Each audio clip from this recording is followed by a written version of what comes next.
tackle to make a difference in the quality of our lives, health is it. Because if you don't feel good, your relationship certainly doesn't tend to grow and expand in its quality. Neither does your career, your economics, your ability to impact your kids. I mean, really, energy is life. And the more of it we have, the better we feel. And I don't know why you picked up this program. If you're one of those people that wants to lose weight and you finally said, I've had it, I'm taking my life to another level. Or if you're doing really well and you just want to increase your energy. Or if you're one of those people that are underweight and you're saying, you know what, I want to absolutely shape my body to where it needs to be. Whatever your goals are, you need to understand that health is the goal. I know a lot of people that are fit, but they're unhealthy. So this program is how do we get so healthy that our body will adjust to its natural weight, that our energy becomes the vibrant daily aspect of living that we expect, rather than something we build up to psychically by pumping ourselves up emotionally or psychologically. This is a natural state for all of us, but what we've got to do is follow some simple laws. And if we follow those, we don't have to give up our life. We don't have to become crazy or fanatical to be able to have the energy we deserve. And with that, the sense of excitement about waking up in the morning, the sense of excitement about all the aspects of your life. So I'm thrilled that you're here with me. And I'm very excited to share this format with you because it's live seminar format.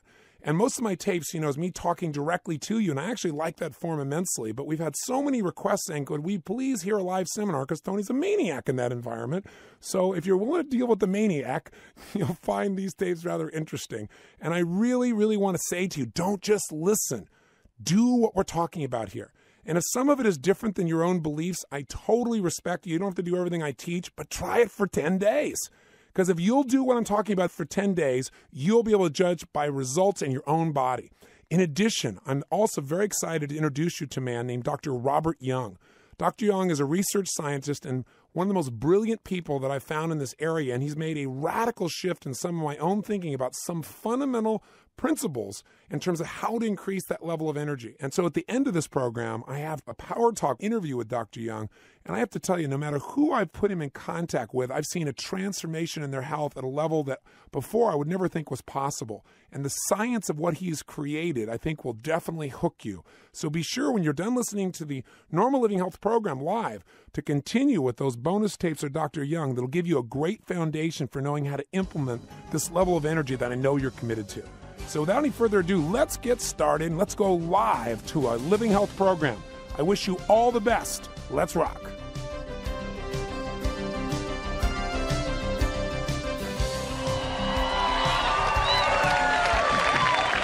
Today is the subject that I started my career with, health.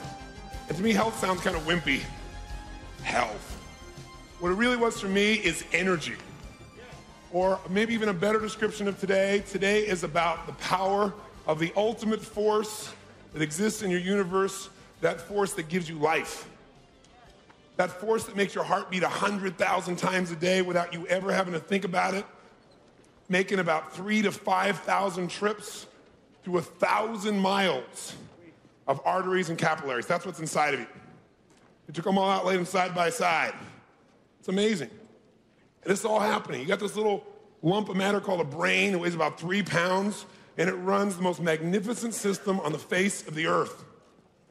And it does it with less supposed power than anything else that would exist in terms of computer power. It can store more information. Your little brain, besides running everything perfectly simultaneously, it can store more information than you could put in the World Trade Centers with today's technology, which is as miniaturized as you can imagine. It would take the Hudson River to try and keep it cool. And yet our bodies do that every moment with all the demands we make on it. We have liver cells that are working right now that have 50,000 enzymes in each liver cell doing its job more than 1,000 times a second. Your eyes make 10 million distinctions in milliseconds, 10 million different distinctions to let you know what's going on. All your muscles, if they all pulled in one direction instead of contracting against each other, you could pull several tons. Your body is the most magnificent structure on the face of the earth. And absolutely the most magnificent thing, and most of us take this wealth for granted. In fact, we abuse it. In fact, most of us think we're fragile, and that some little bug's gonna sneak into us one day and take us down. Give us the flu and have us spitting up all this phlegm, or maybe something worse, an AIDS or a cancer, or whatever the case may be. I'm here to tell you that you are not fragile. I'm here today. My primary outcome today is not just tell you what to do, but to remind you of what is true. Because we live in a cultural hypnosis that has taught us that we are fragile, that things can just happen to us, rather than what is natural, which is health and energy. Emerson said, "The day in the life of one human being's body is enough to steal all the luster from fiction." What goes on here is so magnificent, and if you ever start to really study it, it'll change your self-esteem overnight because you see how powerful you really are. But what's happened is we have a set of belief systems, and whatever we believe, when we look for what we believe, we look for brown, we find it, as you've learned this weekend. And what I want to do this weekend is give you, or today I should say, is a second opinion. It is my opinion. It's backed up by thousands and thousands of researchers, and I'll back up everything I say. But it's another opinion. If you go to one mindset of person who's been trained a certain way, they're going to give you one mindset. Doesn't mean they're right, doesn't mean I'm right, doesn't mean they're wrong. You have to sit today and say, does this make sense to me? And while I'll document every single thing I'm going to talk to you about by the top researchers who have all the social proof you'll recognize from the top universities, doctors, hospitals, researchers, etc., you also have to be willing at times to say, I'm going to enter a little common sense corner in my brain and say, what am I really going to believe? And the best way then to decide something is not just to believe it, but to test it with your own body. And I'm going to ask you at the end of today to give yourself a 10-day test just to see if what I'm saying makes any sense. You don't have to believe a word I say. You can just test with your body and judge by results. And if you do that, you will have a brand new life as a result of this day. This day could be as powerful as any other day. So, my goals today for you are a couple. Then, number one, it's to really affect your philosophy about this thing called your health, which really means the force of life, your energy. I really want to affect that philosophy, the way you look at health and the way you look at dis-ease. And I'm going to spend the first half of the day not talking about the solution, which is what I do 99.9% of the time. I want to talk to you about the problem and with it the solution. Because if we don't understand the problem, it's so pervasive about what currently is guiding us is this country in terms of health, then what will happen is the next time you'll listen to all the new things I tell you or all the simple tools, you go, yeah, I'll do that until you get ill. And then you go right back to the old hypnosis. I've watched it. So unless we interrupt the current what? Pattern, we'll have no possibility of creating an alternative that you'll really follow through on. So I'm going to really go at you with this, and I want to tell you up front, this is my opinion backed up by thousands of people, but I understand it's a point of view, and if you disagree, I'm totally okay with it.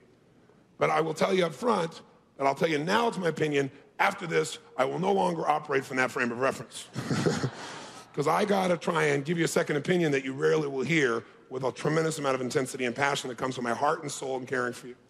And what I say to you is take everything I've got, write it down, take notes. Don't argue with it yet. Take it in. Don't let your current belief systems block any of it out. Just take it in first, and then test it, and then respond. Because if you react to me, then what's happening is you're responding to your belief systems rather than what I'm actually sharing. How many of you want to be a little bit open today, be a little bit flexible in your approach? Say aye. Excellent. So I want to affect your philosophy towards health. Number two, I want you to be able to eliminate fear. My major goal, what hurts me inside when I see people, is I see people live in so much fear, and probably the greatest fears people have to do with health. These things that affect them in various areas of their life. So I want to make sure we eliminate that because that was one of the greatest gifts that happened in my life. Three, I want to massively change the level of energy you naturally experience, not just you demand. Every one of you has given a tremendous amount of energy this weekend, but most of you by demand. And that's part of having energy, is building the muscle. But the other part is having the reserves capable, so when you make the demand, you don't run out of steam. You're not doing it unhealthfully. Because I began to study years ago, I used to remember hearing the words health and hearing the words fitness. And which one do you think I moved towards? Which one do you think? Fitness was what I want to move towards. Because that health, mamby-pamby, kind of weak. Fitness, now that's something I can get into, right? But what's true is there are a lot of people that are healthy and unfit. A lot of people that are fit but unhealthy. Fitness does not guarantee health. Do you remember Jim Fixx, the runner? Wrote the running books? What did he die of? Heart attack, right? He was very fit, but unbelievably unhealthy. So fitness is that ability to have this endurance and this drive and this demand, which I really value. But if you don't have health as your base, you will burn out. That's the person who goes out on the tennis court and they look good, they don't seem to have any extra weight or anything else. They're 40 years old, having a great time, and they drop dead of a heart attack right there. They were fit but unhealthy. I want to make sure you leave here with energy that comes from health, not just from the strength of fitness. And then to build on that, a sense of fitness that'll give you a sense of power like you've never had before as well. And lastly, I want to make sure you have fun today too. because I think if you enjoy this and if you can look at this, some of these things with a sense of humor, especially some of the things I'm going to do in the second half of the day, I think you will never forget what we talk about. Because the second half of the day, you will laugh a lot, but it's kind of like when you think about your old belief systems and you have a new association to those. Well, some of the things you were certain about before you got here, you may feel similar about by the end of this day. So how did I get into this? Well, when I was very young, I always wanted to be successful, accomplish things, and so I worked very hard, as most of you know, to study principles that would help me succeed. And a lot of that was driven by my background. And so sure enough, I worked real hard. I became quote-unquote successful, which by my standards as a young kid was I made a lot of money. And I made this money, I was 19 years old, and I was earning at that time about $10,000 a month, which is a lot of money for most people, but definitely a lot of money for a 19-year-old kid, because you have no overhead, right? You know? So it's definitely a lot of money in that case, right? So I'm making all this money, I'm becoming so successful, like all these great things coming, and everything in my life was flowing. I was touching people's lives, I was doing what I loved. I felt like I was walking through life, living my purpose, doing what my spirituality really means, which is to contribute in a meaningful way. So I felt all these great feelings, so much so that it was not what I was used to, and I got outside my comfort zone, and so my brain started asking interesting questions like, how come I have all this already at 19? I got all these great friends, I have all these people I love and love me, I've got all this money, you know, I do what I love, I'm extremely successful. How come I got it at 19? You're supposed to wait till you're like 50 or 60 to get this kind of stuff, right? At least 45. So then my brain figured out, it's because I'm gonna die young. I swear to God, that's what I thought. And then I didn't just get the thought in my head, but I started obsessing about it. And I go to night and I sleep. And I didn't think I was gonna die like easily, like real quick, bam, you know, truck take me out crossing the street. No. I was gonna waste away of cancer. And I would see these people, I had chemotherapy, and I'd look at them and thinking, I don't think I'd want the treatment. That looks worse than the death. You know, and I'd see some people I cared about who went through this process, and I watched them just waste away. And so I had these images so clear in my mind. And I would wake up in the middle of the night with cold sweats, because I just knew I had all this now at this young age because I wasn't gonna be here very long. And what changed me, what broke my pattern, if you focus on something long enough, what tends to happen? You tend to experience it. Fortunately for me, I didn't actually physically experience it, but a very, very close friend of mine, a lady friend of mine at the time, came to see me, and I was in this stress mode, and I was stressed about everything, even though I was succeeding. And she came up to me one day, and she goes, and she started crying. I said, what's the matter? And she says, you know when people cry and they can't get to their breath? And I said, what is the matter? She says, this is my mother. This is my mother. I said, your mother what? She said, my mother has cancer.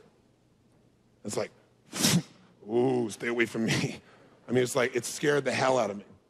But at the same time, for most of my life, I've focused and built an identity in myself about I'm a person who can make a difference for anybody. So even then, I stepped forward and I said, hey, it's okay. And I want to break her pattern, help her out. You know, I said, it's okay. I said, look, hundreds of thousands of people have gotten cancer and beat it. I know we don't hear much about it, but it's a fact. I mean, listen, all we got to do, I'm into modeling, right? All we got to do is find people who had cancer and got rid of it. Find out exactly what they do, find out what they did in common, and model that. If we model what most people do, we'll get what most people got, which is most people die of it. I said, listen, I'm a speed reader. I will go out, and I said, I'm going to find the answer for her. I don't care what it is. Don't you worry. And I swore to her I'd find the answer. So I said, I'm going to go out and read 30 books in 30 days. All in the area of nutrition, health, fitness, figure out what I could do to really understand what was going on in the body so I could help her. And I did. I read 30 books in 30 days, and at the end of 30 days, I was totally confused. I was, because you'd read one book here, and it was by this PhD, right? He had every credential in the world from Harvard. He says, do this and this and this, and you live forever. And then, of course, I read the next book, and it says, it's by a guy who's equally qualified, right? And he says, if you do that, that, and that, you'll be dead tomorrow. Do this and this and this, and you'll live forever. I remember at the time, these two books, later on, several weeks later on the news, these two men started suing each other, right, in the public forum, talking about how each one of them was dead wrong. So I'm just sitting here going, so after enough of this stuff, I finally said, you know what I got to do? Since there's so many people who have so many opinions who are equally qualified, what I got to do is I got to create for myself something, as I'm synthesizing, pull the best from each of them, what makes common sense to me. Instead of saying, I'm not smart enough to figure this out, I got to give all this up to someone else who's an expert, I'm going to become an expert on the most important force I have that I carry my life through, my body. I'm not going to give that up to somebody else and hope they make the right choice. So I'm going to go with what's common sense, and then I'm going to take what's common sense and I'm going to test it in my own body. And I want to help other people do the same. So sure enough, I started studying all these things, and I came across several books, and I went back to this woman who had the cancer, and I met her and got a chance to develop a relationship with her. And she had cancer the size of like baseballs, tumors on her shoulders and in her female organ. And it was pretty intense. And the doctor gave her 9 weeks to live. And he said he didn't really think surgery would do any good. But then he reevaluated, he talked to another doctor, and they said, well, she might live as much as 4 months, and that if they went in there and did surgery within 4 weeks, they might be able to do something. They might be able to slow it down. Maybe she could live 6 months or a year. They all argued about how long she was going to live. Not that she was going to live, but if she would live within a year. But he didn't want to operate right away because she had some kind of infection or something like that involved with it as well, and he wanted to give her some medication to do that first before they went into the surgery. So I went to her and I said, listen, read this book. And I gave her a book called One Answer to Cancer, which wouldn't be the book that I would, number one, recommend today, but it talked about, was this man who had cancer, he was told he had 4 weeks to live, and he completely eliminated all the tumors from his body. And he did it all without using any invasive drugs, no chemotherapy, nothing like that. And so he talked about exactly what he did, what his method was. And I said, listen, they say you're going to die, so you can just accept that, and maybe you still will. But I said, if this guy did it, and this seems similar to some of the other things I read, why don't you at least try this? And then I gave her a second book, and that second book was by a man named James Allen called As a Man Thinketh, a book you should write down and go get. It's a little tiny book, but it's a classic. And basically what it says is what we already know, that as you think in your heart, so are you. So you become. As you think, so you become. Because I realized that you can't just take care of the physical side, that the mental side of us affects our biochemistry as well, and have to do both. And I figured if we didn't change her mental side, she probably wouldn't make the shift. So she got As a Man Thinketh, she started reading it, she started reading this other man's book, and within a few days she got started on this program of detoxifying her body, getting the poisons that were in her body out without cutting it open. And so she did this, and she did a variety of things, and I'll tell you some of those things tonight as we go through these processes. But all I can tell you is that within 4 weeks, she'd lost 28 pounds. Now, most of those pounds she lost in the toilet, by the way, in waste that was coming out of her like it was going out of style. All this poison that was inside of her screaming out of her system. And within 4 weeks, you couldn't see, at least, anything protruding at all in her shoulders. 4 weeks. So she goes back to the doctor, and he says, well, you're looking much better. Maybe we'll wait a few more weeks. So he said, we'll wait to the 9-week segment because it looks like you're doing a little bit better. But he said, we got to go in and cut it out. So after about 7 or 8 weeks, she's feeling phenomenal. She's in the best fitness of her life, best health of her life. She doesn't feel any sense of dis-ease in her body. And she comes to me and she says, I talked to the doctor, he wants to operate. Now, I'm a 19-year-old kid at this time, right? And she says, what should I do? And I said, oh, great. I said, I tell you not to do the surgery and you die of cancer, and that's on my head for the rest of my life. I said, I can't tell you what to do. I'm just, getting started myself. But I'll tell you one thing. If it was me, I'd at least wait a little longer since you don't seem to have any, semblance of anything the matter with you anymore. I mean, I'm sure there must be something in there, but obviously you're moving in the right direction. And she said, I totally agree with you. I said, no, don't agree with me. I said, you do this on your own, right? This is life. This is your decision. I can't do this for you. The same thing is true for all of you today. I can only tell you what I believe. So she said, okay, but I just want you to know I'm not going to do it. I said, well, great. I'm glad for you. 2 weeks later, she went in for the surgery. Why? Because there's an interesting thing that happens to us as human beings. When we get in a state of uncertainty, when there's a lot on the line, when there's a fear of loss, especially our health, most of us don't see ourselves as being qualified to make decisions about our own bodies. So we look to those people who seem to have more certainty. Now, because someone has more certainty, does that mean they're right? Yes or no? No. And we as a culture have been taught to respect authority. And so I'm very supportive of doctors. I have a practice management company called Fortune Practice Management. And all we do is manage doctors' businesses for them and help them to create a life. So I'm not against doctors. I don't want you to get the wrong impression. But a doctor is a coach, just like I am. And you can't give me the responsibility. You can't give him the responsibility. No doctor is God. They're all human beings who make mistakes and do great things both. So you got to look at them in that light. And these people work unbelievably hard. They care immensely about people. But many are completely overworked, and they have a difficult time keeping up because things are changing so rapidly. The point of the matter is this guy, all he knows is he's been trained. If you go to a baker, they will bake. If you go to a surgeon, they will cut because that's what they're trained to do. So he decided that we had to go in there anyway because we couldn't take a chance, and he convinced her she would probably die if he didn't do the surgery.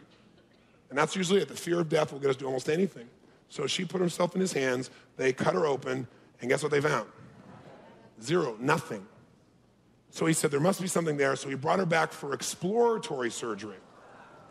And imagine what that does to alter the body, to have something going and cutting around. They did find something. All he found was something, the end of my little pinky's fingernail. That's all that was left. In her whole body, in 9 weeks. So what do you think happened to my belief? First of all, I was euphoric because I felt the sense of, wow, I had contributed to saving a life. But I'll tell you honestly, I saved another life simultaneously. Whose was that? Because I freed myself from the fear, because that was the only thing I thought could stop me in my life. I always thought, man, I know I'm guided, and I feel like God guides us all. I'm in tune with that. I'm here. I've got a life's work. I know what it is, but this is going to take me. It's like zero fear. And when you take away fear, guess what happens to your energy? You know, it just explodes. You can't believe how much energy inside of a human being is suppressed just by fears they don't even realize they have. And so I became an evangelist, you know. And she, by the way, went back and, you know, talked to her doctor and said, look, I don't have anything. It's amazing. I mean, I did this in 9 weeks and everything else. And he said, it's a miracle. She goes, yeah, let me tell you what I did. He said, it's a miracle. She said, no, but let me tell you. He said, it's a miracle. And she said, it is a miracle. And let me tell you, and he just didn't want to hear that. He said, you just better thank God. She said, I do, but I did my part.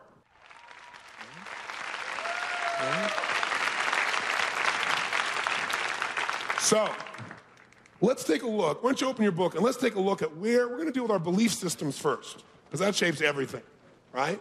Our belief systems. Because we got to say, okay, everything human beings do is driven by their beliefs. All behavior is belief driven. So let's take a look and say, what are the organizing principles or beliefs, I put you here in your notes here, that are driving your life? So tell me, what are the beliefs, and on page 3 here, it says, what are the primary organizing principles or beliefs that our society conditions us to believe about what is disease and what is health? What do we have to do to avoid it? So tell me, what are some of the limiting beliefs that we get, or that maybe some of us in this room have had? What are some limiting beliefs you've had about health? Raise your hand. Anybody at all? Yes, ma'am. Don't get near someone that has a cold. Don't get near someone who has a cold, right? Why not? Well, then you'll catch it. We're going to talk about that one. You're going to find out most of you eat colds rather than catch colds. Yes? I used to believe that once you get sick or once you catch a cold or something, you immediately take medicine. Immediately take medicine. I haven't had it in almost 2 years. You haven't had a cold in 2 years and you stopped taking medicine. What kind of medicine would you normally take? Whatever seemed good on the commercials, I guess. Whatever seemed good on the commercial. Yeah. Very good. Somebody else, organizing principle. Yes, sir. What's a limiting belief about health? Well, I think that milk gives calcium. Milk gives calcium? I used to believe that. You used to believe that. Good for you. I'm glad it's a used to believe. Because milk actually leaches calcium from the system, as you're going to find out today. Leaches it. People, the big dairy consumers, have the weakest tensile strength in their bones of anybody. I'll give you the research on it. No question about it. Yes, some people are going to take away my milk today? Just remember this. Today is about giving you things. Today's going to be about giving you a series of gifts, and anything that we get rid of will replace with something better that's still tasty. Okay, so those of you who are freaking about your milkshake right now, don't worry. Stay with me. What are we taught is the source of disease? What is it? Come on. It's germs, it's viruses, it's all these sources. Well, I'm going to show you today what the reality is. And the reality is we are being treated in this country in a way that puts our health at risk very often. Now, am I attacking the medical profession? No. Let me give you a frame of reference. Medical doctors, again, work harder than anybody you probably know. Most people think they're rich off playing golf. I don't know too many that are doing that. I know most of these people have committed their life because they care about human beings. And they will give their heart and soul. They will do it at the expense of their own health, their own emotion, their own families. Most of them go to school for a decade or two, right? And during that time, as soon as they finally make it out of school, guess what they do? After paying for all that education, they now go totally into debt so they can go start a practice usually. And then now they're running full speed trying to help everybody. I'm telling you, these are some of the most special human beings on the planet. I used to attack doctors because I saw the behavior that happened from some doctors, and I get so upset because I saw it hurting people. I don't have that feeling at all. I don't demonize doctors. Doctors are incredible people. But we have put doctors in a horrible position for 2 reasons. Here's a good metaphor for a doctor. A doctor's out there, cares about people, give anything. One day he's walking by a stream. As he walks by a stream, he hears this yell, help, help, help. And he looks down the stream and sees somebody drowning. Well, he's a good man. A lot of people will just walk by and try and go get some help. Some people would say, oh, I don't know what to do, and freeze. Not a doctor. Doctor cares about people. He jumps in head first at his own risk. It's really strong current, saves the person, drags them out. They're full of water, pumps their chest, gets all the fluid out, gives them mouth-to-mouth resuscitation. The person survives thanks to that doctor's effort. But the minute that doctor finishes the one, all of a sudden, guess what the doctor hears out in the river? 2 yells going, help, help. Oh my God, doctor jumps out in the river, right? Grabs one, grabs the other, drags one by the leg, the other by the head, drags them both in, brings them out in the sand, pumps them out like crazy, mouth to mouth to both of them, almost out of breath himself, and all of a sudden saves their lives. Phenomenal. But just as he's finishing, guess what he hears? 4 more screams. Jumps out of there, 4 more screams. He's trying to help everybody, trying to do everything this human being, man or woman, can possibly do as a doctor to help them, drags them both in, pumping them, and while they're still pumping all 4 of them, 8 more screams. In fact, the doctor's so busy helping people, he never has time to go upstream to see who's throwing them in. All right? All right? Yeah. They care deeply. Let me tell you, here's the reality. The half-life of the current medical education, according to the AMA, 4 years. What does that mean? It means that a doctor who's leaving school today knows more about medicine than one who left 4 years ago, massively. So 50% of the information has grown in 4 years. The bottom line is, these doctors are primarily educated with new information by the drug companies, by the drug salesmen, because there's no physical way they can do everything they're doing, help everybody, and stay educated, because we have 8,000 new drugs that have come out in the last 4 years alone. 8,000. And what's happening is we're constantly being told what to believe. And the people who are teaching us are the researchers, and the researchers usually work for which company? The drug company that's promoting it. We live in a society today that's better living through chemistry or surgery. I want to talk to you about a different approach. An approach that's worked for hundreds of years, probably thousands, but hundreds under a particular title, that's made a huge, huge difference in the quality of people's lives. So, what is health? Put it down. It is energy, it is vitality. And I put with energy, everything in life becomes real and possible. Now the big question, of course, is where does energy come from? Where does all energy come from in everything, whether it be plants or animals? Where does energy come from? That's right, it's made up in your cells. Cells are the factories, they are the building blocks of all life, plant and animal. Now if we think about that, if cells are where energy happens, they're this little biochemical electrical factory. And you've got, to give you an idea, inside your body, 75 trillion cells in your body. 75 trillion. And all they are is life pulsating through you. You are nothing but cells. Every organ in your body, every bit of tissue is made up of nothing but cells. Cells are the basic building block. So think about this then. If you and I want to have lots of energy, we better make sure we take really good care of our what? The cells of our body must be nurtured. Health, life, and death starts, is created, and ends at the cellular level. That's where it all is. As your cells go, so do you go. So what you got to be thinking when you're thinking about health is, what is this going to do to my cells? Now think about what a cell is, the membrane of a cell. Think of this little factory. Is this a sensitive little device, yes or no? You better believe it. That's why we have all this exterior to cover us. And all these orifices have a series of filtering devices before anything can get into that bloodstream to make sure that you're protected. But a lot of us have learned that when we get ill, what we should do is inject foreign matter directly into our bloodstream, directly where cells are going to be impacted, with no filtering device. And we wonder why we don't seem to get better long term. So what we want to do is we want to make sure we take care of those cells. So on page 7 at the top, the quality of our life, this is our core organizing principle for health. The quality of your life is the quality of the life of your what? Cells. So then the big question is, okay, Tony, so what do my cells need to not only survive, but to really thrive? The number one force of energy that cells use, they must have, is called oxygen. Health is energy. Energy is built at the cellular level. Cells must have oxygen. It is the number one source of energy on planet Earth, not food. Oxygen. When you are tired, the first thing you must do is get more oxygen to your system.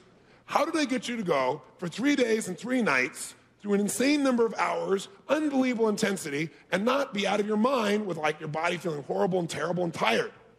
How many felt pretty energized most of this weekend long? Say aye. How do we do that? That's right. We were moving and we were breathing, but the movement was stimulating the flow of oxygen through your body. Whenever you have pain, you've been sitting a long time, it's because you don't have any blood flow. The blood flow isn't flowing, so you're not getting fresh oxygen as clearly or as much, and so you experience this thing called pain. Oxygen is the number one source. The second thing that cells need to thrive is nutrients. Nutrients. Not food, because many of you eat what you call food doesn't have any nutrient left in it. Right? It's totally devitalized, and it doesn't give the cells anything. And here's the secret. Anything you put in your body must either be assimilated or eliminated. If your body can't assimilate it, it's giving it no nutrients. And if the body has to eliminate it, that requires a large amount of what? Anybody know? Energy. Most people are eating food that is draining them of life force because it's food that the body has to work overtime to trigger and figure out how to detoxify and change. Working overtime trying to eliminate. So all the nerve energy is being wasted away. That's why people go to sleep and they have more than 6 hours sleep and they're still tired. Or in some cases, maybe more than maybe 7 or 8 hours sleep, right? How embarrassing. But it's because that person wasn't getting oxygen because the whole blood supply is all thickened up trying to deal with the fact it's not getting nutrients. Anything that destroys or diminishes the flow of oxygen to your system is potentially disease-producing and absolutely lowers your nerve energy, period. Anything. Anything that'll increase your energy flow is really anything that'll increase the flow of oxygen to the cells of your body. So think about it. Anything that's going to interrupt my flow of oxygen, diminish the flow of oxygen, is disease-producing. Anything that'll increase the amount of oxygen that gets to my cells is going to make me more healthy and more energized, period. Now, nutrients, by the way, are important because they help to provide the energy so that your ATP can be continually manufactured, continually reconnected in the cell. That's why you got to have nutrients, not just quote-unquote food. And the third thing that all cells need to not only survive but thrive, and this is the thing most people don't do, the ability to eliminate their own waste. What is the process of life? At its basic essence, it's consuming and eliminating. And that's basically what all animals do. It's what your cells do. They all consume. They take in nutrients, they take in oxygen, and they spew out and eliminate their waste products. The problem is, what happens if the cell is living in an environment? Where's the environment? Let's say the bloodstream. The blood is delivering these nutrients. The blood is delivering for us this oxygen. But the problem is, what happens if day after day after day, we're constantly putting more poison in, more things the body cannot assimilate, has to eliminate, till the energy of the body gets lowered. Pretty soon you start to accumulate what in the body? Waste, toxicity, toxins. Part of that waste is, watch this right now. Boom! 7 billion liver cells just died. How exciting. But guess what? Boom! Same time, 7 billion new ones were created. Only one problem could come up. If you're living your life in a way where your nerve energy, what most of us would call resistance, is lowered because of the way you're living your life, now there may not be enough energy to eliminate that waste, which is natural waste. The body knows how to eliminate it. And so it's get retained in the blood. Now your blood, day after day, gets more and more toxic. As it gets more and more toxic, to protect you, guess what your body does? Retains more what? Water. In an environment with more water, all these cells that were close together where the blood would flow in, give it its nutrients, now the space expands, and it's harder for the nutrients to get to the cells. Also, with all this water, there's less what getting to the cells? Anybody guess? Oxygen. So you have less what? Energy. As you get less energy, all the cells become weaker. As they get weaker and you have less energy, the functional efficiency of your whole body begins to drop. And pretty soon you go, I'm getting old. What you really are is toxic. And what you want to do is eliminate that waste. So I want you to know about 3 studies that are critical to understanding what it takes to be healthy. How many agree that health is energy, that energy comes from the cells? Let's say if you agree with that, say aye. Aye. If that's really true then, and we know that we need those cells to get us oxygen, then let's look at a little research. The first study here is from Dr. Otto Warburg. Now, here's a guy who won the Nobel Prize for his studies in cell respiration. And he had this theory. He said, okay, there's no question in my mind that oxygen is the single most important nutrient that the human body must have. So I wonder what would happen to cells if I were to lower the level of oxygen available to them. What would really happen? He's one of the first people to ask that question, really test it out. And so what he did was, he got his Nobel Prize because he took these cells, and he took them out of various animals, and he put them in bell jars. And then what he did is he reduced the oxygen level down to about 70%, and in some of them, in the case of 60% of what the animal would normally get. So it took the cells, let's say, for example, out of these rats, stuck it in this bell jar, reduced the oxygen onto it. Now, what do you think happened to the cells? Some of them did die. Many of them weakened. But here's what's really interesting. A large number of them mutated. They mutated because cells need oxygen, and the force of life is so strong. Did you see the movie Jurassic Park? Do you remember there where they said, oh, these dinosaurs, we made them so they can't, have any new dinosaurs? There's that moment where they find the dinosaur eggs. And they go, uh-oh. The force of life is so strong in your body. Most of you fear cancer. What cancer is cells that have not been given enough oxygen. Something has ruptured something has made them go haywire, whether it be chemicals, but usually it's a lack of oxygen. And in order to survive, they're not trying to live in an environment with no oxygen because they want you to live. So without oxygen, they go rampant and grow like crazy. They're growing, they're living. But they take over the space in your body, and that's why you see these lumps coming out. They don't belong there. Cancer is your body trying to stay alive in spite of the fact that you have poisoned it continuously. That's what's really happening. Now, here's what's really interesting. What he did is he went through this and he said, wow, I dropped it down 60% lower. Some of them mutate. That's really fascinating. Mutating cells are what kind of cells? Anybody know? Cancer cells.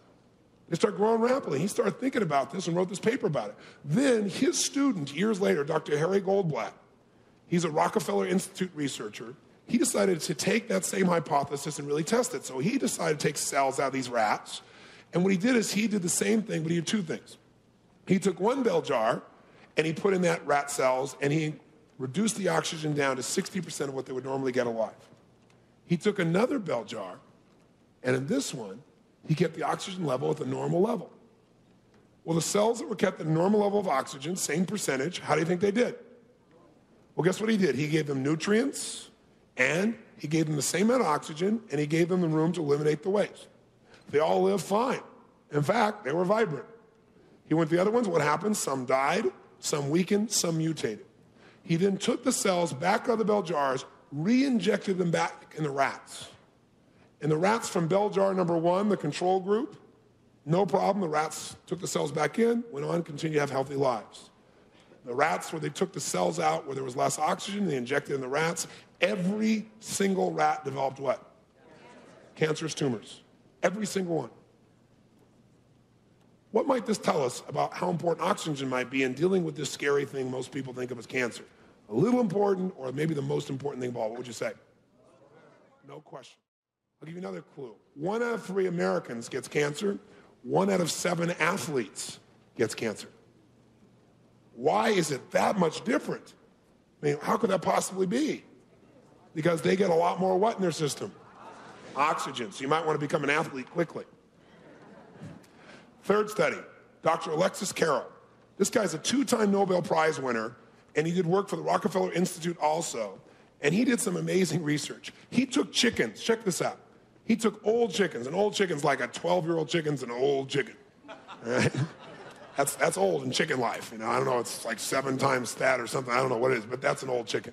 He took cells out of chickens, and he took their cells, and he put them in bell jars, and he did the 3 things I just told you that a cell needs. What did he do? He gave it plenty of what?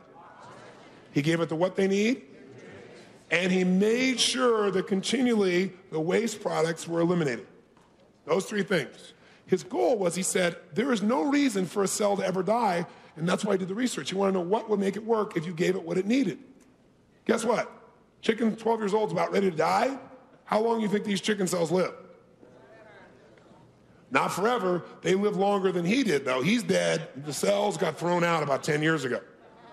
Yeah, they were still alive. Before he died, 3 years before he died, he wrote this research report. His belief was, if you gave the cells what they need, these 3 things, and you avoided physical rupture, what would cause physical rupture? Injury, car accident, smacking something. If you did that, if you gave the cells the oxygen they need, the nutrients they need, eliminated the waste, and you avoided physical rupture, the cells will live forever. Now, this is not some guy from Azusa talking, right? This is a 2-time Nobel Prize winner. whose whole focus is cell respiration. And this stuff knows more than anybody you're going to talk to probably about what happens in cells. Now that's a pretty fascinating thought. So what would be the problem then? The problem is we put our bodies in a position that is unnatural, where we pollute ourselves, and usually as we get older, the pollution builds up more and more and more, and that's what we call aging for the most part. Cells have an unbelievable power. They should not break down. The natural state is to be in a great place. So if cells have all this power, why do they break down? Top of the page, page 9. What causes you to become ill? The answer is simple. The accumulation of toxins in your bloodstream. That's what causes illness, is the accumulation of toxins. Now, why do cells die? Well, cells die, number one, the most common killer of cells is lack of what? So let's say you have a really fatty diet. You got a high-fat diet, and you're tired all the time, and you feel sick, and you're wondering why. We talked about this yesterday. You got a lot of fat in your system. What happens to the red blood cells? They stick together. They stick together, they move more fast or more slowly through the bloodstream. Which one? More slowly, which means you get more or less oxygen, which means the cells get stronger or weaker, which means some cells may actually die or... That's why we see all these studies that show high fat intake related to cancer.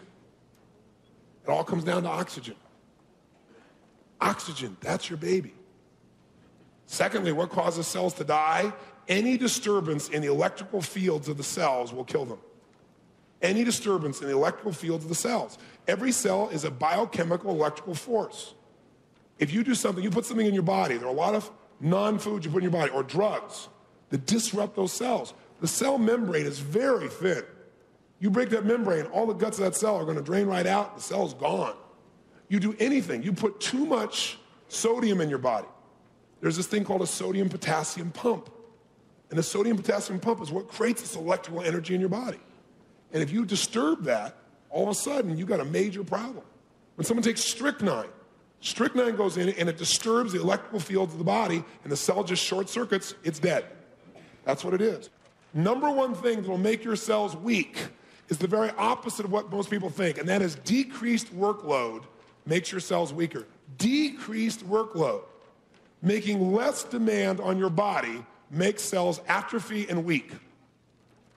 Remember I told you yesterday that they're doing these studies at 3 different universities here in the U.S.? They're taking men and women in their 60s and 70s and making an increased what? Demand on the muscle cells of the body. And when they do that, guess what's happening? They're finding they can create the same level of strength in 60 and 70-year-old men and women as they're finding in 20 and 30-year-old men and women.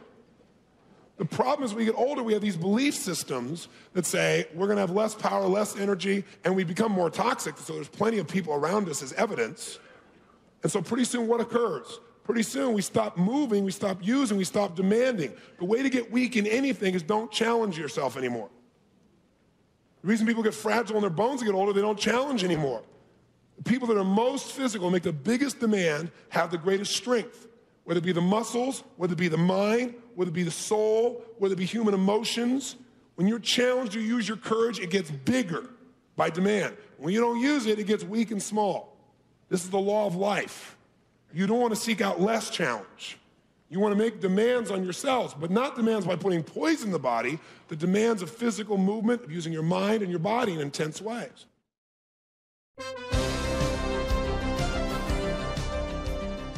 This session continues on the next CD.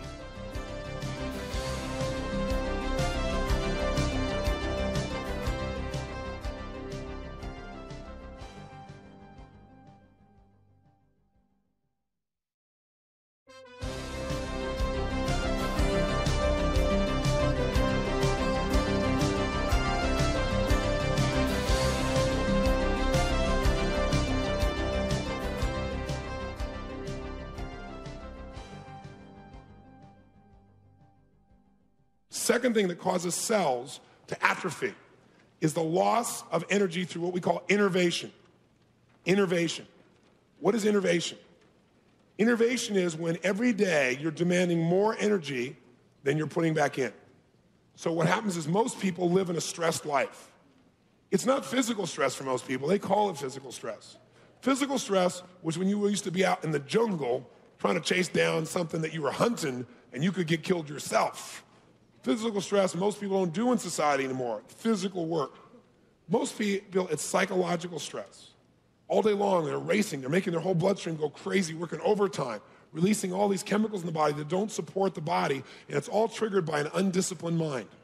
That's why one of the principles we're going to talk today about is how to direct your own mind to be healthy as well. You can't leave that out. So people have all this stress, and what happens is you get all the stress in your body, and sure enough, you use nerve energy.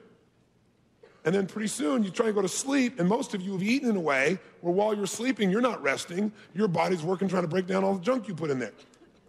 So you wake up in the morning tired. Why are you tired? Because your body did not rest. You slept, but your body didn't rest. So there's no buildup of nerve energy. You've been depleting it. You do this day after day after day, you get to a place that most of us call lowered resistance. What it really is a state of innervation, lowered nerve energy, because the demands have been so high and the chance to fulfill or rest has been so low. Third, diminished blood supply.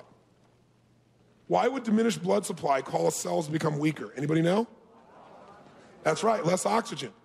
You're going to learn today that if you will train in a very gentle, comfortable, aerobic fashion, where you can exercise and keep carrying on a conversation, no pain whatsoever, that just by doing that for a period for most of you of anywhere from 6 weeks to 2.5 months, you can increase your blood supply massively, most people by 20 to 25%. It's unbelievable, the latest research, because now what happens is when you increase all this aerobic power, all this additional blood in your body, it means you got tons more what? Energy, because you have a lot more what available? Oxygen. See, people think, oh, I got to go do my aerobic exercise so I look good. You need to go do your aerobic exercise so you got enough blood, keep every cell in your body strong so you're unstoppable. So it shows up in everything you do in life. You got to make sure you do that.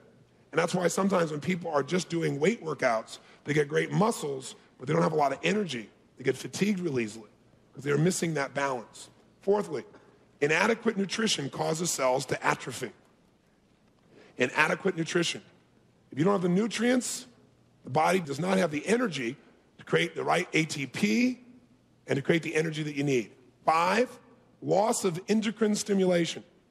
Loss of endocrine stimulation. What that means is, through time, people go through various emotional stages in their life. Sometimes what happens is to avoid pain, we literally shut ourselves down emotionally. To do that, we literally shut down the flow of certain chemicals in our body. Those chemicals are critical for the lifeblood of various cells. So very often our emotional pattern will literally make a change in how our cells function.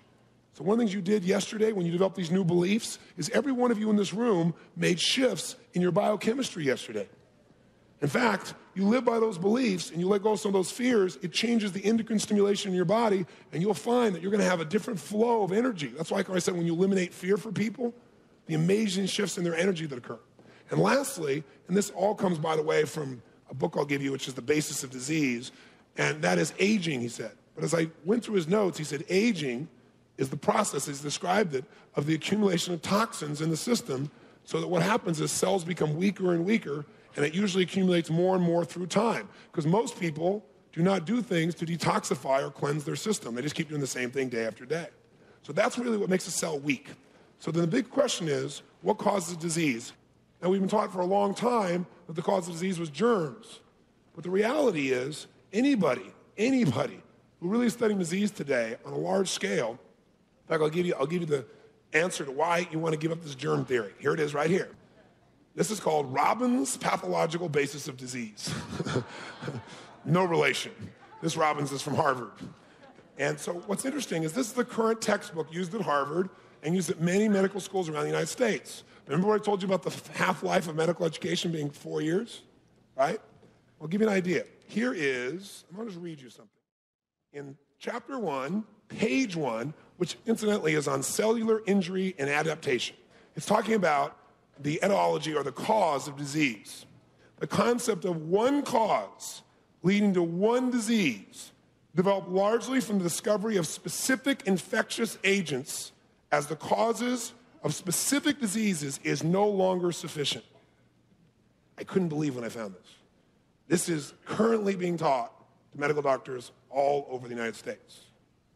They're being taught germs are not the single cause of disease. They can contribute to it, but they are not the cause. When you got the flu, isn't a little flu virus that's jumping in and getting you. It has to be a series of factors. And we're going to talk about why we find these particular germs around and what they do and how they support us. Continue.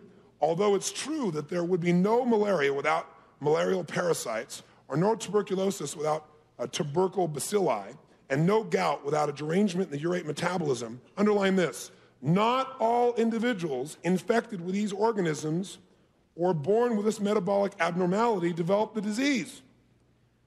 So we're saying here, and this is a fact, is a lot of people have all these germs, but they don't have anything happen in their body ever. So if germs are the cause, there's no such thing in science as a cause without a what? In fact, that's what he's pointing out here. Okay? So he says, or develop it at the same rate or with the same severity. This is not Tony Robbins, this is the man from Harvard telling you this is the basis of all disease.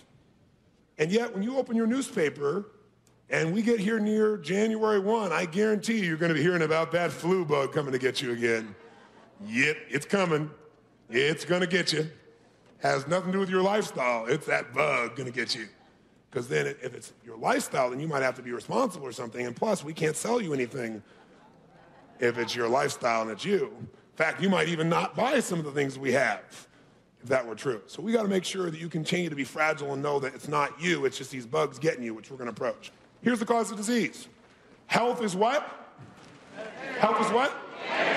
So the cause of disease is a lack of energy, which we really call disease is due to a deficiency of force.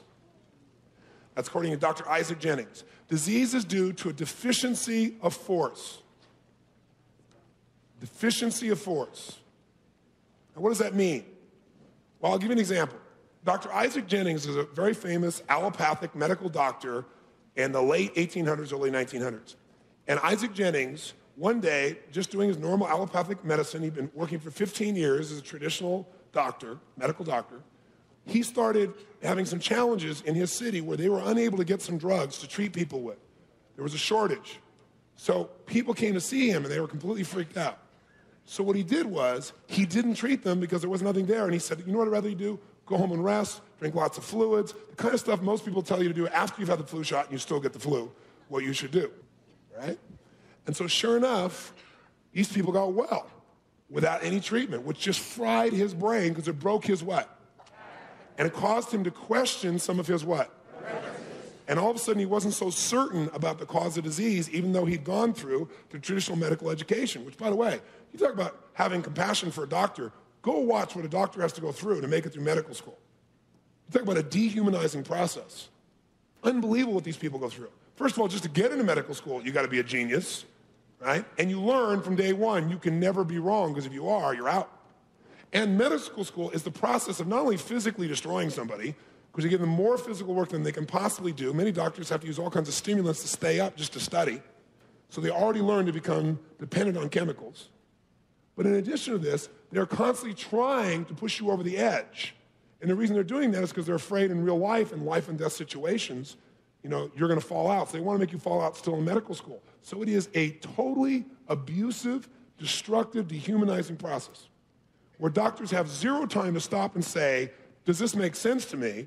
They have to know the answer they're being taught and be able to give it immediately or they're gone. All out of their desire to help other people, right? Unbelievable what they're put through. And then they learn, boy, you better be right. Then they go to the residency and, boy, you better be right. So their whole life they had to be right, because not being right means the end. And then we expect them to be right always and not to be a human. It's pretty crazy. So this man, fortunately, got out of all that conditioning, and what he began to do was ask new what? And guess? Questions. And that produced even more doubt and gave him a break in his pattern to look at other possibilities. So what he began to do is an experiment.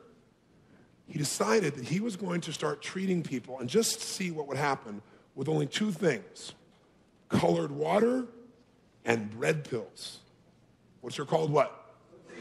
Placebos. Now, most of you know that placebos absolutely change people. In fact, any disease known to man currently today, when they do a test, a certain percentage of them will use a placebo, no drugs, and people get well no matter what.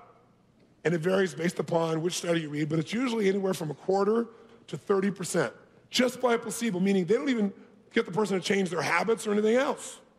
Just the belief that they're going to get better. Their mind giving the direction. 25%, 30% on average.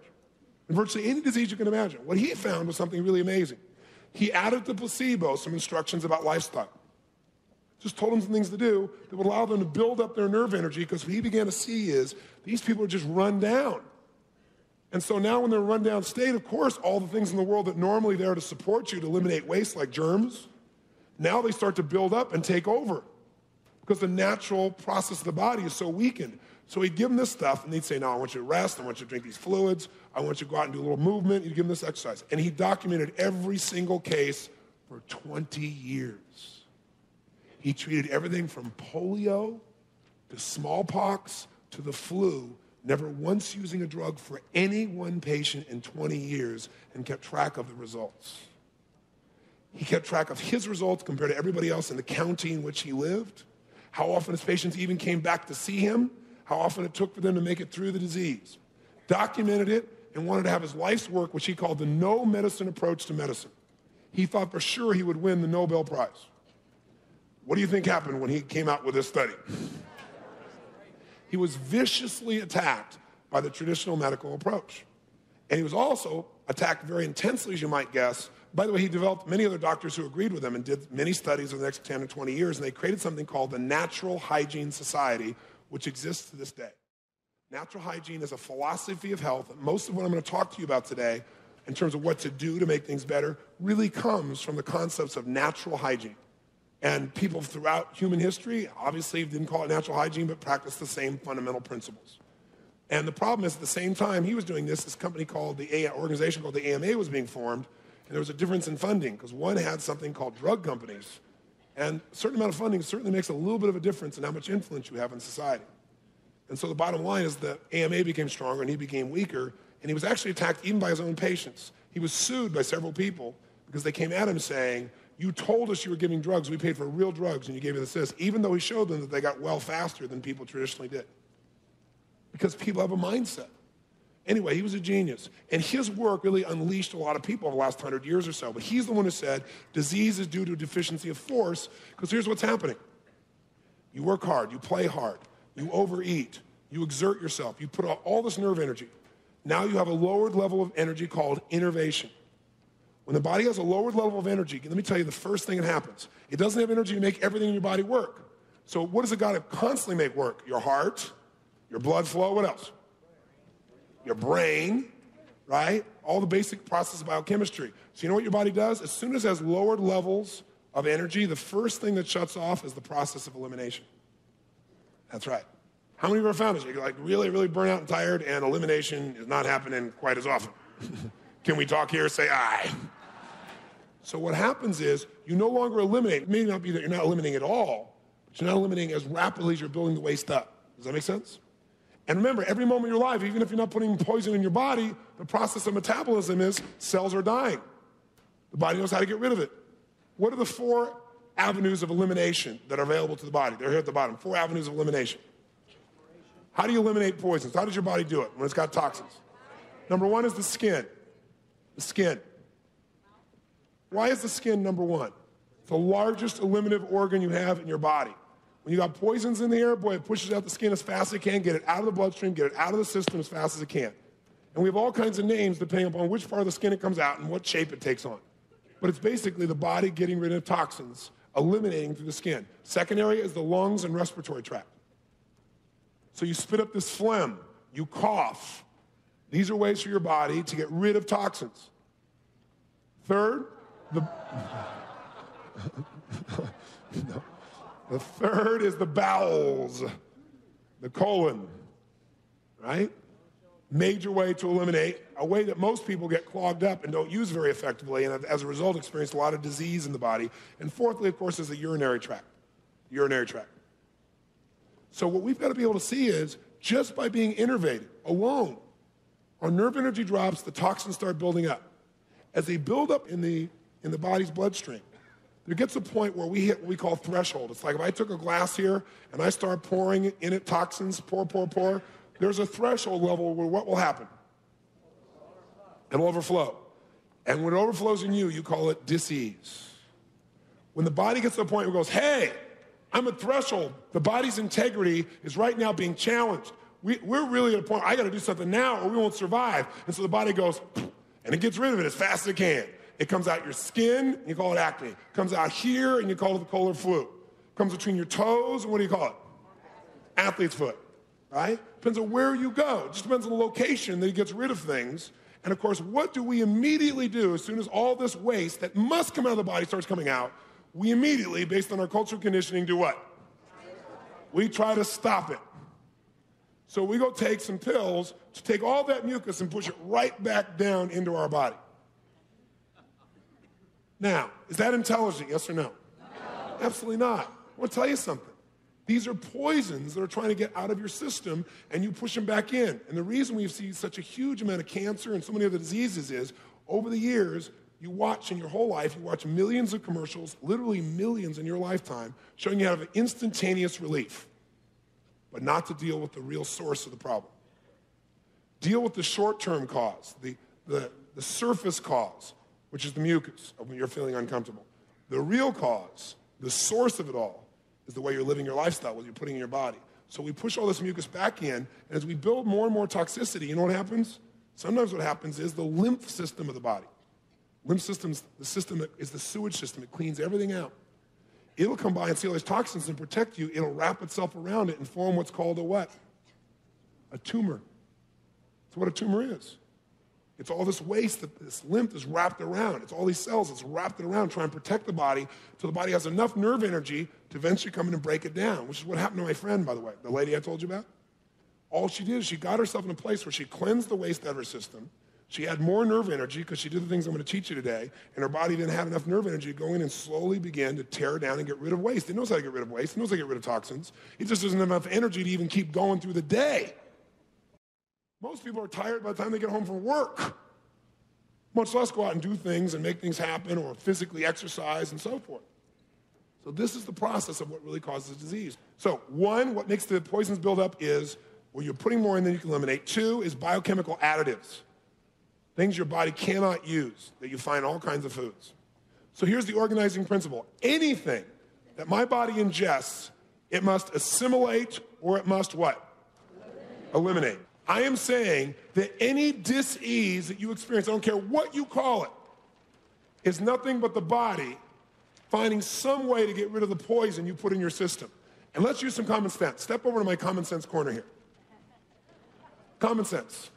Let me ask you all a question, and you know the answer to this question. Okay?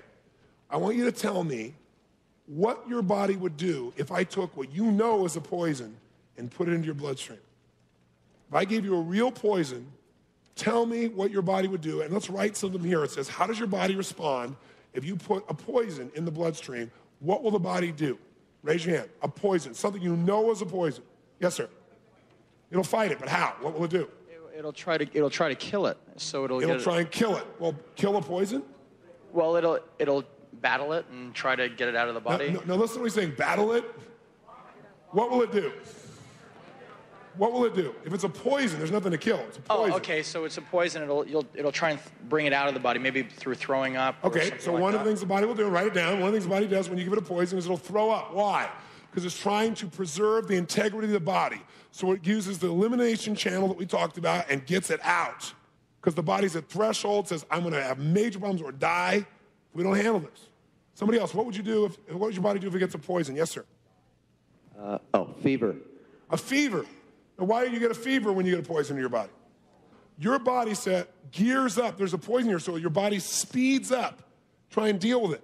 As your body speeds up, it heats up. You want to know what a fever is? Try this. Go to your car, put one foot on your brake, and the other foot all the way down the accelerator, and hold it there for a couple hours like that. And you'll get a fever in your car. Okay? That's what happens. You're making this huge demand on the body, but at the same time, you don't have enough nerve energy to deal with it. So what happens, these two forces hit, you got it. And also when you have a fever, often you sweat. Is sweat a way for the body to get rid of poisons, yes or no?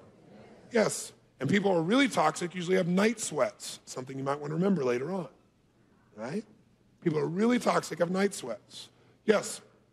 It would possibly try to isolate it, keep it from getting around into the other parts of the body, put mucus around it and so forth. Put mucus around it or lymph around it, okay? Somebody else tell me, what happens if you were given a poison? What would your body do? Yes? Your body would eliminate. How? Diarrhea. Diarrhea, the big D. Diarrhea, the body goes, I got to get this out of here. And I got to get it out fast. That's what diarrhea is. What else? Gas, very good. Flatulence, a way that you get rid of poison, toxin, yes. Affect like your mind and how you feel, whether it's like through a headache or dizziness or your Would a poison give you a headache, yes or no?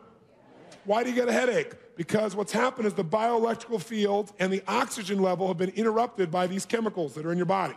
That's what gives you a headache. So you get a poison, you're going to get headaches, no question. Or some actual poisons or toxins, they'll actually affect the nervous system. You could pass out. Why would you pass out? Knocks out certain bioelectrical fields, and the body is in a total survival mechanism that says, we got to take every ounce of energy the body owns and figure out how to survive right now, how to get rid of this poison. So it literally knocks you out so it has every ounce of energy it can. That's what happens when you give someone a poison. Okay, they faint. Yes, what else? Yes.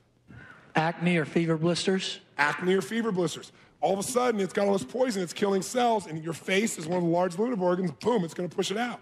Now, I want to ask you a question. Look at all the things we wrote down. Can we put those back up on the screen? Vomiting, fever, cramps, irritability, sweat, mucus, gas, the runs, dog breath, convulsions. I'll give you the other ones I wrote down here. Burping, blacking out, fainting, headaches, phlegm, joint pain from the poison in there, low energy, fatigue, inability to sleep, heart increase or heart decreases, kidneys that won't urinate, irritation to any of the cells in the body, perspiration. Let me ask you a very important question, and please listen right now. Think. Tell me any disease known to man that does not have these as the same symptoms. Tell me any disease. I'm saying to you, this is what your body, you told me, this is what your body will do if you give it a poison. And I said to you earlier, all disease is your body trying to eliminate poisons. And you said to me, if you poison my body, here's what my body will do to get rid of it. So now I'm saying to you, great, let's go to disease. Tell me any disease known to man that does not have these symptoms. My point is this, put in your notes this. When you have all of this energy in your body, and you put all this poison in, the body can deal with a lot, but there's a point where it's threatening the quality of your life or survival. And at that point, the body jumps to your aid and says, we're going to eject this stuff by any orifice we can find. We're going to dilute this in any way I can, retain water, get rid of it, do whatever I can. I'm going to create diarrhea. This poison is out of here. In other words, disease is the cure. You get that? Disease is the cure. And what most of us do, as soon as we start experiencing symptoms, is we try to jam that crap back into us, and we wonder why we don't have a quality of life long term. How many get this? Say aye if you really get this. It is the cure. You don't go, I caught a cold. You didn't catch a cold. You created a cold by your lifestyle. You built up more poison. It's gotten to the point where your body had to get rid of it. Don't stop it. Let it flow. Augment it. Drink more fluid so the body can dilute it and get it out faster. Get some rest. The body has more nerve energy and get it over it quicker. Don't stick something in there that's a virulent poison the body's got to deal with so it doesn't have any energy to get rid of the phlegm anymore. Don't dry up your nasal passageways and then wonder why you have problems later on breathing. Think about it. So in your notes, put down, disease is the cure. And a vital understanding of anything in life, this is what has made me effective in helping people emotionally, is this. The cause of my pain is rarely the source of my pain. See, most of us think as the cause is what creates things. The cause is the level that people see. The source, that's where it all happens. That's what creates the problems or the good things in your life. So we got to deal with the source. And if we deal with the source, things change. Now here's what's interesting. We've been taught it's all germs. But now we go and we say, nope. According to the medical profession, it's not germs. What do germs do? Does anybody know? Why do we have germs? Are they important? We could not survive on the planet without them. Germs are scavengers. What germs do is wherever there is weakness, wherever there is waste, germs take down waste and break it down so now it can be absorbed in the environment. You will find germs any place you find a tremendous amount of waste, period. I'll tell you, where do we get our whole theory about germs? Who gave it to us? What's his name? Louis Pasteur. Before Louis came along, what was the cause of disease? I read it to you earlier. What was it? Evil spirits. You were sinning, right? Those kinds of things. God had done it to you. So Louis came along and he discovered these wonderful organisms through his microscope called germs. He started noticing all these different biological forms. He identified them. And he noticed that when people were sick, that there were these germs there. And he went, there's the cause. We've never been able to see it before. And everybody went, wow, what a discovery. And from then on, everybody operated from that presupposition. And I'll give you a good way to understand this, a simple way. About 12 years ago, I went to New York City for one of the first times I ever went there. And I got there, and it was during the trash strike. Anybody remember this? Maybe some of you out there in New York will remember this. In Spring Valley, if you went into Manhattan, I'm sure you remember it. Because it went on, I don't know how long it had been on when I got there, but on the streets everywhere, there was trash almost as high as people. It was unbelievably gross. The smell was foul. It was horrible. And there was an unbelievable breakout of rats everywhere in the city. It was a bad time to be in Manhattan. But you know what's interesting? How intelligent would it be for me to come by in New York and go, oh my God, look at all the trash these rats brought here. You go, Robbins, you must be new. No, you see, we brought the trash here, and that's what brought the rats, because they feed on the trash. And I go, oh, really? That's an amazing concept. Equally, it would be stupid to take someone who's died, open up their body, find all these germs, and go, look, those rats, that's what killed the person. What killed the person was the toxicity built up, and what these rats did come in as scavengers was to break it all down and feed on it. And yes, if you create enough polluted environment, you can get enough rats, they start creating their own excrement, and they make the problem worse. Same thing with microbes. How many follow the metaphor? Now, let me ask you a question. What is the traditional approach to the old paradigm of medicine, traditional American medicine, allopathic medicine, on how would you deal with a situation? You'd use the war metaphor. You would say, we must kill all the rats. And most people would agree with you, right? Because they go, look, those rats are making my life miserable. Because those rats get your attention. The trash also gets your attention, but the rats really get your attention. Because they move around and you can see them. So now you go out and try and kill all the rats. Let's say you're even successful. What will happen? More will come back. Why? Because you dealt with the cause of your upset, the cause was the rats, but you didn't deal with the source, which is the what? And the trash inside of you, the toxins, are created by your lifestyle. How many get this? So I'm not saying that germs don't exist. Of course they exist. They are your best friends unless you create an environment that attracts an overabundance of them. Now, I'll give you the scientific basis of this also, if you'd like. Turn the page. You'll see over here, by the way, on page 13, a little reminder. It says the germ theory is based on the study of interim causes of illness. Circle the word interim. It's the short term. It's right up front. Rather than the source that initiates the illness. So we want to find out the real source of illness. And so if you'll notice down here, if you'll just turn the page, let's pop it on the next page. It says traditional medicine has looked for a specific germ or microbe as the cause of disease. Germs, viruses, and the terrain, the level of toxicity found in the body, are all cofactors in the manifestation of disease. In other words, I'm not saying to you that these germs don't play a role in having you have dis-ease in the body. They do, but they can't do it on their own. You have to create an environment where they multiply in an imbalanced way, where your body now no longer has the strength to deal with it. Turn to page 80, let's see where it is, 81, and I'll give you Koch's postulates, and those who are doctors in the room will tell you, in medical training, this man created basically the scientific basis for evaluating causation and disease. And Koch's postulates make it really clear why germs are not the cause of disease, and again, why Robbins and all these other people that are writing these textbooks now, the modern textbook, no longer say germs are the single cause of disease. Here's what he says. Number one, if a germ causes disease, then in any germ causes disease, definite, specific, and unique germs must, one, be found in every case of the disease. Are the germs that are supposed to cause a disease always found when the disease is present, yes or no? So here's a question. Can you have an effect without a cause? No, that's why one scientific reason why germs are not the cause of disease. Two, they must never be found apart from the disease. Is that true? No, right now you have streptococcus germs inside of you. You have pneumocystis germs. AIDS, most of the AIDS patients in the early days were all basically, they had pneumonia. Pneumocystis was the basis of it. You have pneumocystis in you right now. Tons of it. But you don't have pneumonia. So how could that be? Because it's not the cause of disease. You can't have a situation where you have the cause and not have the effect. Just like you can't have the effect without the cause and say that they relate scientifically. They don't. Four, For germs to be cause of disease, they must be capable of culture outside the body. Never has a culture been made with normal, healthy, living tissue. Medical theory declares that germs attack and destroy healthy tissue within the body. However, no germ has ever been known to multiply in normal tissues or normal secretions in the laboratory. Germs are seen in association with disease only in that they are feeding on decay. Until it can be demonstrated that germs have an affinity for normal, healthy tissue, the germ theory remains unsupportable. Specifically, when they grow germs in the laboratory, they do it in meat broth, in chicken broth, and all kinds of rotten eggs. They use substances that are of decay. If your body is healthy, it is not decaying inside. Because the only way to get germs to grow is to give them something that gives them life, which is decay. Germs are designed to take decay, break it down, because if it wasn't for germs, we'd all be this high in waste on the planet Earth.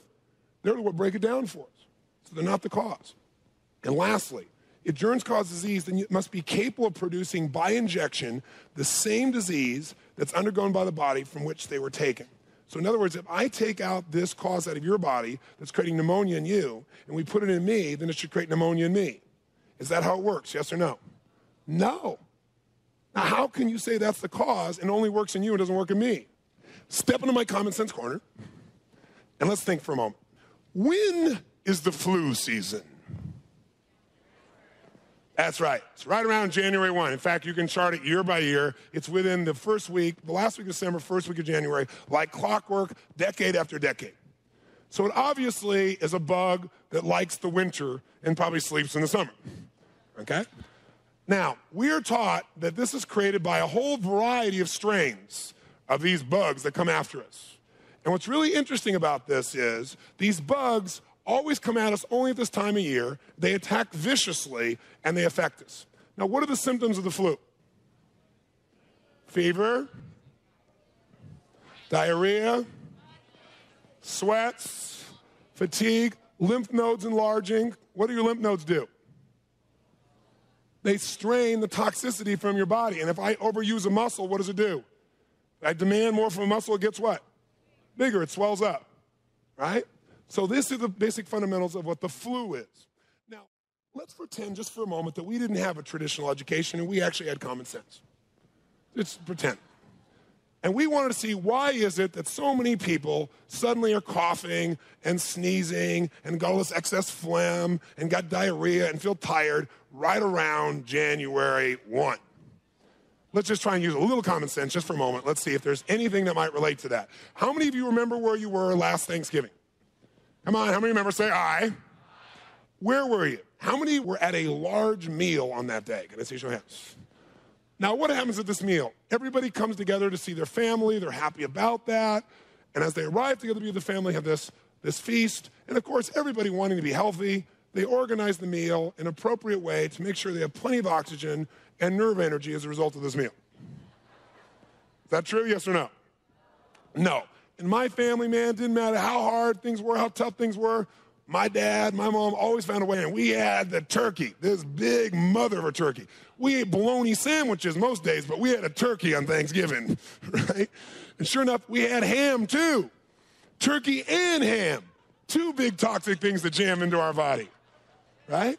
And then we didn't stop there. We had lots of mashed potatoes and lots of meat gravy, right? And made sure we had some of that Malinsa and some of that token vegetable on the side, stuffing, all these things. And what did you do? You probably sat down and said, I'd like an appropriate amount of food in order to really maintain the vitality of my life. Is that what you did? Yes or no? No, what did you do? You pigged out, didn't you? And by the way, I ate so much in those days, man, I ate so much, my stomach was swollen, right? And then what'd you do? Then you barely could make it away from the table, right? And you struggled to get to a chair, right? And you got to the chair and somebody said, pumpkin pie? And you went, okay.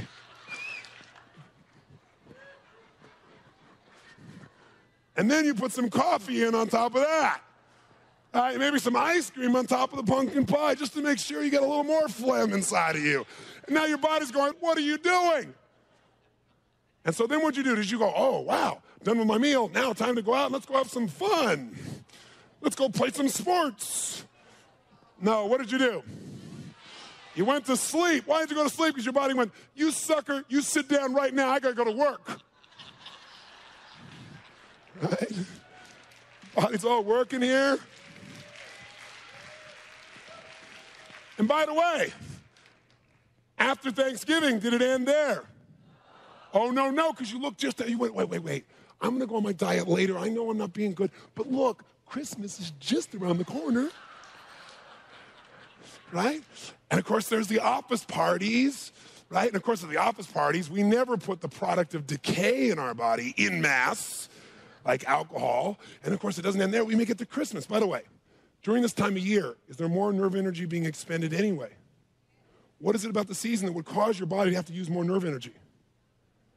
The shock and stress of two things. Temperature changes in 90% of the population, in terms of the season changes, and when it gets cold, your body has to use more nerve energy just to protect itself. Major difference. What else happens this time of year besides all this? The emotional stress. Does that use energy, yes or no? How many of you expend a lot more energy during the holidays? Say aye. Why? Because for you, what happens during that time is you expend good energy. You're excited. That takes more energy. You got your normal life you're living, plus you've added all this new stuff to it. And by the way, for that point, most people are at threshold. Plus, most people in lots of parts of the country bundle up. They're actually keeping their body's ability to get rid of things in. They're actually heating it up. So now the body's got to try and warm itself up, cool itself down. It's constantly going like this. All of those things would be enough to stress your body a little bit, but then you add to it the lifestyle people have during their holidays. The weather alone could start to create more demands. If you're healthy, the weather's no problem. Your body knows how to adapt to that. But if you have been using your energy all year long, and now you go into a cold season, not a cold, this kind of cold, temperature cold, there's a shock to the system. The body knows how to adjust. But when you're already at the edge of threshold, because you've been going like crazy and don't have enough nerve energy, all it takes is a little bit to kick you over. And now all the poison that's been in there jumps out. So, for example, you can see this all over the world. It doesn't have to be Christmas time. But here we add to it the wonderful American lifestyle of, okay, it's Christmas. What happens at Christmas? Do you eat real light on Christmas? Yes or no? Hell no. You go to Christmas, what do? It's turkey and ham time again. Usually, by the way, did you make enough turkey that you had lots of turkey sandwiches, turkey pies, turkey everything for about a week afterwards? Right? So sure enough, now you do it again. And by the way, in a Christmas, you barely can walk or move once again. Do you stop there? No, look, New Year's is just down the corner. Right? And on New Year's Eve, in order to start your New Year right, what do? You think, I want to be so conscious in this new year. You probably sit down and set all your goals, right? Do a whole goal-setting workshop that night. What do you usually do on New Year's? You drink alcohol, the product of decay. There are only a few things the body cannot use at all that are total poisons. Alcohol is one of them. Alcohol instantly, the minute you put it in your bloodstream, it goes right through your tongue before you even swallow. It goes right in your bloodstream, unfiltered. It radically destroys the oxygen level in your brain. A sip of alcohol, and you've destroyed brain cells instantaneously. I'll show you the research. I'm not making this up. Instantaneously. Right? But you don't just take a little sip. It's time to celebrate the coming of a new year in a peak state. So now you drink, and you wake up next morning, oh my God, you feel sick, and maybe you vomit, and you worship the porcelain god, right? And you got this fever, and you look on the paper and it goes, flu break all over the country. You go, that flu bug, God got me, man. Now, if it happens the next day, most of you get it. But usually it doesn't happen the next day. It's within a couple of days or a week. And you've been feeling run down probably before that, and you get all this place, you go, oh man, I can't believe it. And you know what's really interesting? It's always a special kind of flu bug. It's always a commie bug. Yeah, it's always a commie bug. It's the Beijing flu. It's the Russian flu. Yeah, it's always some commie bug coming over here to wreck our holidays. Tell you what, you want to have some fun? Let's read some real newspaper articles. These are real. U.S., quote, blame the what virus? Beijing, another commie out there. Another commie. Blame the Beijing virus for the aches and pains that deck the holidays. Welcome to 1994, now get right back into bed. If you're like thousands of others, you got more than you asked for during the season of giving. While you and your family gathered around the punch bowl, you shared more than good cheer. And now, because of that punch bowl, which didn't have any alcohol in it, and now you have aches and pains, chills, a sore throat, maybe even a queasy tummy. You have the flu. Check it out. It's rampant on the land, felling healthy men and women like oaks to the axe and leaving offices bereft of workers. Flu has been reported in 42 states. I can't imagine why. As widespread as Florida to Maine and Oregon and parts of a dozen other states, says the National Centers for Disease Control. Quote, it's a pretty good assumption that we're starting to peak right now, says Steve Jegler. Yes, because they can predict when it's going to happen each year based on lifestyle. He said Steve Jegler, who, by the way, is the brand name manager for Sucrets, whose parent company, Smith Klein Beecham, sponsors a weekly flu alert. What does Smith Klein Beecham make? I don't want you to believe in marketing or anything. Here's what I like. After polling 1,680 medical personnel in 70 regional markets, research projects that you represent 107 million people, this is what they're claiming. This is the drug companies claiming. 43% of the U.S. population has flu symptoms right now. 43%. Give me a break. When have you seen half the population do anything? They can't even agree on what sex means. How could they even have disease the same way?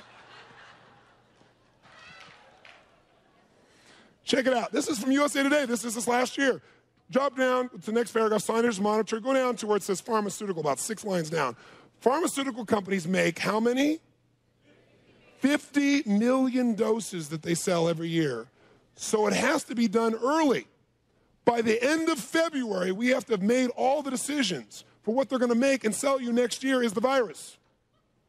It's not even here yet. He says it's not always easy and predictable. Obviously, the closer we are to being accurate, the more protection you have. They're not even accurate, he admits it. But if we're fairly close, it's better. You guys get this? Now, turn the page and look what the flu vaccine is. This is how you're going to protect yourself from these evil commie bugs.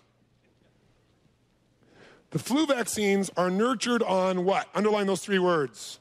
Decomposed proteins of animals, egg, or human origin. In addition, the following chemicals are used.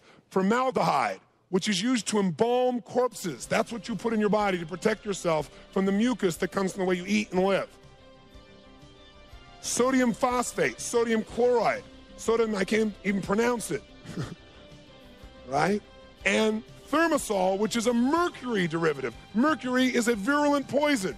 So to make sure that you may not have some sore throat or cough or a little diarrhea, let's stick some animal, egg, and human toxicity of proteins directly into your bloodstream, into that delicate chemical balance, just to protect you in case it may show up tomorrow from Beijing. How many can see that flu is driven by lifestyle and that anything we find in your body is because you built the trash up and now it's feeding on it and multiplying? How many agree with that? Say aye. Aye.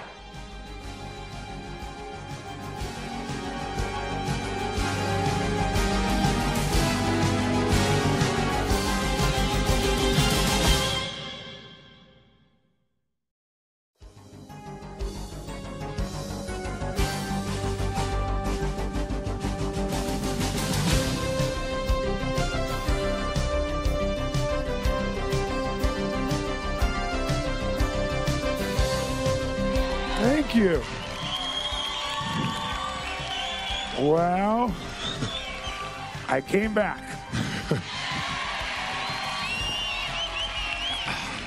I missed you. What can I say?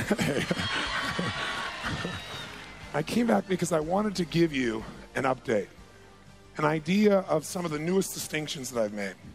If you've been involved with my work at all, you probably have been exposed to some of the principles. How many of you read Unlimited Power? Say aye. If you did, I talked about some of the fundamental principles of living health there. Now, my goal in the first half of this session was really to get you to see you don't have to be afraid of bugs. You don't have to worry that in the middle of your New Year's, some commie bug is going to wreck your holiday. okay? That it's really not how it works. You have all these, quote, bugs inside you right now. Germs are good. Germs are things that are useful.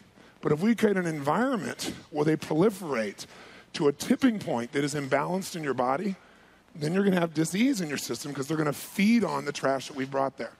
And my biggest concern is that people live in fear.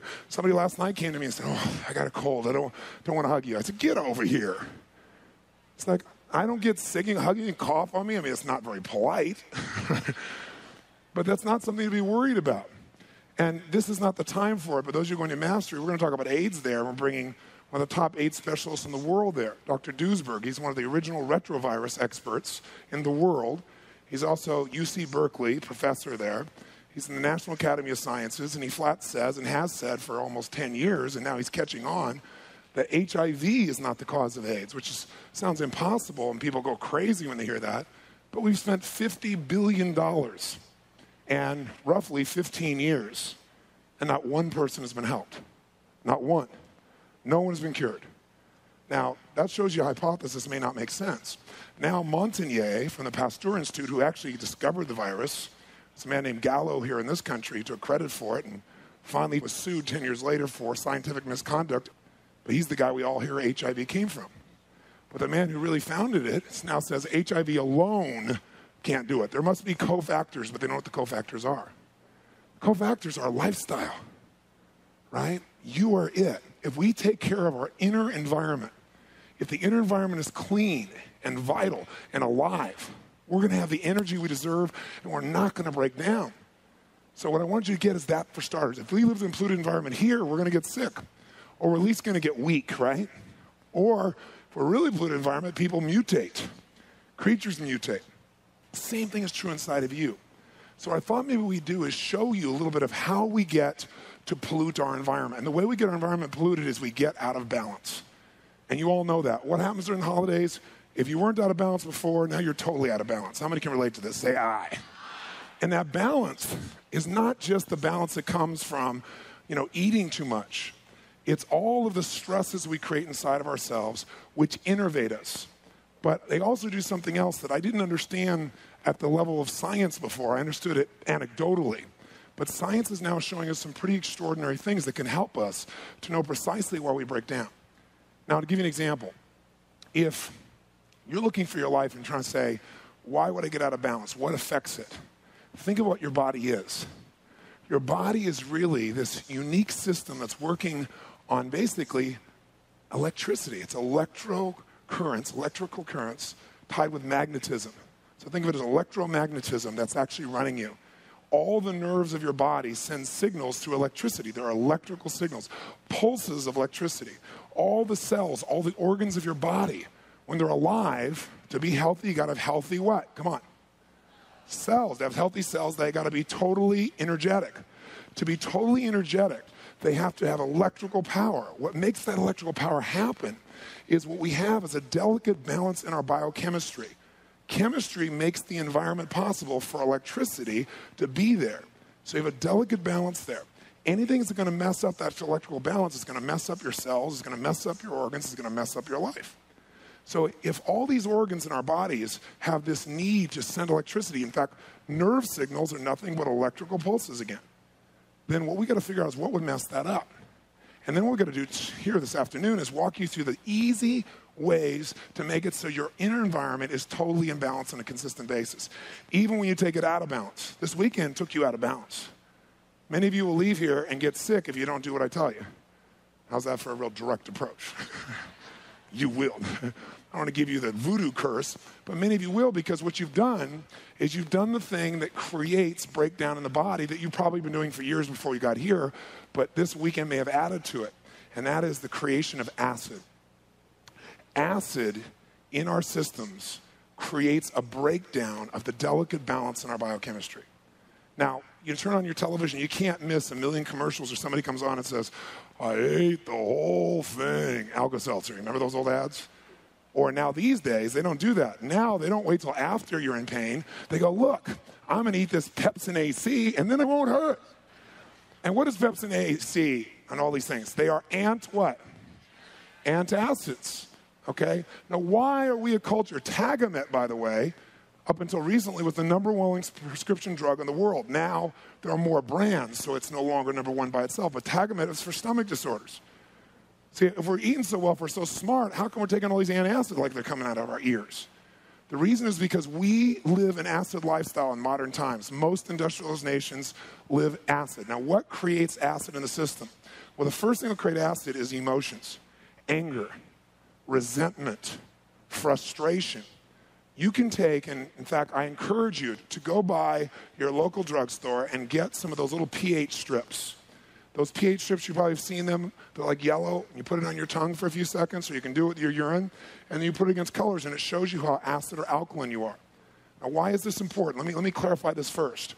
Your body, to maintain this powerful, energetic, electrical current in you, has got to have a certain pH, a certain basis of what's called acid and alkaline in the system. It is as important as maintaining the temperature of your body. Your body has to stay at what temperature? Quick. 98.6. Well, here's the other number you better know. On a scale from 0 to 14, where 0 is pure acid, burn a hole in steel, and 14 is purely alkaline. Or another word for alkalinity is base, for those of you who have a scientific or chemistry background, right? The middle then, the balance would be 7. Our bodies need to be at 7.36. That's the ideal, which is more acid or more alkaline. Which one is it? Slightly what? It's slightly alkaline. Now, the portions of your body, like your stomach, has hydrochloric acid in it, and in that area, right, you're going to have more acid. But I'm talking about your blood. The blood, which is the river of life. What takes the oxygen everywhere? The blood. You know, what brings the nutrients? The blood. The blood is the basic source of everything. So your blood has got to be at 7.36. In fact, this is so important, guys, that if this figure were to vary 1 or 2 points, you would die instantly. Does anybody know why? Because what happens is it would change the chemistry where there'd be no electrical power. And imagine an electrical power plant that somebody unplugged. Everything stops. Your organs, your cells, everything shuts down. You're dead. That's how important alkalinity is to your body. Now, most people, though, are constantly testing the body's ability to do this. For example, we go to a cold environment, what does our body do? It compensates, right? It figures out what to do to try and speed up, try and get that warmth to the body so that we can survive. The same thing happens when you take in a lot of acidity in your body. Your body rushes to figure out how to deal with this. Now, the way the body deals with excess acid, and again, what brings acid to the body? Emotions is the first thing that most people never even think about. Remember when I asked you to call that person this weekend, which I know many of you didn't do because we gave you so much extra spare time? But I know you're going to do tonight because I know what a committed soul you are, or tomorrow morning at the latest. Because by doing that, whether you realize it or not, that anger you think about, or when you think you were victimized by somebody, that produces acid in your system. When you worry, I mean, how does it feel when you worry? What does your body feel like? Can you feel that kind of feeling inside your body, like something's churning? You are creating acids in the system. By the way, conversely, Norman Cousins, who, God bless his soul, an amazing man who was here in Los Angeles, right, teaching at UCLA. If you remember, he cured himself of disease by doing what? Through laughter therapy. He'd watch for 8 hours a day all these funny films that cracked him up, and he laughed his way back to health because you can also, through your emotions, can you stimulate your immune system? Can you release positive endorphins, yes or no?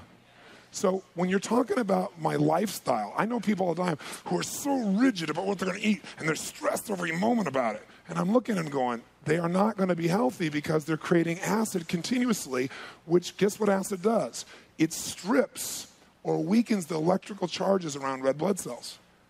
So, for example, and I'm getting a little technical, but please stay with me, and I think this will make sense for you.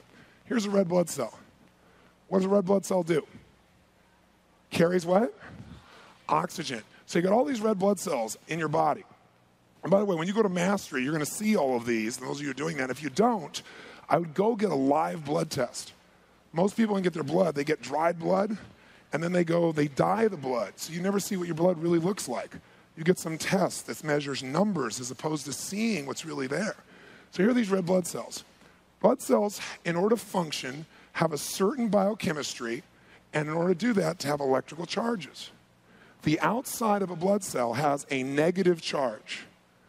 The reason it has a negative charge is it keeps the blood cells from doing what? Anybody know? Sticking together. If the blood cells stick together, what's going to happen? Yeah, they're going to suddenly go through the bloodstream more slowly, through the body more slowly, so you're going to get less oxygen. All these little red blood cells got to make it all the way down to little capillaries. Some places they have to go one at a time. So all of a sudden, imagine you got your body full of sludge. And by the way, that's how most people feel. They sludge through life. Because if you see the red blood cells, they're all clumped together. Now, what happens is the inside of your red blood cell has a positive charge.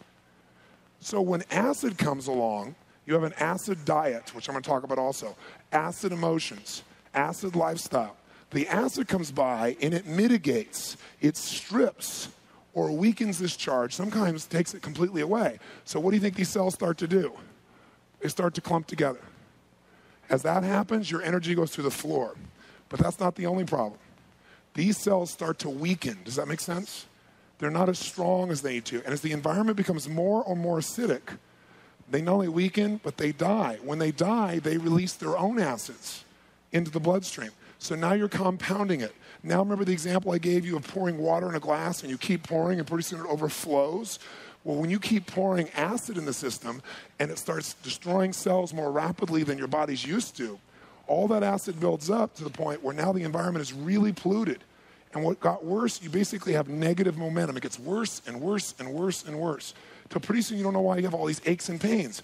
Aches and pains are acid. It's a lack of oxygen and acid. And you can find it in any part of your body. So what we've got to do is we've got to maintain this balance. You know what your body does? Your body's intelligent. It's ready for this. It's designed for this. Except it's not really designed for what we do to it. Our bodies were not designed for us to be able to process every food the way we do in modern times. And to take in the things that we drink and eat that have no basis in nature whatsoever. So we're putting all this acid in. So the body does, it says, my God, we have an emergency here. We've got to solve this. So the body uses stores of alkalinity to neutralize the acid. And you have those stores in your body. You have alkaline reserves, they're called. And in those alkaline reserves, you have a variety of things like magnesium, calcium, et cetera, et cetera. So the body knows how to do that. But here's the problem. If you keep putting more acid in than the body can deal with, pretty soon, what do you think happens to your reserves? They go down. Pretty soon you don't have any reserves. Now you're in a dangerous situation. Now you're going to start having a major dis-ease start to affect your body. Like, remember FloJo, this incredible athlete? She just died recently. And here's this woman who was supposedly, so fit. She was fit, but she was unhealthy. She created so much acid. Because, by the way, does working out produce lactic acid in mass? And if you're a sprinter, does that build more acid than if you're aerobically running? Yes or no? You bet it does. So she kept pushing, and she got below her reserves, and then the organs in the body start breaking down. But people go, oh, there's a bad heart on this person, there's a bad this. What makes it bad, what tears the process down, other than your initial genetic weakness, is the acid. And whether your genetic weakness is affected or not, is acids go to the weakest part of the body. And so they weaken something that's already in trouble. Is this making sense to you? Okay? It's such an important understanding. So, guess where the body now goes to survive?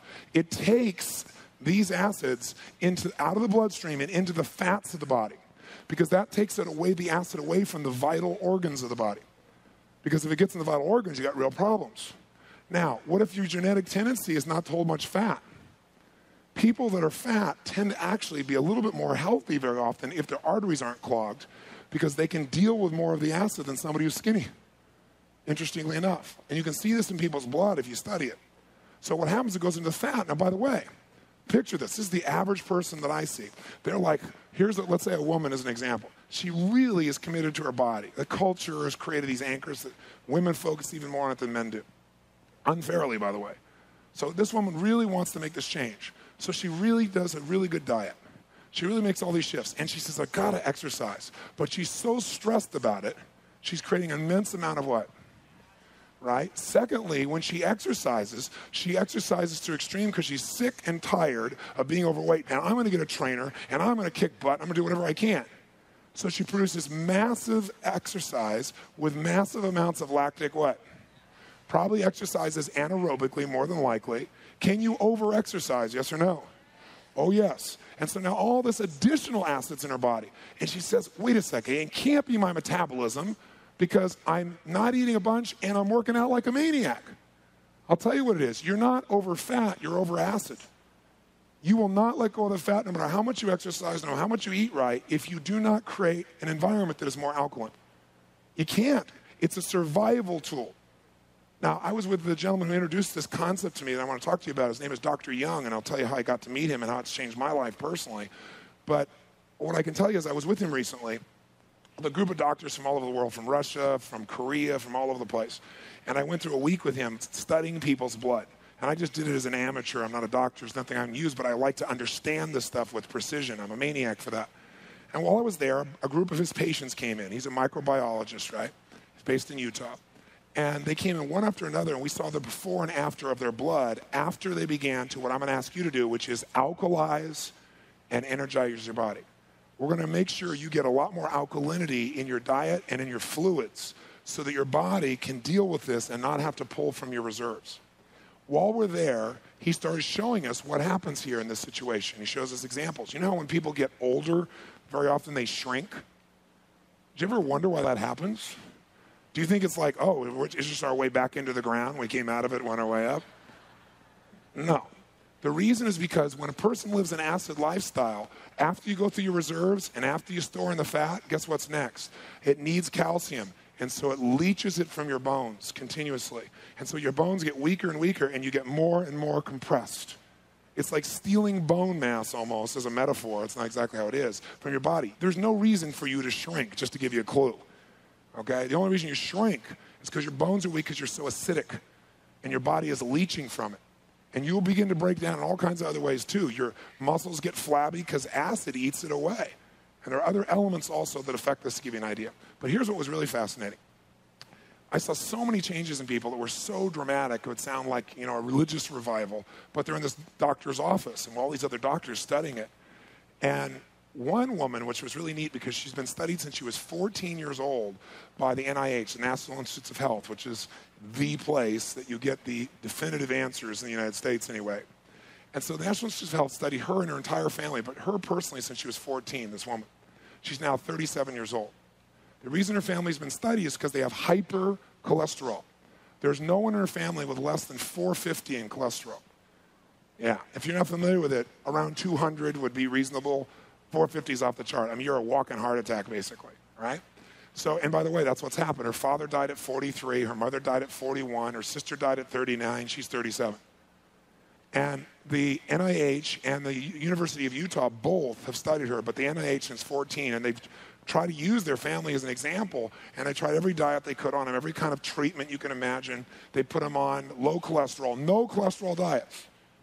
And their cholesterol still rises or stays the same. They've never been able to reduce it. This woman has been doing what I'm going to show you today, alkalizing and energizing, practicing everything I was teaching before, but adding the focus of alkalinity to her diet, drinking a green type of drink that brings more alkalinity into the body. She's dropped 50 pounds in the last 6 weeks. She's never been able to lose weight. Why? She had so much what in her body quick. So her body's hanging on to it. Now the body's alkaline. It's just let going like crazy, and she's not working out half as hard or anything like that. But the second thing is she's lost already 190 points off her cholesterol in 6 weeks. Nowhere in her entire, you know, deserves a hand. I agree. Let's give her a hand. All right? What's cool about this is it's, you know, documented by the NIH because sometimes individual researchers do their thing and people go, so it's really outstanding to be able to see that. So all it is, and I asked Dr. Young, I said, so why? Help me with this. Why would her cholesterol go down though? He said, Tony, cholesterol, you don't need any more cholesterol. Your body, as most of us know, makes cholesterol. The only reason you get additional cholesterol is you're eating animal products. So you're eating the cholesterol of other creatures and putting it in your body. So with their dead mass, you're taking their cholesterol. All right? Doesn't this sound attractive? Okay? But he said, here's the real problem. He said, you get your body where your blood, you put more acid in. Your blood's got to stay at 7.36 or real close, right? So it's got to do something. Now, it tries to use your fat stores. It tries to your alkaline reserves. It tries to do anything to balance it out. Let's say that you've maxed out those things, and all this acid is going to run through your arteries. What will they do to what will acid do to your arteries? It'll burn a hole in it like that. You'd be dead. You can't have arteries with holes in them, right? So the body says, we need a binding agent. We need something to grab a hold of this acid and protect the arterial wall. So it secretes or gathers, if you've had additional cholesterol, the cholesterol, and it puts it on the wall to protect the sensitive linings from all the acid. And by the way, there's no downside of that if you were to then change your diet. But if you keep being acid, the body keeps adding cholesterol till pretty soon there's no room for the blood to go through. But it's like, do I die now or do I got a chance of survival? He said, so when she became more alkaline, her body didn't need the cholesterol anymore. The body adjusts. It's intelligent. It feels what's going on. It starts to release the cholesterol out of her system. Plus, he was super hydrating her, flooding her body in a way that cleansed her cells of those cholesterols. Does this make sense to you? I mean, this is breakthrough stuff. Now, let me tell you why I'm telling you this and why I found out about this, because I've lived a pretty energetic lifestyle for most of my life, prided myself that I can rock the house, whether it's 2,000 people or whether it's 20,000, for as long as the day can go by. And I did it because years ago I made a huge shift in my life, which is this dietary approach that I'm describing to you, and this lifestyle approach. And I freed myself of the fear, which took away some of the acid by itself, right? You heard earlier I described I was always afraid early in my life I was going to die of cancer. That'll create some nice acid for you. So what happened for me is I've gone all these years. I'm now 39 years old, just turned 39. And so as I came through this process about, I don't know, roughly probably 2 years ago, I started to get to the point where I was using much more of my mind for the energy as opposed to my body. Can anybody relate to that? It's like it's more mental energy and like will. Like I get on stage and crank, but it wasn't like I feel now. Just like that just feels effortless. It was more like, am I going to do one more song? Kind of like a lot of you were thinking over this weekend, right?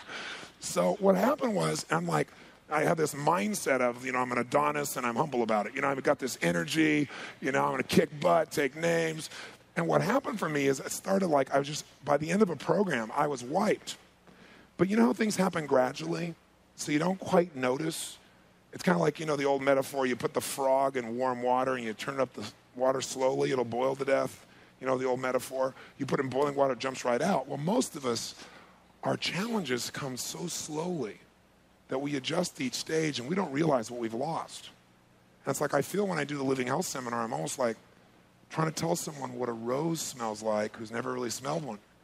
Because most people have never given themselves the gift of that kind of dynamic energy. They've never had it because no one taught them how to have that. And that's my real goal in being here. I want you to realize, I want you to experience that nothing tastes as good as fit, healthy, and vital feels. Nothing. And once you feel that, you'll get addicted to that feeling, and it will change every aspect of your life, your relationships, your finances, everything. Because here we are living in this culture where people value everything more than their body. Their money, their career, we'll do anything for our kids, right? All these other things. And what's the last thing that shows up? Our bodies. And thank God that, our bodies are as strong as they are, but we deserve to have them at full tilt. So for me, as I started to feel this little bit of loss, so I thought, okay, I know what the problem is. I'm getting toxic. I'm exerting more energy, right, on an ongoing basis than I'm building back up. I'm not sleeping, and I'm not resting, and I'm go the whole time, and I just need to balance out and cleanse my system. So I decided to do that. Now, I know quite a bit about a variety of sciences that have to do with how to study the blood, and there's quite a bit of research that's been done overseas. And there's a certain type of microscope in the past called a dark field microscope. Dark field microscopy, I guess is how they pronounce it. And so years ago I had that, and it allows you to see what you don't see in a traditional blood test. It allows you to see that your blood, unlike traditional science tells you, is not sterile. It's like another universe with all these creatures moving around inside of it. And again, those of you coming to Mastery, you're going to see all of you. I'm going to do your blood for every single one of you as part of Mastery. So you're going to get to see your personal bloodstream. But what's interesting is there's a new microscope out now called an ultralight microscope that allows you to see even deeper. And what you also can see is things like candida or yeast in your blood, parasites. You can see everything, and it's very visual. So before I went on this cleanse, I said, what I'm going to do? I'm going to go look at my blood so I can see how bad it is, and also so I can feel the victory afterwards and see it clean up. Being somewhat visual, this was important to me. So I went down. I was in La Jolla. I found out about this place that did this new form of microscope work. I went down, looked at my blood, and honestly, it scared the hell out of me. Because my white blood cells were ripped open and like leaking out. They weren't moving at the pace they're supposed to move. And my immune system's broken down, which probably was how I was feeling inside. I was feeling run down. And I'm thinking, God, I know I eat well and all that stuff, but I thought, no, I'm not. I'm going full tilt. I'm not breathing. I'm not doing the other things that are so important. And I'm exercising like a maniac on top of it, right? Because I want to be fit. And so I looked at this, and then what was interesting about it is I was also full of candida. And candida is so full. I mean, you can't turn on the commercials these days without finding more about a woman's yeast problem than you want to know. Okay? There's all these products. But men have just as much yeast as women do. They don't, we won't go through the details. They just don't notice it as easily. We'll move right on from that one, okay? The point of the matter is, what yeast do in your bloodstream is they eat all your glucose, which is all your energy storage, right? All your sugar. So what that does is you eat and you're never satisfied because you're not getting the nutrients. Remember, taking in nutrition doesn't mean anything. If you don't have proper digestion and assimilation, you have no nutrition. So what happens is along the way, the yeast consume it. So I don't know how many of you can relate to this, but I would find myself, I was so busy, I wouldn't eat all day long. Then about 8, 9, 10, 11 o'clock at night, I was ready to eat a human. I was like, I got to have something, man. I get that state where you got to have something. How many can relate? Come on, say aye. That's because your blood sugar is where? Through the floor, right? So I'd find that, and it created a lot of stress, and it created my energy being super high, and then boom, I'd hit a crash point, man, and I would crash if I didn't go do something. So all of a sudden, I look at this thing, and I can see why. It's eating it all up. And by the way, you know what yeast does once it eats all your sugar? If you don't give it enough sugar, which it demands, your cravings for sugar are the little creatures inside of you demanding it. I got a friend, some of you know, I mentioned Pete Agoscu. Pete's one of the most driven people I know. 4 a.m. up doing his workout. He was a Marine. He just never stops, right? Just full tilt. But here's this totally fit, healthy, structural guy going for it, but every day he drank beer. Because after all, he's a Marine. Right? Part of his what, guys? Do you remember? Identity, right? So I talked to Pete about it a few times. I said, I don't care. You can do whatever you want to do. But I said, it just seems incongruent. He goes, no, it's not. But he craved it. When he had his blood done, he was full of yeast. The yeast were screaming for the alcohol, wanting it desperately. When he cleansed the system, he didn't want to stop drinking alcohol. He just had no desire for it whatsoever. It's zero. If you got a lot of acid addictions right now, as acid addictions are like cigarettes or alcohol or coffee, where you got to have it, and you get yourself alkaline, this is not a willpower thing. You won't go through the headaches and all that crap people do. That headaches is all the acid that's released back into your body now as you start to cleanse. It's in the cells, in the fat. And when you stop giving acid, the body goes, all right, we got a chance to get rid of this stuff. Put it in the blood and let's get it out. When it puts it back in the blood, you get this headache, and you're detoxifying, it's called. I'm going to show you how you can detoxify without all the pain, which is really wonderful, by having enough alkalinity to deal with those things. Does that sound good? It's really important. Really important. So anyway, the point of the matter is, I look at my blood, and I got candida in there, so no wonder my energy's not as high. Sure, I'm living well, supposedly. Now, what caused the candida? That's the part I want to understand. Because look at me, I eat really well. I really do. I thought, well, candida is feeding on sugar. I don't eat sugar. But, I'm vegetarian. And I see a lot of vegetarians. The meat eaters always look at them and go, I don't want to look like that. Well, that's because they're eating tofu and drinking milk and eating cheese and eating all that crap that's horrible for them. But also, they eat all kinds of carbohydrates that convert into sugar. And sugar, ultimately, taken in mass, becomes acid in the system. It has an acid ash. So does protein. Has an acid ash. You go, what's left to eat? Don't tell me you're going to talk to me about veggies, are you? We're not getting there, are we? Yep. But I also want to show you how you can have like a big salad, drink a green drink, and get most of your alkalinity from that, so you can still have the foods you have, maybe in hopefully a little bit smaller quantity, because you won't desire it as much as you become more alkaline and more balanced. The point of the matter is, I started looking at this and going, boy, I know what it is it's the pastas, it's the carbs, and I always had fruit from breakfast till noon. I've taught people that for years. I'm dead wrong about that. And the reason I'm dead wrong about that, and I didn't know, and it served me well, because fruit cleansed me, it was great, gave me energy. What I didn't realize was we live in a society where most of our food is processed. And as we're eating all this processed food, we're getting so much acid that eating a bunch of fruit on top of it adds that much more sugar and creates more candida. How many follow that? Okay?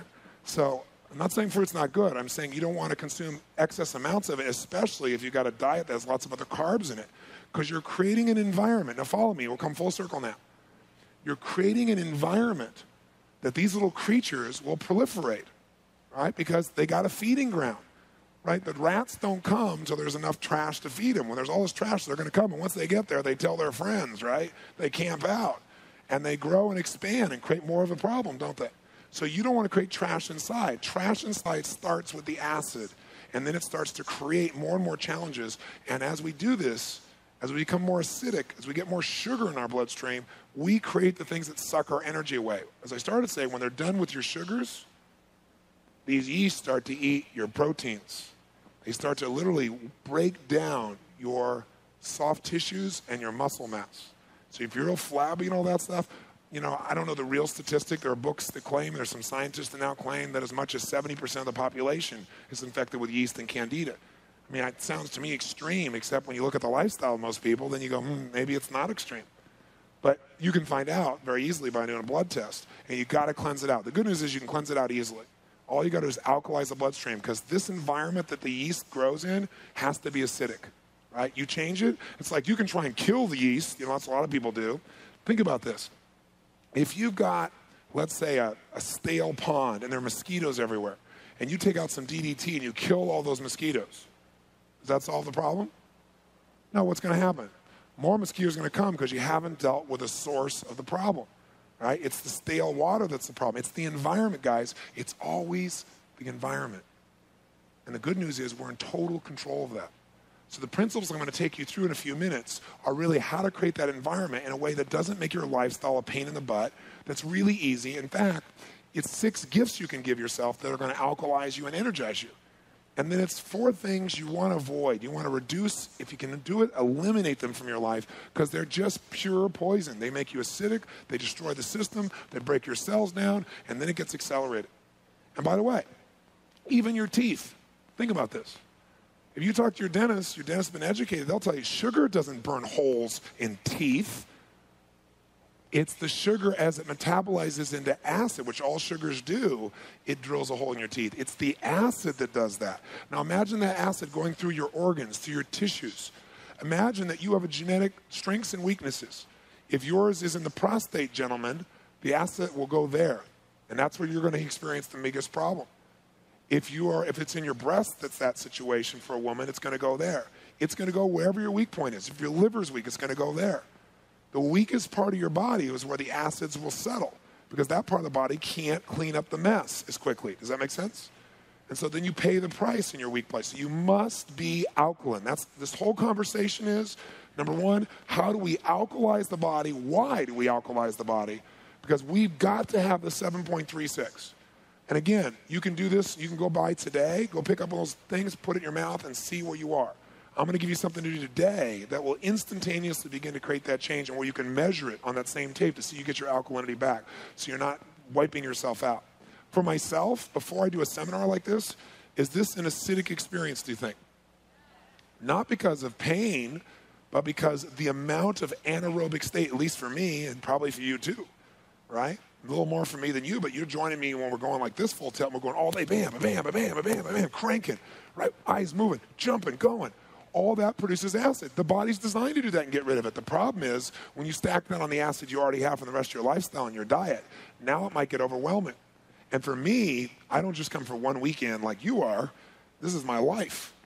So when I'm gearing up for a program like this, or I'm doing a program like Date with Destiny or Mastery, Life Mastery for 9 days, at the end of that, I'd be wiped. Now what I do is I load up on alkalinity in advance. I drink alkalinity, I take it in, I eat in an alkaline way on a regular basis, but I have some specific colloidal products. Colloidals are the smallest particles things break down into. And they're delivered not through the digestive tract where it can get burned out, but directly under the tongue in a sublingual way. So it gets 98% of it gets absorbed directly in my bloodstream. So I take these, and I have zinc, for example, and manganese, right? All those different elements so that when I come here and crank, my recovery is fantastic. I don't break down.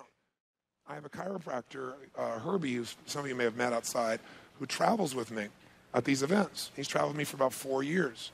And I always know that when he's going to test my adrenals are always gone. That's not hard to figure out, because I use every ounce of them, because I got to move not just myself, but move all of you day and night. All right, so my adrenal glands were completely overused because I was always going through my reserves. And all parts of my body, there are different muscle tests for how different organs are working. And I know there are 4 or 5 things that are always broken down. He'd work on me, I get back, slam me back on stage, go crank again, right? And so Herbie comes after I've made this change in my diet. I went and got this blood test to finish the story. I said, what do I do? They said, here's the things you should do. You might want to meet Dr. Young. I'm sure he'd love to meet you. I said, I'd love to meet him. But here's what you can do. And they said, in 30 days, you can have this totally turned around. I said, show me some examples. So they showed me before and after of people's blood. Being visual, that convinced me. So I said, great. So me a woman who had breast cancer and what her blood looked like. And it scared me because mine was moving in that direction, that kind of breakdown. And they showed me 30 days later and blood was perfect, right? And she's fine. So I went and did this for 30 days, and I went and had the blood test again because I'm not a believer in, like, I've never promoted supplements because most of it is expensive urine. Right? 90% of it just goes straight through you. Your body can't digest it. It's not absorbed. So I've had a lot of chances to make a lot of money, quite honestly, where people said, you could do this, put your name on it, make it go, and I've never done it. There's one person I promoted a detox product that I believe in. That's it, in 20 years of doing this. And I know the soil's depleted, but who cares if you're getting something else your body can't absorb? But these particular products, I'm different than my wife, Becky. Becky, if you came to my house and you opened one cupboard or 3 cupboards, you'd find every supplement known to humanity. And I don't take any of them. My wife likes to do, 5 or 6 programs simultaneously, just to cover all bases. I said to her, honey, how are you going to know what's really working if you do all this stuff? She goes, well, I don't know. It just feels good. Well, now you can take a drug and feel good, right? Feeling good does not mean it's doing good. Feeling good sometimes is because you're stimulated, because you put a poison in your body and your body's speeding up. But the blood doesn't lie. So I went 30 days later and I looked at my blood, and my blood was perfect. No candida in the system, white blood cells perfect. I knew that before I got there because I felt better than I could remember feeling in probably 5 or 6 years. And I think I feel pretty awesome. But I remembered how good I felt before that I'd gradually forgotten. Becky, by the way, has a little different diet than I do, not much, but she eats more animal products, and she was full of parasites. And on the screen, we saw this parasite literally pop through one of her blood cells, right? And you could see it swim through the blood, and it was like, ugh, right? By the way, her diet's probably better than 90% of you. If you eat meat, I know it's better than you. And so it scared the hell out of her, right? And I went, see, I told you about those eggs. Right? Because she was eating eggs, right? And I was trying to explain to her, what is in eggs? You take in an egg, you got millions of microforms that you're consuming with one egg in your body. One. All these little creatures. It's unbelievable. And when you see it, you'll never go back. It's easy when you don't have to look at it, right? You go, oh, look at that little thing, little sunny side up, looks like the sunshine, for God's sakes. How could that hurt somebody? But when you see what you're eating with it, then you start going, ooh, you start feeling these creatures going through you. Yes. Anyway, 30 days later, she was convinced, right? 30 days later, no parasites in her blood. So Dr. Young and I have become good friends. I just recently did a power talk with him that's going to be edited, and if I had it here, I'd give it to you. It's not done, unfortunately.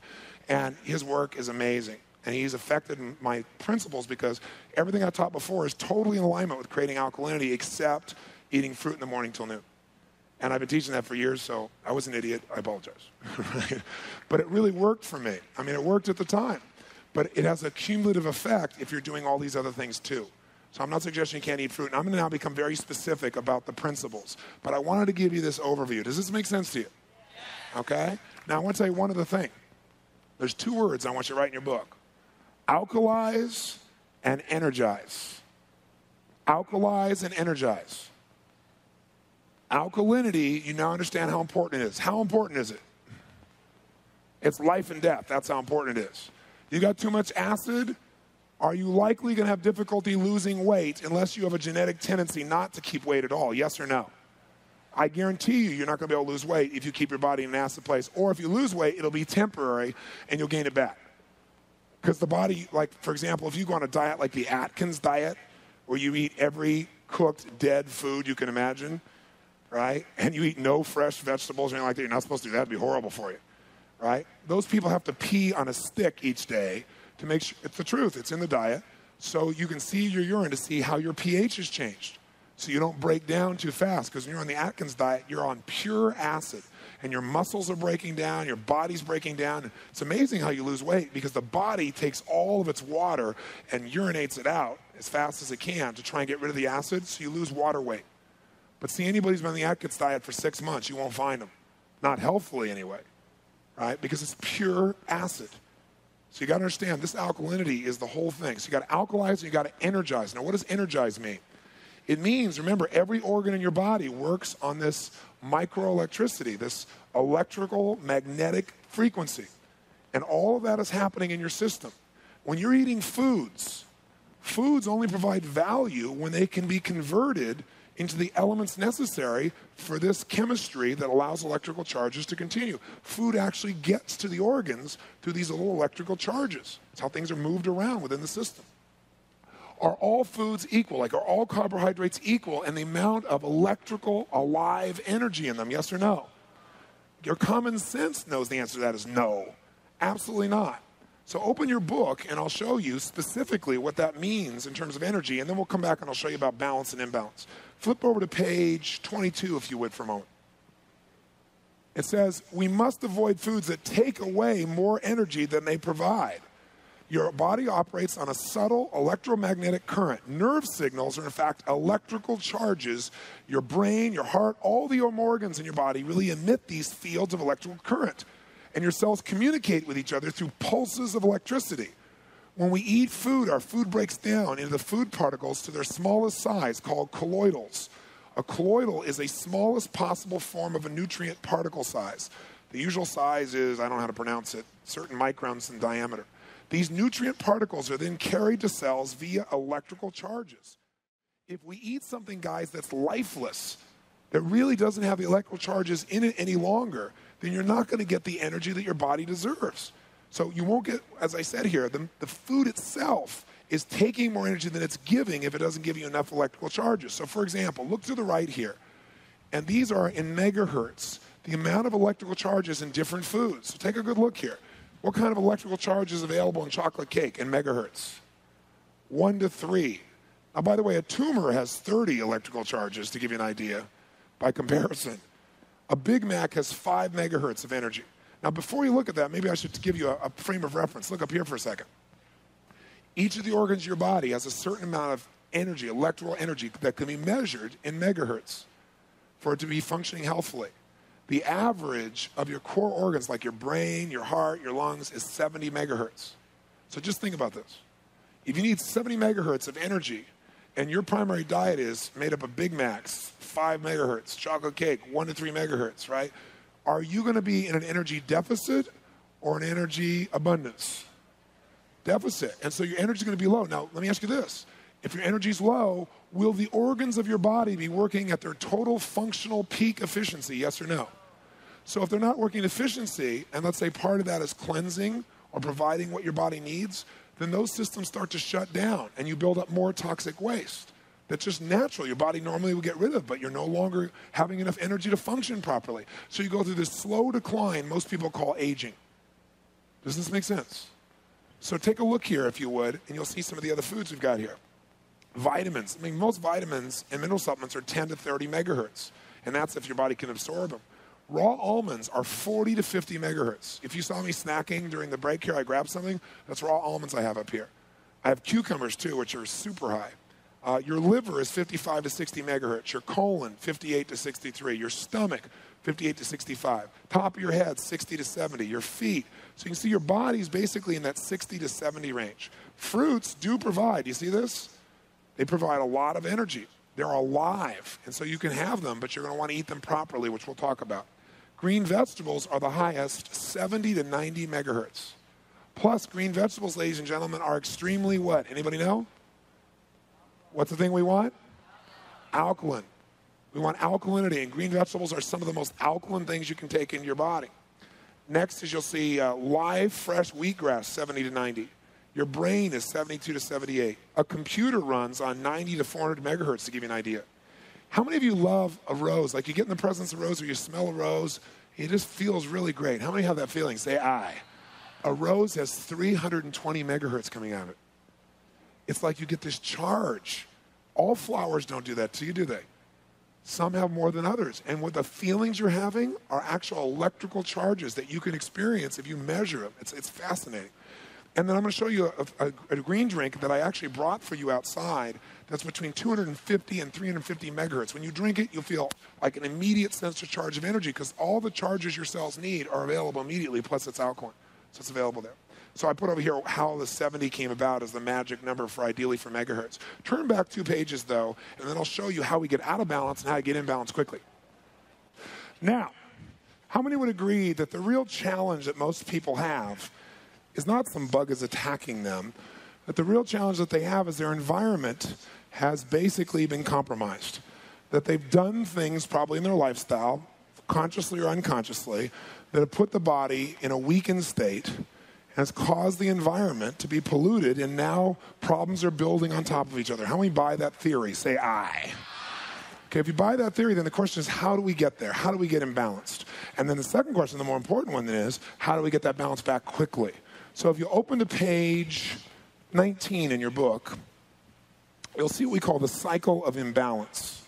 The cycle of imbalance. Now you'll see number 1 at the top here. The first thing that happens that takes us out of balance is there's a disturbance. Now, what could disturb our bloodstreams, disturb our environment? Well, as I start out with again, negative thoughts, negative words, negative actions, those emotions, do they have an impact on our bloodstream, yes or no? Absolutely. And you can feel it, can't you? You know it's visceral. You know your whole body starts to shift when you go in these states. Now, after you have that experience, try adding to that a polluted environment. Do you think breathing, I should say, all the smog in the air makes you alkaline or acid? What would your common sense say? Totally makes you acidic. Okay? Now, LA's air is a lot better than it was before. Most of the countries is getting better, fortunately, but it still affects us. Acid diets. What's an acid diet? A diet that's made up of animal proteins is acid. A diet made up of a lot of cooked oils is acid. A diet that's made up of a lot of sugar is acid. A diet made up of a lot of carbohydrates, refined carbohydrates, processed carbohydrates, like pastas, etc. It's going to have a lot of sugar. Sugar, just think sugar equals acid and acid equals glue. That's a good way for you to think about it. Sugar equals acid and acid equals glue because what happens is, someone said during the break, they said, no, Tony, the acid's positive and the red blood cell, is negative, the red blood cell is negative. No, the red blood cell, the outside of the red blood cell is a negative charge. That's what keeps them repelling. The inside is positive. But what happens is when you put yourself in a position where you have this acid, it strips that charge, and now these cells start to collect. They start to move and become unhealthy. When they start banging into each other, and you can see it in people's bloodstreams, you can see the difference in what happens there between a healthy bloodstream where the red blood cells are big and plump and alive and round versus you see these misshapen cells and you see these cells starting to break down, and very often you see things like parasites starting to break out of the cell. Literally, you see it rip out of the cell. It's a very scary thing to see. Radiation can do this. In fact, one of the radiations that most people, we don't have enough science on yet. There have been a few research projects, but they're not being accepted by traditional science yet, except now they're showing up in lawsuits. As I'm sure you've heard about places where people are near big electrical towers and all the rates of cancer that are happening there. It's because our whole body is electromagnetic.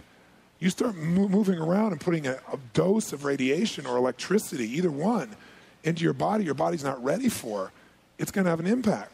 I'm walking around with this little thing here, which seems to have almost no charge at all, you would think. But if you go have your muscles tested when you got this thing turned on, my muscles turn off, so now I'm using more energy. So one of the things I have is I have this little chip that you guys have seen. My wife got one. I said, come on, honey, not another one of these things, Now I'm wearing one, But the reason is because you can physically feel it. And they've done research studies to show, because what it does is it collects the emitted low-frequency energy and keeps it from going directly into your body. We're in front of these screens all the time, most of us, right? Using computers now. We have all this stuff that we don't know the impact on. So we don't have to live crazily, but we want to avoid any excess radiation because could that disturb the delicate balance, could it, of the electrical magnetic part of your body? Yes or no? Clearly. So those disturbances start there. And then any kind of other destructive behavior or emotion. Now, once you have a disturbance, think of this. Irritation leads to mutation. Right? That's where it can go. So when something gets irritated, it gets out of balance. It either weakens, dies, or mutates. So irritation leads to mutation. So what happens is when you have a disturbance, the second thing happens is cells become disorganized. They change basically to try and deal with an environment that's different because life wants to live. I mean, when you even think about cancer cells are cells that are striving to live so much that they can even expand like crazy in an environment where there's no oxygen. You know, I talk about, at the end of Jurassic Park, the animals somehow find a way to create themselves. Life doesn't want to give up. Even cancer cells, that's a part of you wanting to live. You create an environment where they had to mutate to live. So they mutated, and now they're growing more rapidly than you want them to. That's what happens with cancer. It's actually life moving forward, and it's adapting to the environment we give it to. So when you disturb yourself, some disturbances are huge. A car accident, is that a significant disturbance to your body? You bet. That ruptures cells. When you rupture cells, do you think there's more acid in the body or less? Quick. More acid. The body's got to deal with that. So much of it can really be a trauma to the system. But when you get disturbances, cells disorganize so they can adapt to this environment. As they do that, the third step is you get a compromised environment. What that means is cells start to really adapt now to this morbid environment, because it's an environment that is not healthy. And all of a sudden now you have healthy cells becoming what? Unhealthy cells. I mean, you can see this under the microscope with people in their bloodstreams. And all of a sudden you have these things called germs that start to grow like crazy, like bacteria and yeast and fungus and molds, because now you've created an environment in which they can feed. You've created a place where they get to live. Now what's really fascinating, and you'll see this at Mastery, and this will sound insane to some of my doctor friends in the room, but I took Dr. Solomon, who's on the UN board of aging, and he's the head of the Council for Health and Illness, I guess it is, for the United Nations. He's also from Johns Hopkins University. He was the head of nutrition there. Traditionally trained guy. And I brought him to Dr. Young about 2 months ago. He was supposed to go for 2 hours because I said, I've seen things in the bloodstream that traditional biology would never say is possible. I've seen a red blood cell literally not be attacked from the outside, but literally when the environment became acid, start to morph and become a rod form, a bacteria. We think of bacteria coming from the outside. Here's this red blood cell like a butterfly morphing and becoming another kind of cell. And then morphing back later when it went to an alkaline part of the body back into red blood cell. It's all called in videotape. It's called pleomorphism. It's supposed to be impossible. And I said, spell it. I think it's P-L-E-O morphism, M-O-R-P-H-I-S-M. The bottom line is, and he's captured this several times because this guy's whole focus is the blood. He does everybody's blood and he studies it and watches it. So I called Dr. Solomon. I said, all I can tell you, I've never felt better in my life. I see my blood is so pure. I've seen my blood go. Now the red blood cells are big and plump because my body's alkaline. I got enough water in the system, not dehydrated. My energy's amazing. I said, I've always had high energy, but not where it was like I had such reserves. That's the best word I can give to you. I have reserve now. Before I could do it, and I was going through my reserves, And I said, come take a look. Fly out for me. He said, okay, I'll go check it out. He said, I'm going between these 2 places. I'll stop for 2 hours. He stopped for 2 days. And he called me up and he said, this is unbelievable. He said, I want to test that. He's going to do a study at Harvard Medical School. He's trying to arrange one and at Johns Hopkins to be able to show the impact that this has on the bloodstream, to show that this has occurred. He wants to be able to duplicate what he's seen. But he said, this is unbelievable because we always think of the outside world attacking us. He said, what I'm seeing is that the inside environment, just like with HIV, they say it, and now they say for these viruses that the reason they can't stop it is because it keeps what? Mutating into something else. Well, our red blood cells de-differentiate and become something else. I mean, I know it sounds bizarre. You don't have to buy into that to be able to do what I'm telling you. But I can tell you, when you go to Mastery, Dr. Young's going to speak there, and you'll see it. He's going to bring his videotapes for you to see. It's seeing, it's believing. It's unbelievable. Anyway, the point of the matter is, when our bloodstream, the reason I'm telling you that, becomes compromised, even the red blood cells themselves, if you buy into this, and again, seeing it, you'd see it's true, and Dr. Young would just tell you as a scientist.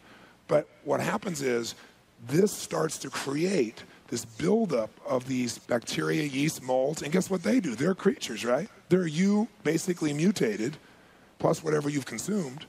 They're feeding now on your energy stores, and like all living things, they feed on things, and what do all living things also do? They excrete their wastes, and their wastes are pure acid. So not only are you building the acid up from your lifestyle, but you're now creating an environment where these things proliferate and or adapt. Now on top of that, they put their own waste in, which brings you to the fourth level of imbalance. Now you have debilitating acids growing so that the waste products from those unhealthy cells pollute the environment, and they start to impact the quality of even the healthy cells now. And so more disturbances, more disorganization of cells, worse environment, more acids, and now you're going to what most people think of as debilitating diseases or aging or whatever the case may be. It's an acid problem that comes from disturbance. So how do we, by the way, does this make sense to you now? Does this make common sense to you, yes or no? I don't want you guys to trust me on any of this. I want you to test your own bodies. My whole thing is don't believe anybody. Don't be anybody's servant and don't be anybody's follower, least of all me. My whole thing is let me be a good coach to you and you go verify with your own bloodstream that the blood doesn't lie. Let me just tell you this. It takes 20 parts of alkalinity to balance out or neutralize 1 part of acid. That's why most people are so acid. So what's neat about the blood and what's neat about the foods is you can see it. You know, it's not this little, oh, I'm going to take this supplement and hope it's okay. I mean, you can see it and you can feel it. You have both experiences. So how do we get back in balance? How many think you're out of balance? Let me see your hands. I can tell you what, if you weren't out of balance before you met me, you're out of balance now. Right? Probably because most of you don't live this way normally. Is that fair to say? In terms of the amount of energy you're exerting. So does that mean now you can't do this and you got to mitigate your life? No, you just have to provide the alkalinity that allows you to play at this level. And then you won't be playing at this level using just your mind. You'll be doing it coming from strength, and you won't break down at the end of it. I used to do seminars like Mastery, and people after 9 days are euphoric, going, making it happen. Most people didn't sleep because they had so much fun. They're going and everything else, and they get home and they get sick for about 3 days, right? Because they were innervated. Do you follow me? Their energy was lowered. And so now that I serve the green drink at all the events now, the big events that we do, and people get water bottles and you fill it up with green drink, and we drink it all day long, and people's energy stays solid all the way through time, and at the end they don't break down. So it's been really great because before I was like, man, I got a bunch of weak people coming to my programs. What am I going to do here? You know, come on, people. How can you do that? So here's how you get in balance. What's the solution on page 21? It says the cycle of balance, which Dr. Young, I actually helped him to write this because it was so scientific you wouldn't have understood it. But he calls it dust particle programming, which now really puts you in a deep trance, doesn't it?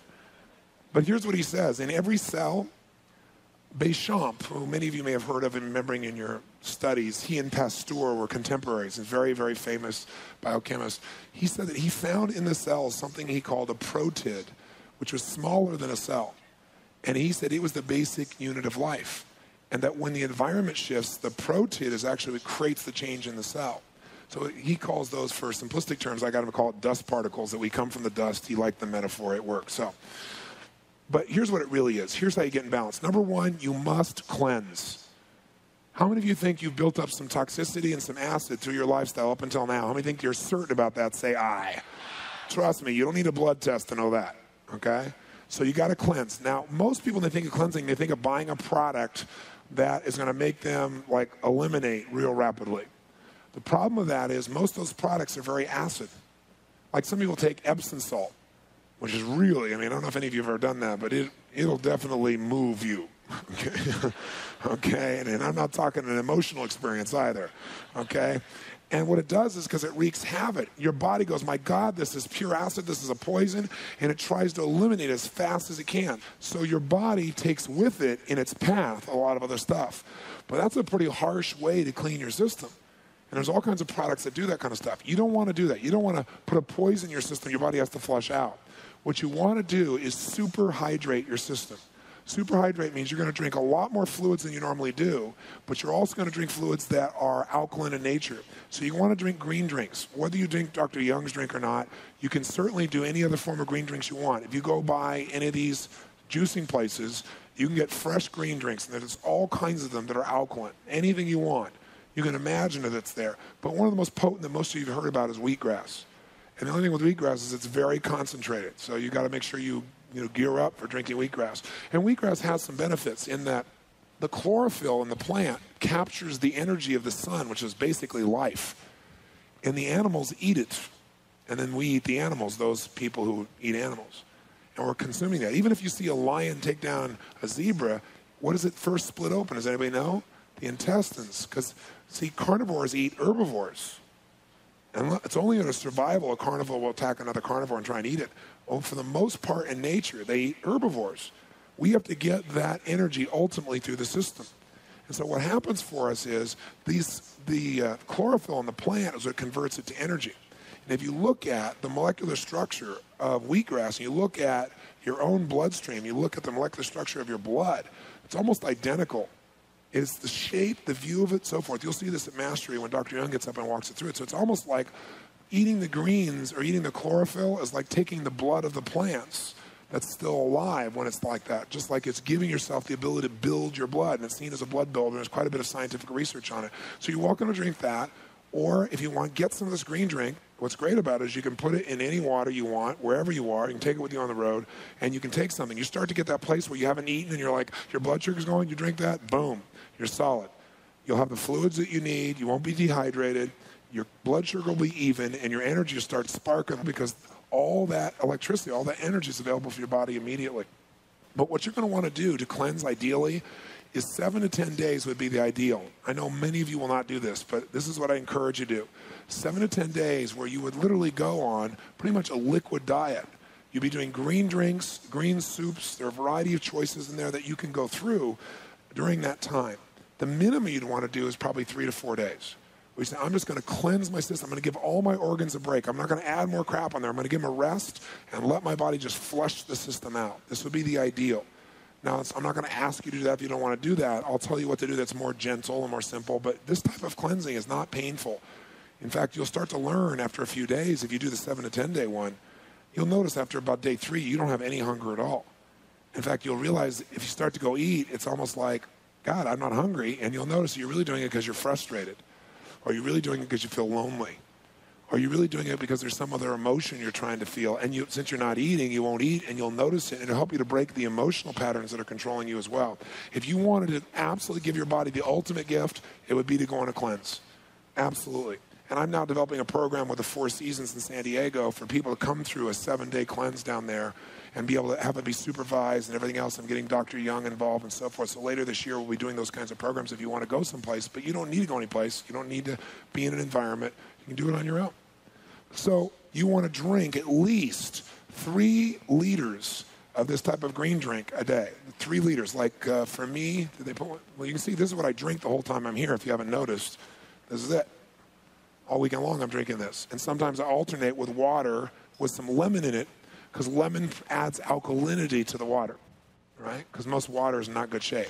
I also have some drops called Prime pH that Dr. Young gave me that's much more powerful.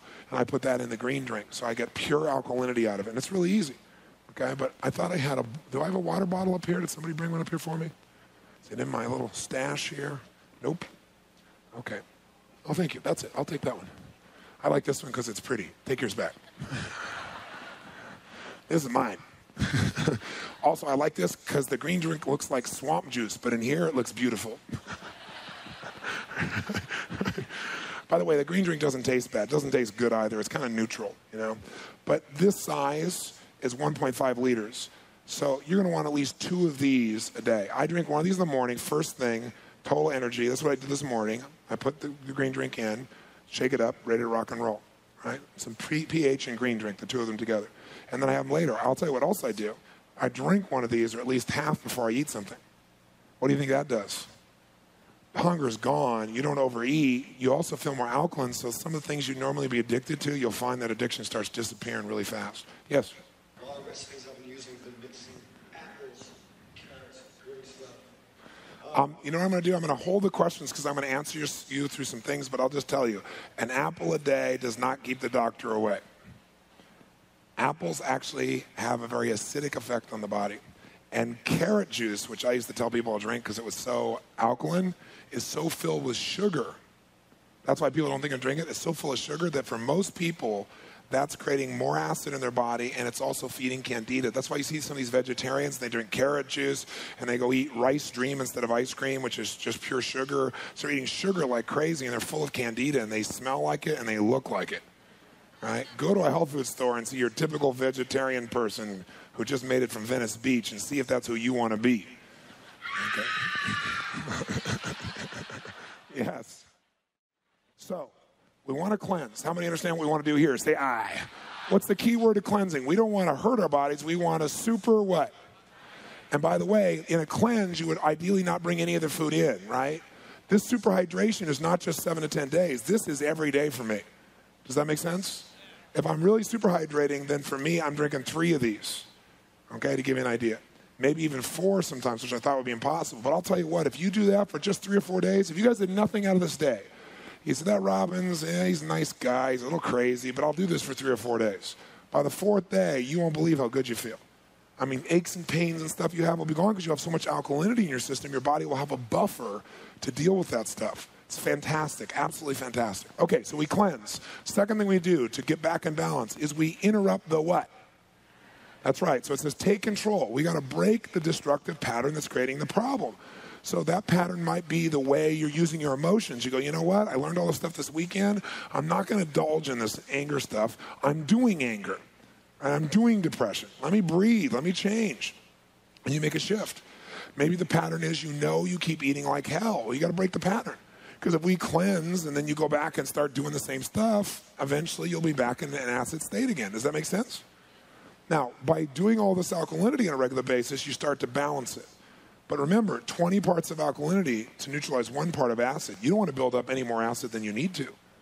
Then the third step is we need to provide the body what it really needs. Once we take control of those patterns, provide it what it needs. And Dr. Young has a metaphor. He says, every man needs a good woman. In fact, every woman needs a good woman. He's like a good mom. Okay? All right? And what woman stands for is you got to give the body what it needs, which number 1 is what? Water. Number 2 is oxygen. Does that sound familiar?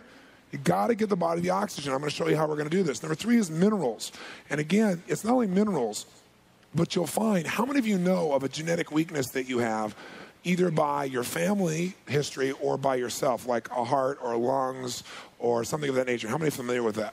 Well, Dr. Young has developed target products that go right there, electrically charged, consistent with that part of the body, so they go there. And they've used radioactive tracer studies to show that those particles literally are delivered to those organs. So he has a woman's pack, and there's several people on my team at Robbins Research who are very powerful women who are in their 40s and 50s. In fact, our company is run primarily by women. I'm one of the few token males. And it's a very powerful company. But these powerful ladies, when I started using these products, I knew, because I'm friends with them, of some of the changes they're going through in the change of life and their hormones. And what was amazing is about, 6 months ago, I came in and I went to an office meeting, a business meeting with all my executive team, and I look around and everybody's got their green drink. And I said, okay, are we brown-nosing today or what? And everybody started laughing. I said, no. I said, you guys really all drinking this? Why? Everybody went around the table and talked about what it had done for them, but 2 women said, it stopped my hot flashes. Because what happened was they not only took the green drink, but there's a women's product that's targeted for balancing women. And it's unbelievable. I haven't had a woman who's taken it who hasn't gotten significant changes. So I recommend women to go see him. And I've also seen the same changes for men in the prostate area. So if you know a genetic weakness, you want to provide those minerals or needs directly there. And you can do your own research, and Dr. Young's group will connect you with them. You've got A for woman is alkalize. And N is provide the nutrition and diet, which we're going to talk about next. What that'll allow you to do is put your body back in balance. When it's in balance, your biochemistry is where it needs to be. The electrical charges are there. The cells are vibrant. They're alive. There's lots of what? Energy. And you start feeling good, being good. You think differently. You feel differently. Your skin changes. Everything shifts in your life when you put yourself back in balance. So how do you get in balance? Number 1 is what? Cleanse. Number 2 is break the pattern by taking control. And number 3 is provide what it is you need. Now, here's what we've done so far. We've freed ourselves, if we're intelligent at this stage, from fear. Because we understand things don't just attack us. We got to create an environment that feeds it. How many buy that? Say aye. 2, we've identified specifically the foundation of this, which is getting out of balance, because we create disturbances, or we get an environment that disturbs our cells. They disorganize, they get an environment now that's compromised, they mutate, they respond.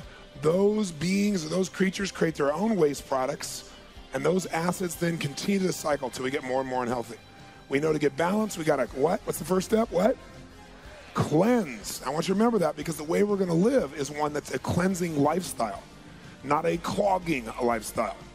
And we're going to have that as part of our mindset. Second thing we're going to do is going to take control by interrupting patterns that don't serve us. And third thing is we're going to provide the body with the core nutrients it needs, a good woman.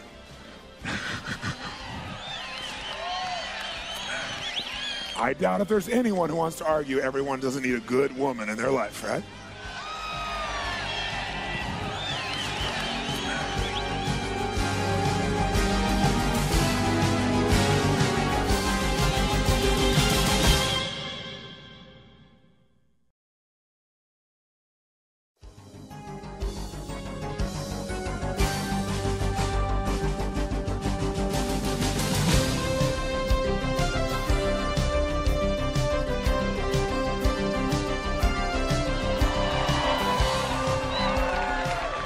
Turn in your book to the 10 fundamentals of living health. By the way, that's what I call what I live. I call it living health. Because after I learned these tools, I started saying, what am I going to do for 30 days to see what can happen in my body? What would I give myself, not just take away? So if you'll turn to page 21, we'll look at the first step of these 10 steps. I'm going to give you 6 gifts, and I'm going to point out 4 poisons that must be eliminated. If you'll give yourself these 6 gifts, eliminate these 4 poisons, you will give the cells of your body what they need. You will be able to eliminate, and you'll have the nutrients that you need as well. We'll make it really simple. So let's do it. So point number 1, the first key to living health, we call on page 21, the gift. You must give yourself the gift of vital breathing, vital breath. Give yourself the gift of vital breath, vital breathing. Now, what does this mean? Well, let me ask you a question. How long can a person go without food? Many of you thought hours till you got to this program. How long can you go without food? Days, not days. Months. Human body can last months without food. How long can you go out without water? Days. How long can you go without air?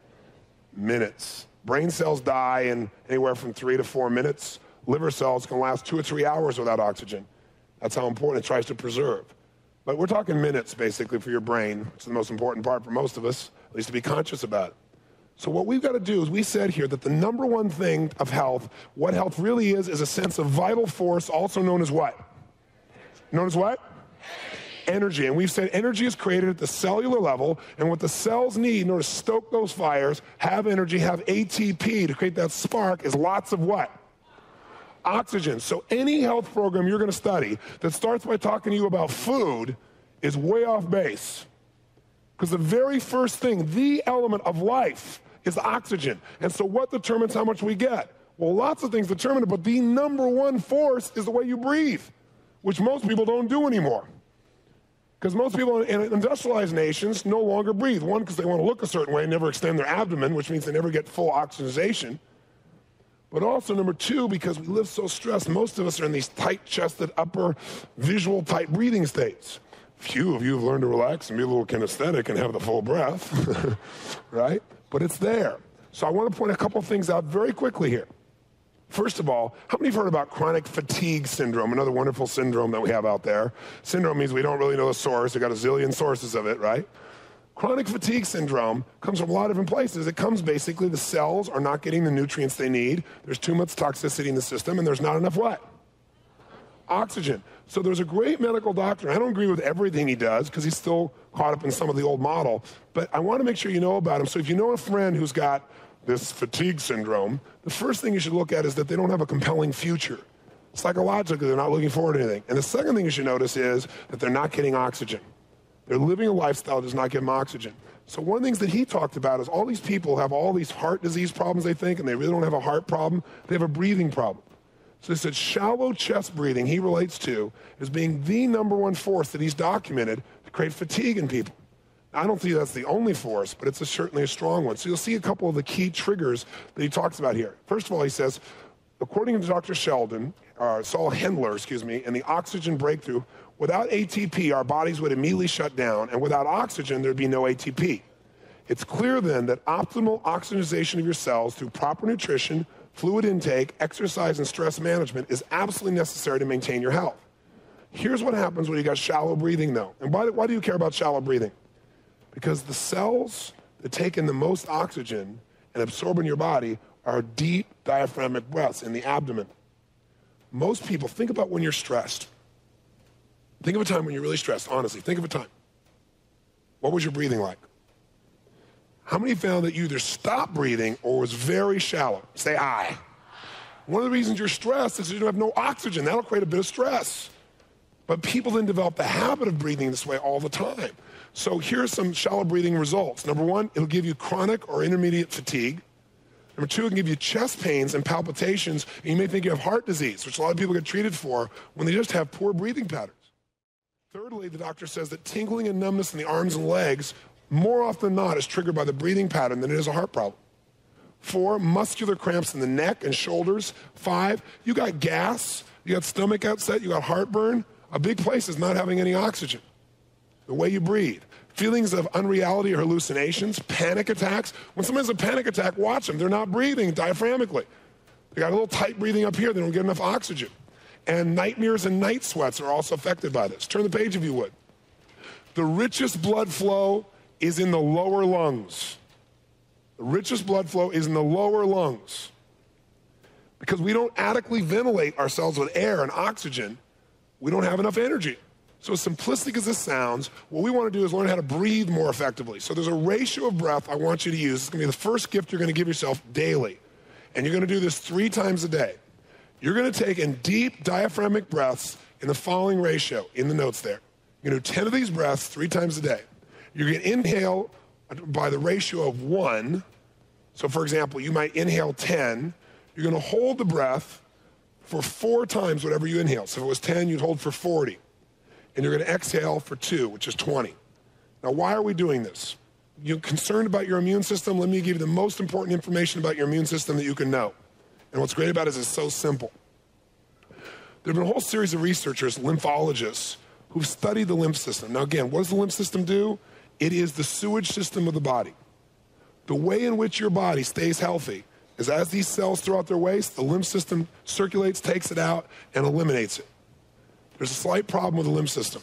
You got 4 times more lymph than you have blood, but there's no pump for the lymph system. In other words, your blood has the heart. There is no pump. The only way that lymph moves is by your physical movement, like exercise, or deep diaphragmatic breaths. It's the only way it moves. In fact, there are a group of Indians, American Indians, that when they're older and they feel like they're being what's the word that they use? Feeling like they're draining the tribe of its energy, or they feel like their life is over. Their tradition is to go and tie their hands above a tree by themselves and go to sleep. And guess what happens? They die between 24 and 48 hours. Because what happens is all the lymph can't circulate because there's no movement. There's very, very shallow breathing, extremely shallow. You usually go to sleep during that time. And what happens is all this poison, just remember I said 7 billion liver cells, 7 billion liver cells, 7 billion liver cells.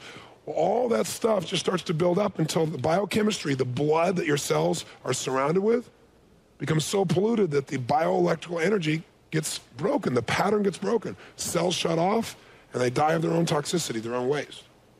That's how they kill themselves.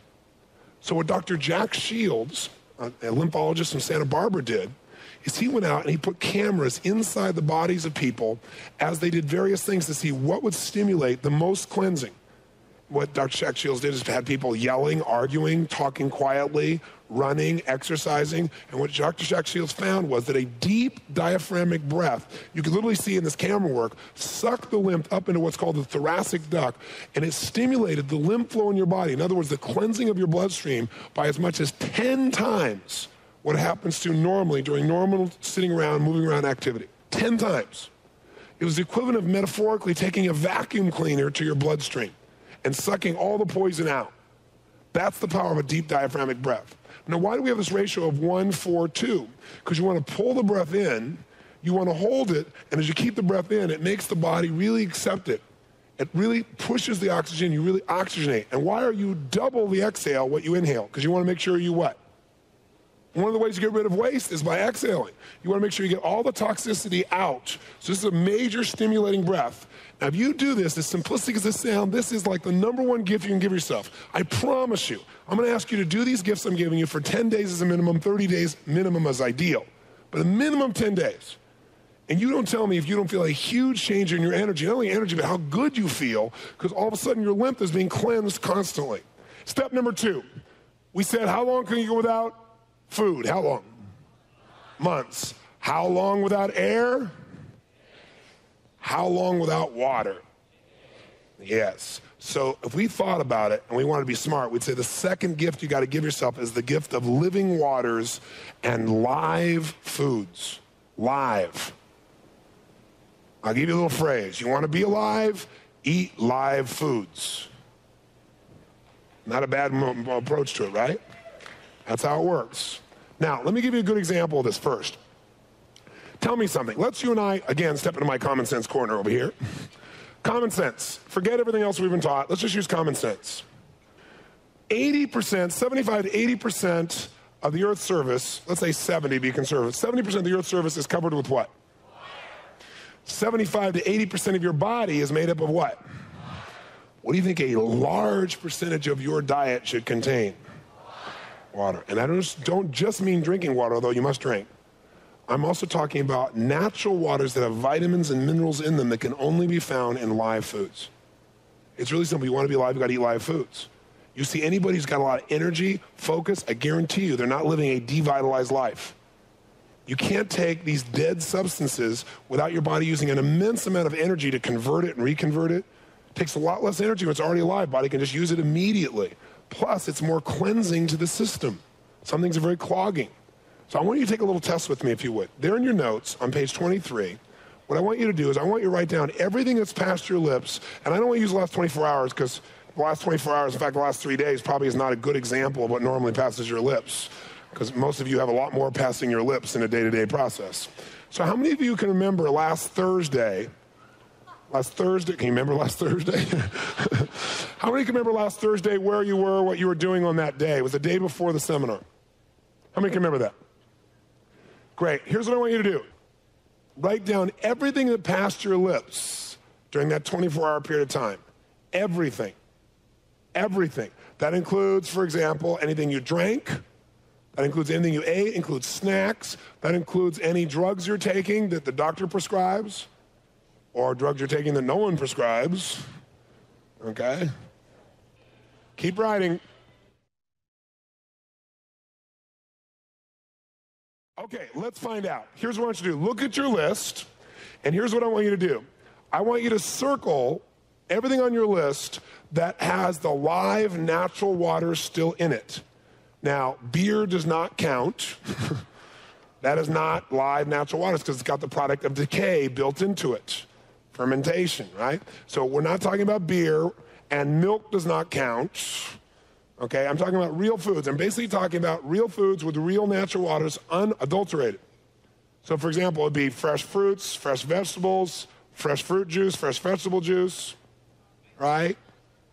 Coffee, that is not natural water, even slightly. Oh my gosh. Somebody said, what about rice? Let me ask you a question. How much water is there in rice? Let me help you with this. Here's a steak. Here's a watermelon. Which one do you think has a bit of live water in it? Good clue, okay? So only circle those things that truly have, there are live waters in them. Go ahead and do that real fast, and then look up. Does water count? Water would count. Soup? Could, if it's vegetable soup, I guess. Cooked vegetables would be okay, but I would go with something closer to live. Just do it real quick. And now here's the question. What I want to know is, how many of you in this room right now, your diet reflects nature? Nature is 70% of the earth is water, 70, 80% of your body's made up of water. If I took all the water out of your body, we could put your body in a little bag about this big. You're mostly water. That's a fact. So how many of you then, does it make sense that 70% of your diet should be water-rich in nature, water content type of foods? Yes or no? Great. Raise your hand if your current diet is 70% water content. Look around the room how small it is. Now, why would you want to have a water-rich diet? Because water is absolutely critical to life. It is the number one solvent. It's basically what all these things in your body are made up of that transport things like blood. It is something you have to have. It's only below oxygen in its nutrient value and importance. It is the medium of the body. You can lose lots of other things, but you can't lose too much water and stay alive. So water is critical. And it's the number one source to cleanse the body. And cells need what? They need oxygen, they need nutrients, which water helps them to get, and they need to cleanse. And without the water, you don't cleanse. You clog. And then you got major problems. How many of you in this room have 50% water content? Very small. How many of you have 25% water content? Okay, here's the real one. How many of you have about 15% water content or less? Raise your hand. Nice and high. 70% of your diet should consist of water-rich foods. This allows your body to cleanse itself, and failing to consume this percentage of water means you're clogging the body, not cleansing it. Now, most of you are the next category. A typical American diet consists of only about 15% water-rich foods. 15% water content in my diet is suicide. Suicide. Because what you are doing every single day is you are clogging your system day by day, and then you're going to have problems. You're going to call it aging. What it is you've been clogging your whole life, and it's just building up more and more and more so you're not getting it. I want you guys to get it. You must change your diet so it has more water content. You go, well, Tony, how do I do that? Well, think about it. So easy. What if every meal from now on, you always have a salad with a meal, number one? What if, number two, you drink water before a meal? Before the meal, so you don't overeat. Because how many find if you drink a lot of water, you don't feel quite so hungry? Let me see your hands. Say, I. Let me tell you the first secret. You feel starved? First secret, breathe. Try it right now. You want to make a habit of doing this breathing. Not even just the ones where you hold it, but where you exhale, where you just take deep breaths in. We just don't do this anymore. Second thing you do when you're hungry, drink some water. This will keep you from going and grabbing the steak or the ice cream, right? Or something else. This is so important for you. The water will make a difference for you, a major difference for you. So now, if you want to take a look at the situation, is how could you be at your peak without it? It says, what is the minimum amount of water you need to survive? You can lose 50% of your glucose. You can lose 50% of the fat in your body. You can lose 50% of your protein and still be alive. You can only lose 20% of your body's water. That's it. Now, what you really got to see is how many of you would like to lose weight? Let me see your hands there. Wow, most of you. Okay, then take a look at what water does losing weight on the next page. Here's a research study that was recently done on water and its effect on someone being able to lose weight. It says, incredible as it may seem, water is quite possibly the single most important catalyst in losing weight and keeping it off. Although most of it taken for granted, water may be the only true, quote, magic potion for permanent weight loss. And I'll just highlight 3 things for you. Studies have shown that a decrease in water intake will cause fat deposits to increase, while an increase in water intake can actually reduce fat deposits almost immediately. Second, one of the liver's primary functions, what's the liver got to do? Detoxify the body, cleanse it. One of its primary functions is to metabolize stored fat into usable energy for the body. But if the liver has to do some of the kidneys' work, it can't operate at full throttle. As a result, it metabolizes less fat. More fat remains stored in the body and weight loss stops. Third point, drinking water helps to maintain proper muscle tone by giving muscles their natural ability to contract and thereby preventing dehydration. It also helps to prevent the sagging skin that usually follows weight loss. Shrinking cells are supported by water, which plumps the skin and leaves it clear, healthy, and resilient. The last thing I put here is the body will not function properly without enough water, and it can't metabolize stored fat. Retained water shows up as excess weight. Why does your body retain water? Toxicity, but also because you finally get some in there, it hangs on to it. And here's the secret. When you don't drink water enough, you're not thirsty for it. So you actually don't think you need it. So for example, at Mastery, we give every single person, and you should do this in your life, their own water bottle, and we make sure that throughout the seminar that it's right there in their hands so you can sip on it slowly, not drink it all at one time throughout the time so you're getting that fluid. When I am tired, and I get it where I'm like stressed or tired, the first thing I do is take some deep what? And the second I do immediately, and sometimes even before the breaths, is I drink some water. You cannot believe where your fatigue goes when you just drink some water. You can't believe it. And the reason you won't notice it is because most of us don't drink water. What do most of us drink now? Soda pop. It's unbelievable. 50 million Cokes a day. That's how many are sold a day in the United States. 50 million per day. It's unbelievable, right? People just drink soda pop like it's going out of style. That is not water. That does not give you life. That makes your body have to work hard. You remember what I said? Okay. All right? Very, very important. So water content, what you want to do is you want to go to 70% water content. Right now, decide, for the next 10 days, are you willing to live by a diet of 70% water content, which means you want to now eat to cleanse. This is your new goal. I eat to cleanse, not to clog. And every time you go to eat, you got to ask yourself the question, is this going to cleanse me or clog me? If it's going to clog you, I suggest you either don't eat it or add some things that'll help to move it through your system. Is that reasonable? Live foods, specifically, you want to have a salad every meal, you want to have water in advance, you won't overeat so much, and you want to breathe. All those want to commit right now for the next 10 days to try this. Minimum 10, 30 ideal, rest of your life is what you really will do once you get hooked. All those want to make sure 70% of your diet is water content. Say I. Then turn to the person next to you, give them a hug and whisper in their ear, I'm a person who cleanses, not who eats to clog. Okay, let's go to step 3 then. Third step, you must give yourself the gift of aerobic power. The gift of aerobic power. Now, what is aerobic power? And I'm going to cover this very briefly because it's pretty fundamental. And we cover this in more detail, obviously, when you actually do it. But I just want to bring it to your attention. When I think about what's most important, I got to have oxygen, I got to have water, and notice I haven't gotten to food yet. I'm already going to aerobic power. The reason is it relates to my oxygen ability. Anaerobic means without oxygen. That's how most people live their life. That's how most people exercise. This was me in my exercise regimen in the past. Years ago, I would run. I wouldn't work out for several days. I'd be stressed because I knew I should have worked out. So I'd jump on the Stairmaster, push it up to level 5,000, right, straight up, and go on this thing as hard as I could go, my back out of joint, doing it like this, going as hard as I could possibly go, right, sweating like crazy. And I organized the thing so I could do it for 45 minutes.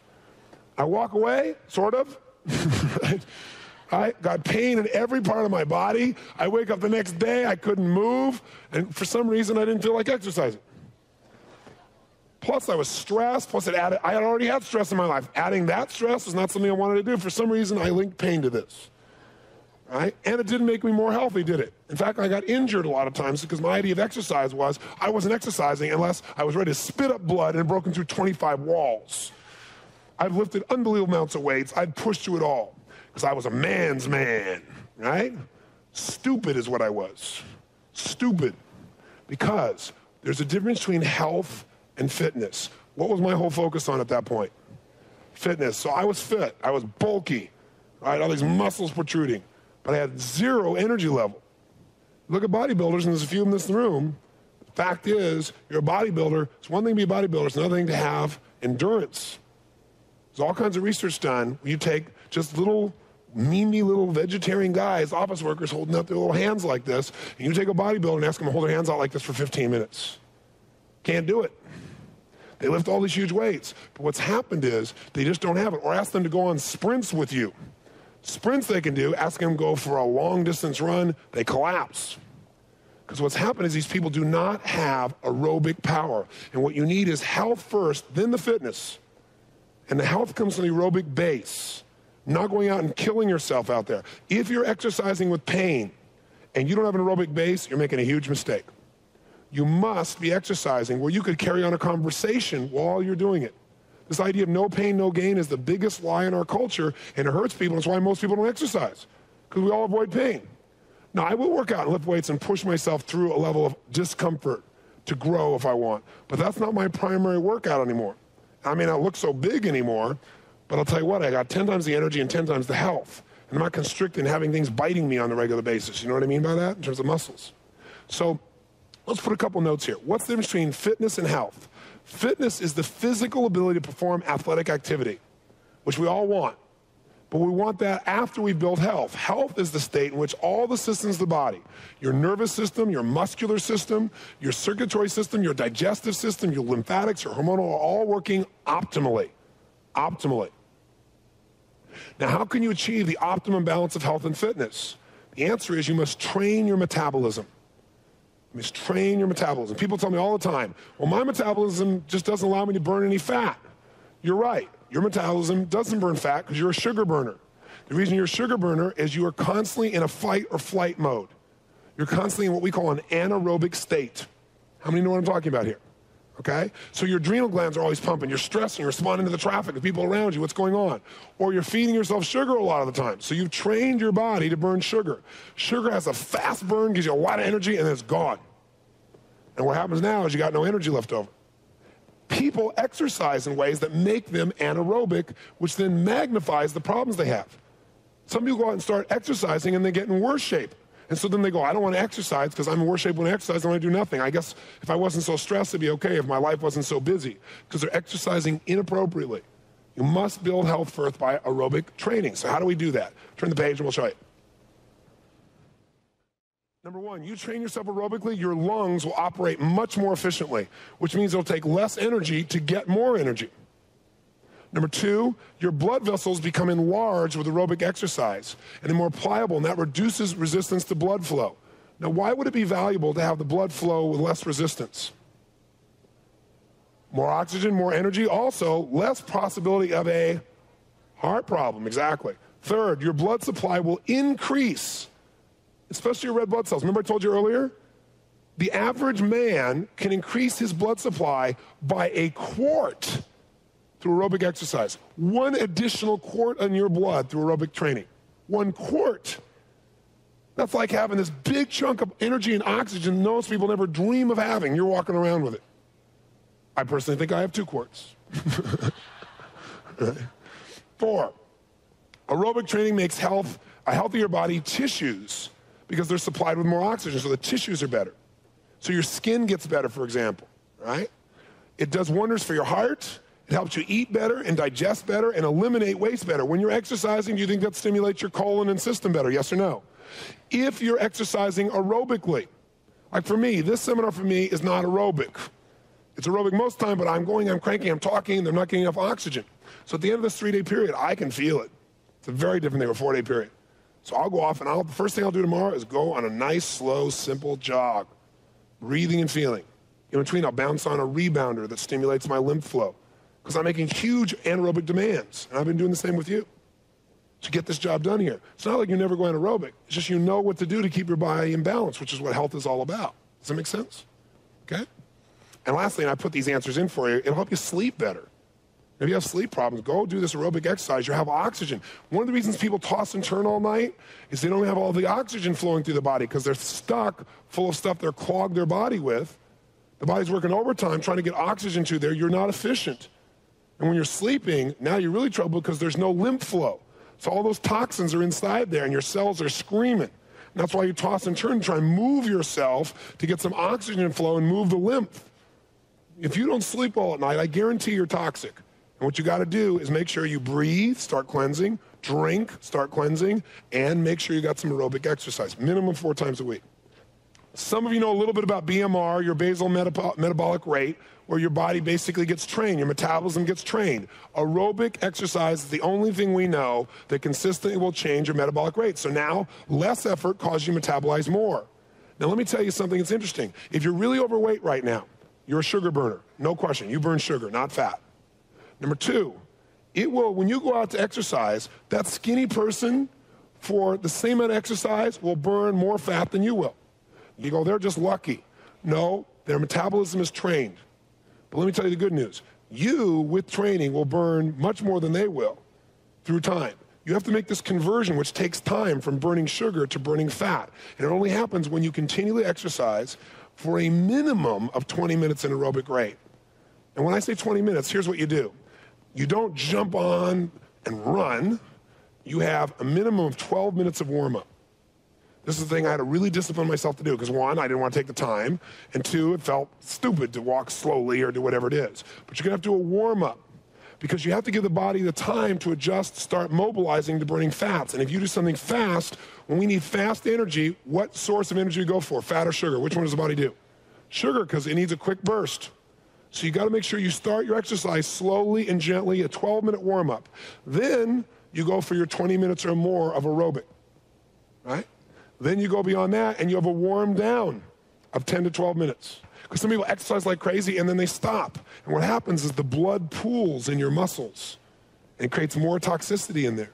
So you got to make sure that you have a chance to get the toxicity out. How do you do that? You lower your intensity and you breathe Maybe a good time to do your diaphragmatic breaths, and you walk and you move and you warm down. How many are willing to commit for the next 10 days, that you'll have 5 days of some form of aerobic movement in your body that lasts more than 30 minutes? Say aye. Great. Then hug the person next to you and whisper in their ear, I have aerobic power. Let's go to the fourth one. You want to give yourself the gift of maximum nourishment. Maximum nourishment. Notice I didn't say maximum amount of food. Maximum nourishment. I didn't say the maximum super big gulp, right? Maximum nourishment. I'm going to give you 7 quick principles here, some of which I hope you're familiar with. If you're not, I'll make them clear real quick. Now, let's think for a second. Years ago, we were taught that to make sure you had plenty of energy in your day, you used to start your morning with a big, heavy-duty, hearty what? Breakfast. Now, let me ask you a question.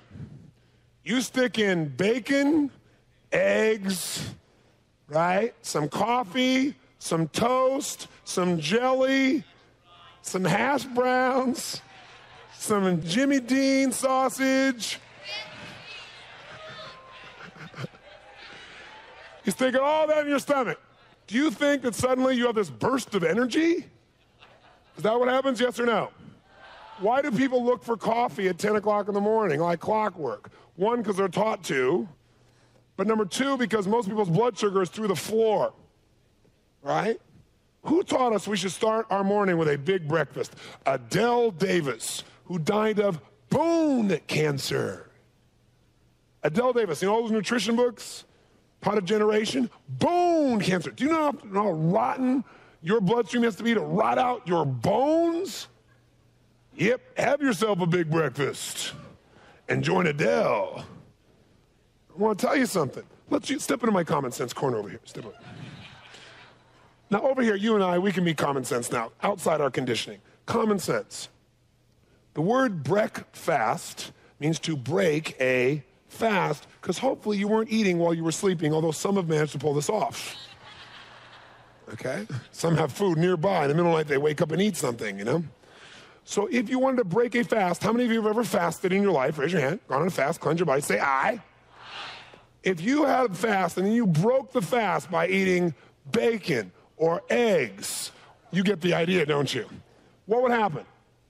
You get sick as a dog. It would jolt your system so bad because the body's clean now.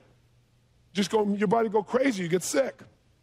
So you're sleeping all night, which should be fasting, so the body can cleanse itself. It's not trying to digest things, but that's not what most people do. Most people have eaten in a way where the body's been digesting all night long with no rest, and now the first thing in the morning you wake up, you slam more into it. Makes zero common sense. How many would agree with that? Say aye. So what would make common sense for us to have in the morning? The answer is something alive, okay? You want to give your body a cleansing time. I'm telling you, of all the things I did to create more energy, no question, breathing and water made a huge difference. The next biggest difference by far changed my energy level like that, and it'll change yours too. You want to break your fast with what? Fresh juice until when?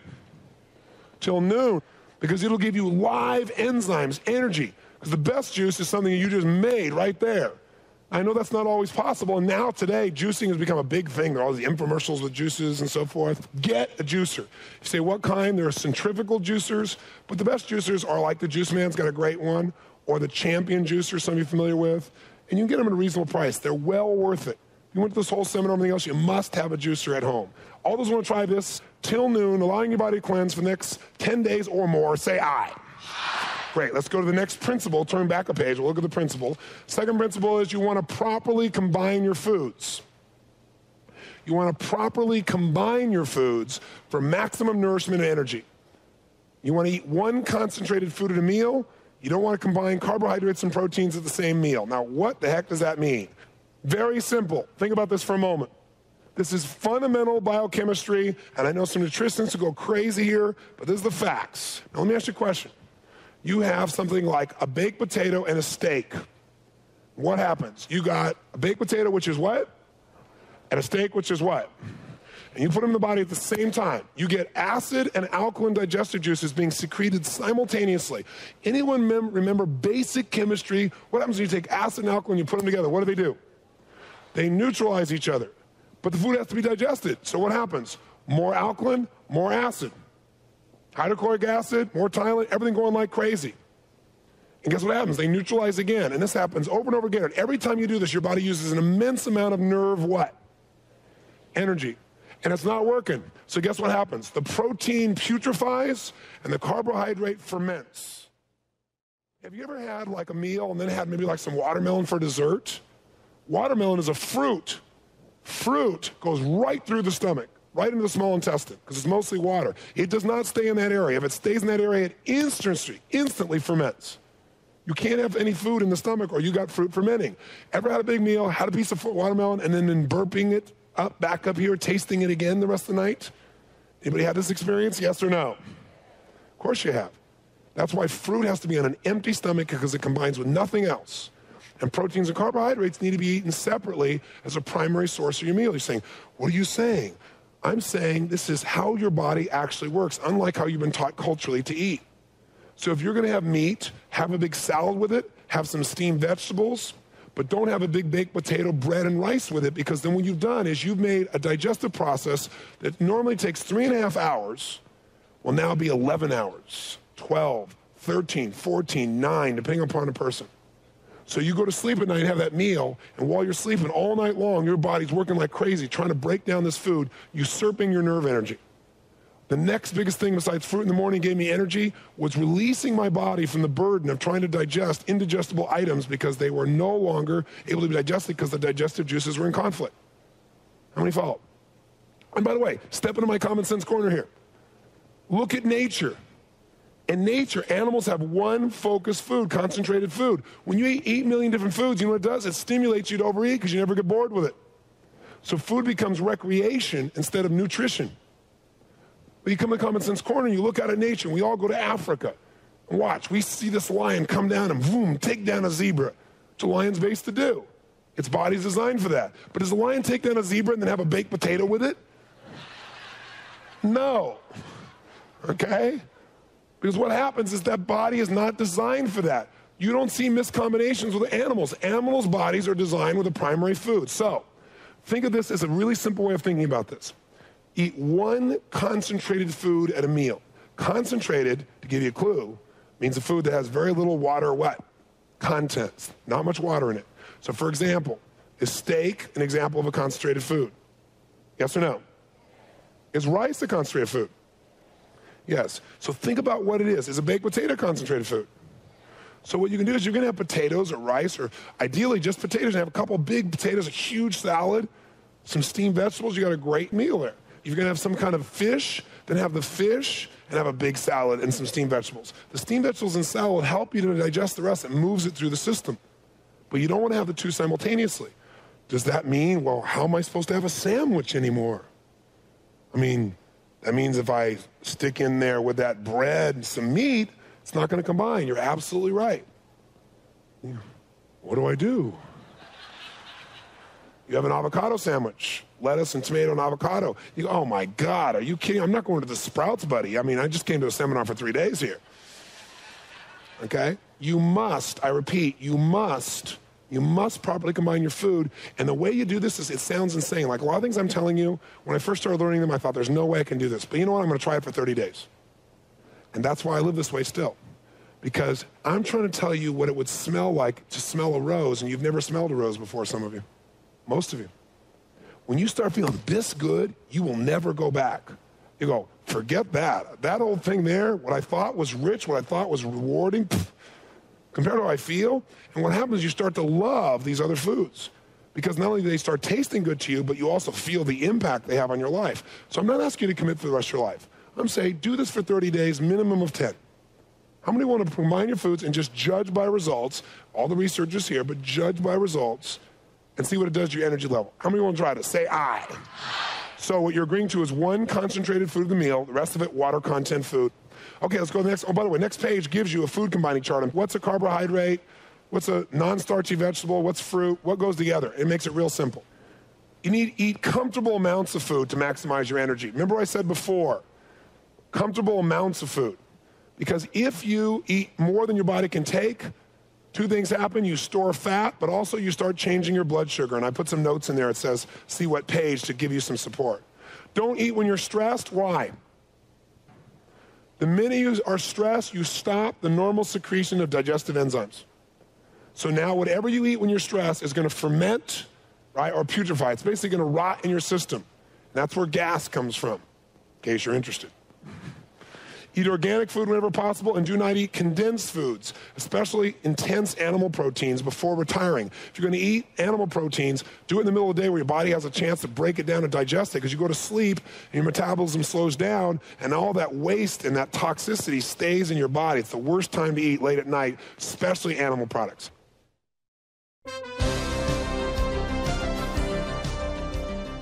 This session continues on the next CD.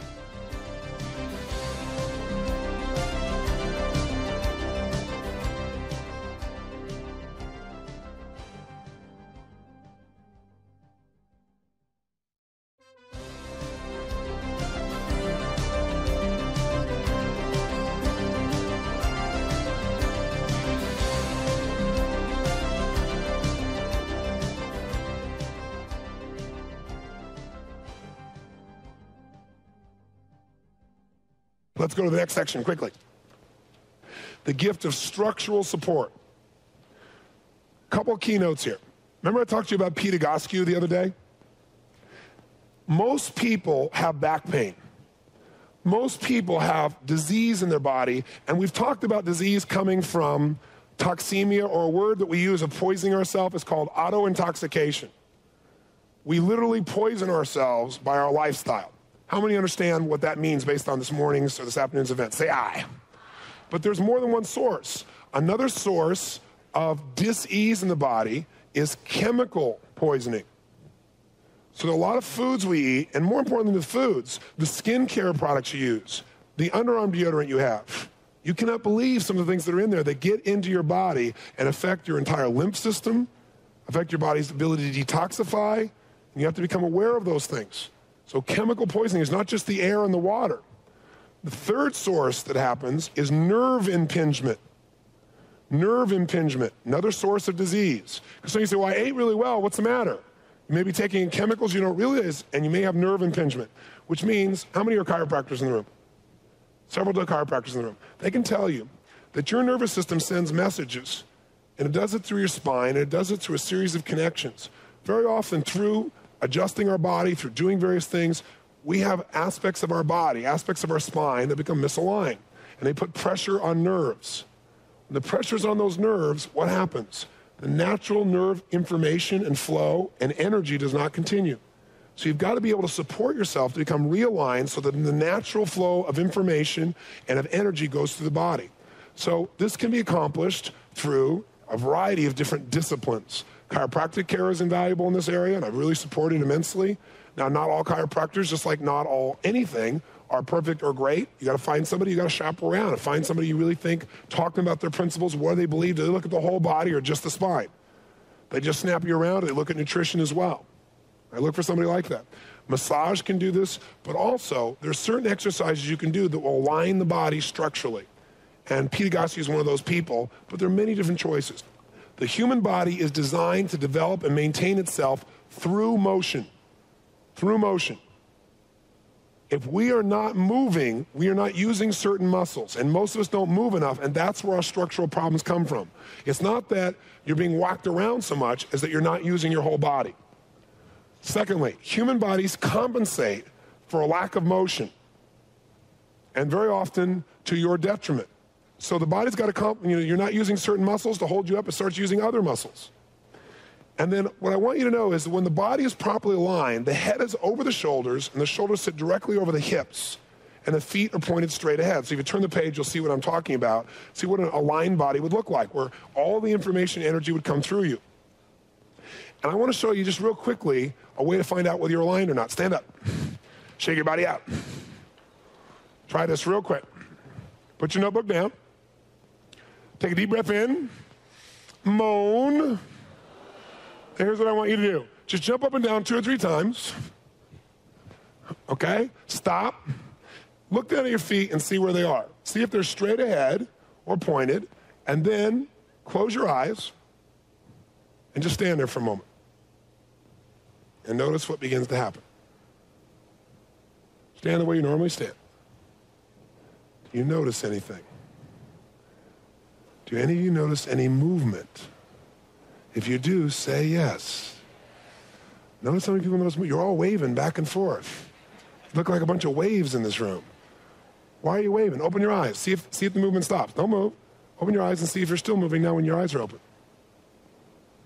Look around the room. Nobody's really moving now. You know why? Most of you are so out of alignment that you're constantly readjusting with your eyes. When I take your eyes away, you have nothing to do with it, so you're trying to find your equilibrium. Some of you are real extreme. Some of you are more minor, like this and this and this. Your eyes are open, you don't do that. So if you're moving around, I suggest you go immediately in the next 10 days and you find someone to help you get this aligned. Does that make sense? Because this will make a big difference. It's a really good test for you. And if you didn't feel much motion, do this. Just bring your leg up like so, and then close your eyes and see what happens. Bring your leg up. No, get where you can balance where your eyes are open. Get where you're balanced, your eyes are open, and then close your eyes and see if you stay balanced. Do it with your eyes open. It's okay. Then close your eyes. How many do not stay balanced when you close your eyes? Okay? So I can't teach you how to change all this right now. I can teach you this is a gift you must give yourself. How many want to commit within 10 days to seek out this kind of care? Say I. 6th gift you got to give yourself is the gift of a directed mind. The gift of a directed mind. Can you use your mind in a way that makes you sick no matter how you eat, how you breathe, etc.? Yes or no? Absolutely.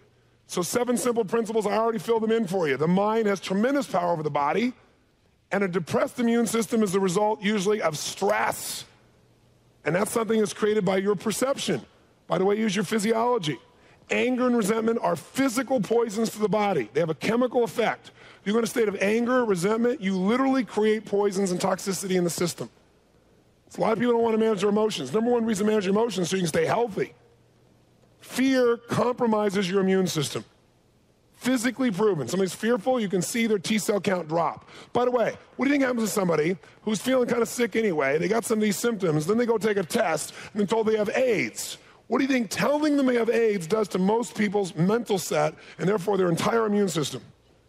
Depresses them, even if they didn't take AZT. The idea that they got something they're going to die from is like pointing the bone, and immediately the body takes over. Depression, when you find somebody who's emotionally depressed, their immune system becomes depressed as well. You get somebody incredibly happy, what happens? Their immune system is stimulated. This is the power of the mind. Your body's constantly renewing itself, but we keep renewing it in the same way it used to be because the same message in our brain is being sent to all the cells in our body. That's why a change in belief systems is a change in physiology. It's a change in the quality of your life. So you've learned a lot just in 2.5 days about how to direct your mind, true?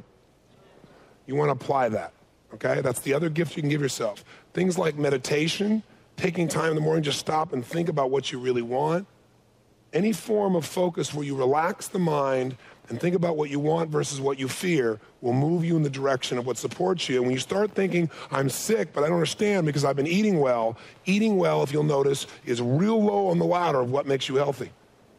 What comes first? Oxygen, breathing. What comes next? Water. What comes next? The ability to carry that oxygen by having more aerobic power. What comes next? Yes, some food. What else? Got to make sure the structure works. What else? I got to make sure my mind is there. I give myself these 6 gifts, I'm going to have bursts of energy. So then what would bring it down? What would bring it down is poisoning the body. And I want to mention 4 poisons to you, and let's turn to those next. 4 poisons you must dramatically reduce or eliminate. You got to dramatically reduce or eliminate your intake of certain fats and oils. Now, do we need fats and oils in our body, yes or no? Absolutely. So people are going for no fat are crazies, I've already mentioned to you. But what happens is we're living in a society where we're taking in refined, cooked oils on a regular basis that are clogging our system to such an extent that we can't get the blood flow through to ourselves, much less get the nutrients. We don't get the oxygen, and that's where our problems are. That's why 1 out of 2 people in this country die of heart disease. So I thought in this area, rather than tell you a bunch of things, I left you some notes here on the pitfalls of a high-fat diet. I talked to you about how to eliminate it a little bit. I gave you some percentages of the fat of various foods. A sirloin steak, which is 83% fat, right, as opposed to a salad, which is 12%.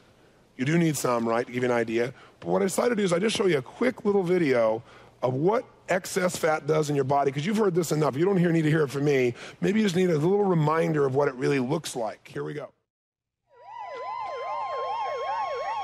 Heart attacks, certain cancers, osteoporosis, diabetes. The major diseases of our society may be caused in part by what we eat. One of the physicians who helped me to understand why is Dr. Michael Clapper. I first woke up, so to speak, when I was working on the anesthesia service, learning how to put people to sleep. And I was seeing my patients for the next day's surgery for coronary artery bypass surgery in order to bypass clogged arteries in their heart. Because it was late at night, I drew the man's blood test, and when I took the blood to the laboratory and had it processed, I couldn't believe my eyes. Now, normally, this liquid layer floating on top of the blood clot is quite transparent. It's a yellow, but quite clear. You can see right through it. The blood in this patient's tube, however, was anything but clear. The serum floating on his clot was thick and greasy white. It looked like glue. In fact, it stuck to the sides of the blood tube when I shook the tube. I went back to the patient. I said, Mr. Phillips, did you eat before you came to the hospital tonight? He said, yes. I said, what did you have? He said, I had a cheeseburger and a milkshake. And when he said that, I realized that what I was looking at in his tube was all the fat in the beef burger, all the butter fat in the cheese, and the butter fat in the ice cream and in the milkshake. And all this fat had oozed out into his blood and actually turned his blood fatty. The next morning, we took Mr. Phillips to the operating room, and I put him to sleep, and the surgeon opened up his chest. And from these arteries, he began pulling out yellow, greasy deposits of fatty material called atherosclerosis. What you just saw, as gross as that is, what you just saw is the #1 killer of men and women in America. And is that driven by germs? That's lifestyle. Does that mean you can't have any fat? No, it just means if you're going to go have some French fries, make sure 70% of your diet is what? Water content. Does that make sense? If you're going to go have something that's fatty, try to have it with some salad. You're going to have some things, you're going to need some fats, and there's certain essential oils that are invaluable for you. But you've got to make a look and say, is my diet going to clog me, or is it going to cleanse me? The things we've already told you up until now will cleanse you like crazy. Then all you got to do is make sure your fat intake is moderate, not no fat, or you won't burn it. And not in a position where it's all fat. If you're looking at that water content diet, you'll find it'll handle the fat side right away. Let's go to the next one. By the way, how many are willing to consciously look at your diet for the next 10 days, massively reduce the amount of fat, especially cooked fats, in your diet, and see if it makes a difference within 10 days? Say aye. Great. Then turn to the person next to you and say, I'm not going to clog my arteries anymore. Now a fun one. Number 8 of the 10 principles.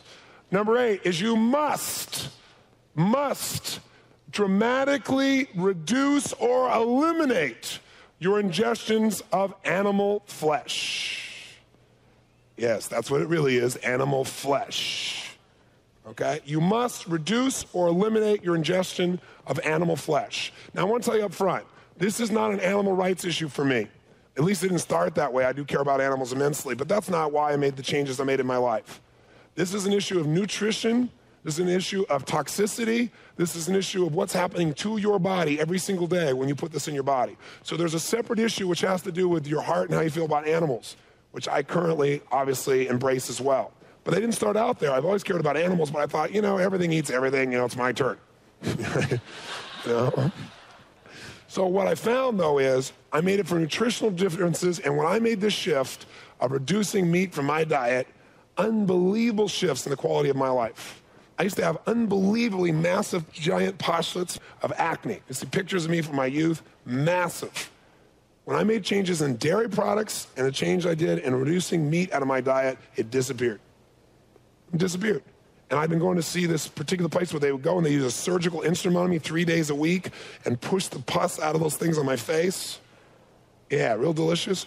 But I kept fighting the cause, but not dealing with the real cause, the source, which is my diet. How many follow?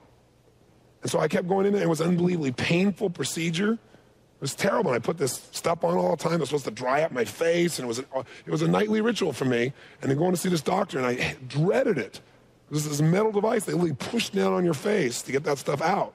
It was just like what you saw in the arteries, only it was coming out of my skin, on my face. Right? Same kind of thing. Not as thick, obviously, or as big, but same thing. And all it is waste. What was in there? Waste. What's coming out of there? Waste. What you want to do is cleanse so it doesn't have to come out on your skin anymore. So I put down a couple of things here. One, just simple reminders, and that is the leading killer in the U.S. is heart disease.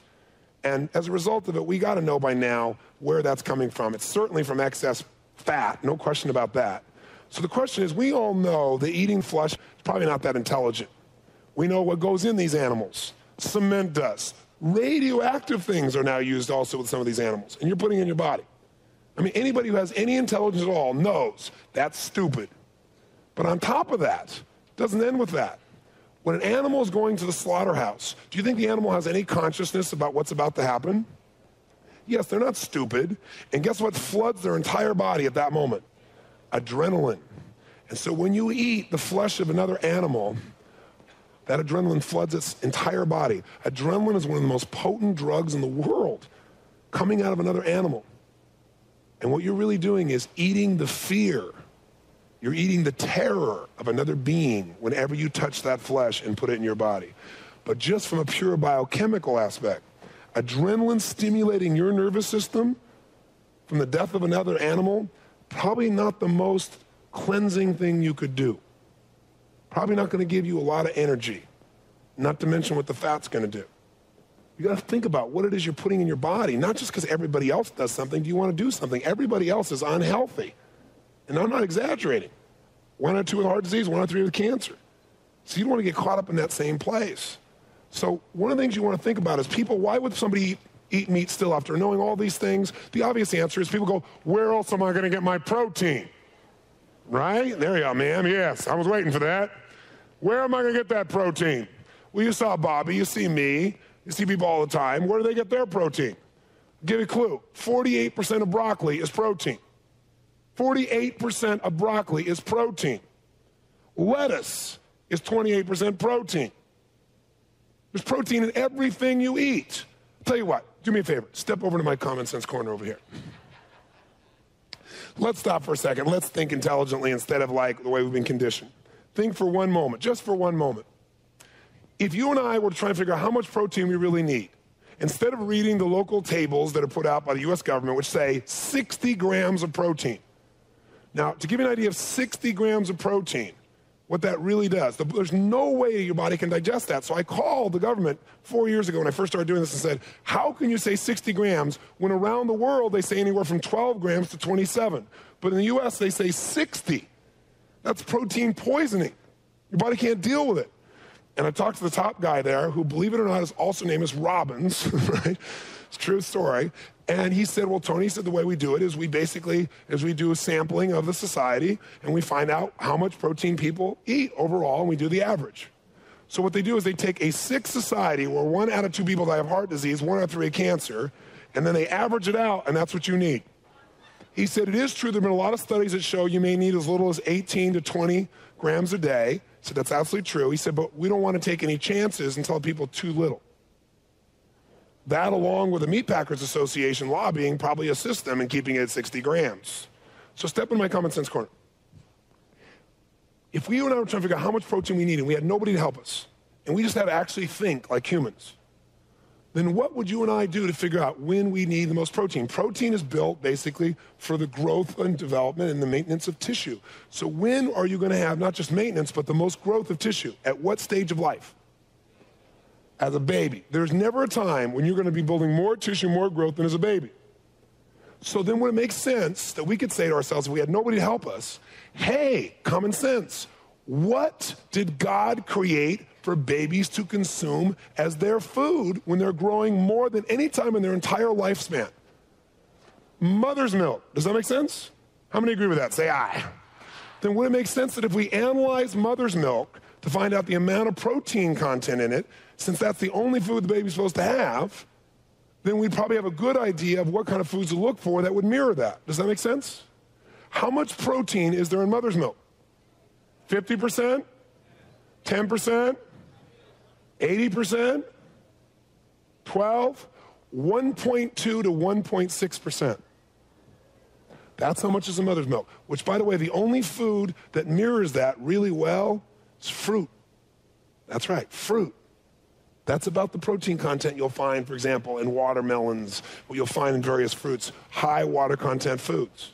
That's when you're growing the most on earth. Listen, the protein content that your body needs, let me tell you this. There's an old phrase that says if you tell a lie big enough, loud enough, long enough, sooner or later people believe you. You know who said that? Hitler. He was talking about protein intake. I'm telling you, people have been telling this lie for so long. Now, it's gotten better in recent years, and now the pendulum is thrown and everybody's eating massive carbohydrates, right? Trying to avoid fats. But, of course, carbohydrates convert to fats when you have too much of it. The point of the matter is you have enough protein in your normal day-to-day life. If you eat anything even slightly alive, there's protein in it. Come back over here again. Common Sense Corner. Strongest animals in the world. What are some of them? Gorillas. Gorillas got muscles that are huge, unbelievably powerful. They can take bamboo this big and snap it like a twig with their hands. What do they eat? Fruit and bamboo leaves. Where are they getting these rock-hard muscles? Where are they getting them? Because there's protein in everything you consume. The most potent time of growth is as a child. Mother's milk is the perfect miracle of example, and all you have to do is stop worrying about it. You don't want to go eat toxicity and pure poison out of this fear that you're not getting enough of a nutrient. Now, there used to be a lady named Mrs. Lappy who wrote this book called Diet for a Small Planet. And she was a great lady because she wanted people to be vegetarian, and she knew they were worried about proteins. So she put together this book showing how you could combine all these proteins, vegetable proteins, to finally get all your key amino acids. And I used to, in those days, just attack her like it was going out of style. Because what she made it is so difficult to be a vegetarian, and she was dead wrong. And about 7 years ago, 6.5 years ago, she came out and reversed everything and said I was wrong. She said, I was just trying to make sure I pleased the traditional people that I was dealing with in business, in her healthcare business. And she said, I thought I was providing, I thought it was necessary, but all the research shows, including research done at Harvard, that the body recirculates your proteins. And the more efficient your body is, the less it needs. How much protein you need? Enough to replace the sloughed off skin, the loss of hair, and what goes out in your feces and urine. That's it. Tiny amount. Too much protein, you get excess nitrogen in your body. What does excess nitrogen do? It makes you unbelievably tired. Meat eating makes you tired. You take those vegetarian office workers who don't even work out, they're not really especially healthy, they just don't have all that excess nitrogen. You bring in this great bodybuilder side by side, they've done the studies both at Yale and Harvard. No way in a million years. Guess who wins every time? Vegetarian office workers. They have much more endurance because they don't have all this excess nitrogen in their body. Arnold Schwarzenegger, pretty strong big guy, right? Arnold Schwarzenegger himself said, people who get into bodybuilding are all into this protein thing, and he said, I'm not into it. He said, what you need is about 1 gram of protein for about every 2 pounds. Think about that. He's talking about a diet of broccoli would cover that. That's what we're talking about. It's an illusion. So don't do it for protein because it isn't going to give it to you. And excess protein will make you sick, no question about it. Plus, I have to tell you 2 things about this. When you eat meat, you eat chicken, and you taste that taste and go, that's really great. I just want you to know what gives meat its taste. Uric acid. Now, uric acid, many of you have heard about uric acid because it's related to gout, right? And it's related, some of you have, what's the word I'm looking for? Some of you have like pain in your joints, arthritis. And you know about uric acid then, right? And you have about 16 grains of uric acid, an average serving of meat. 16 grains. The body cannot deal with it. The most it can deal with is about 6 grains in a 24-hour period of time. You've got more than your body can take care of. It's tremendously poisonous to the body. It breaks the whole system down and your immune system. But just forget the scientific part. Just think about what it is. What gives meat its taste is uric acid. Uric acid is the urine acid of the animal. Yes, That's what gives meat its taste. That's a fact.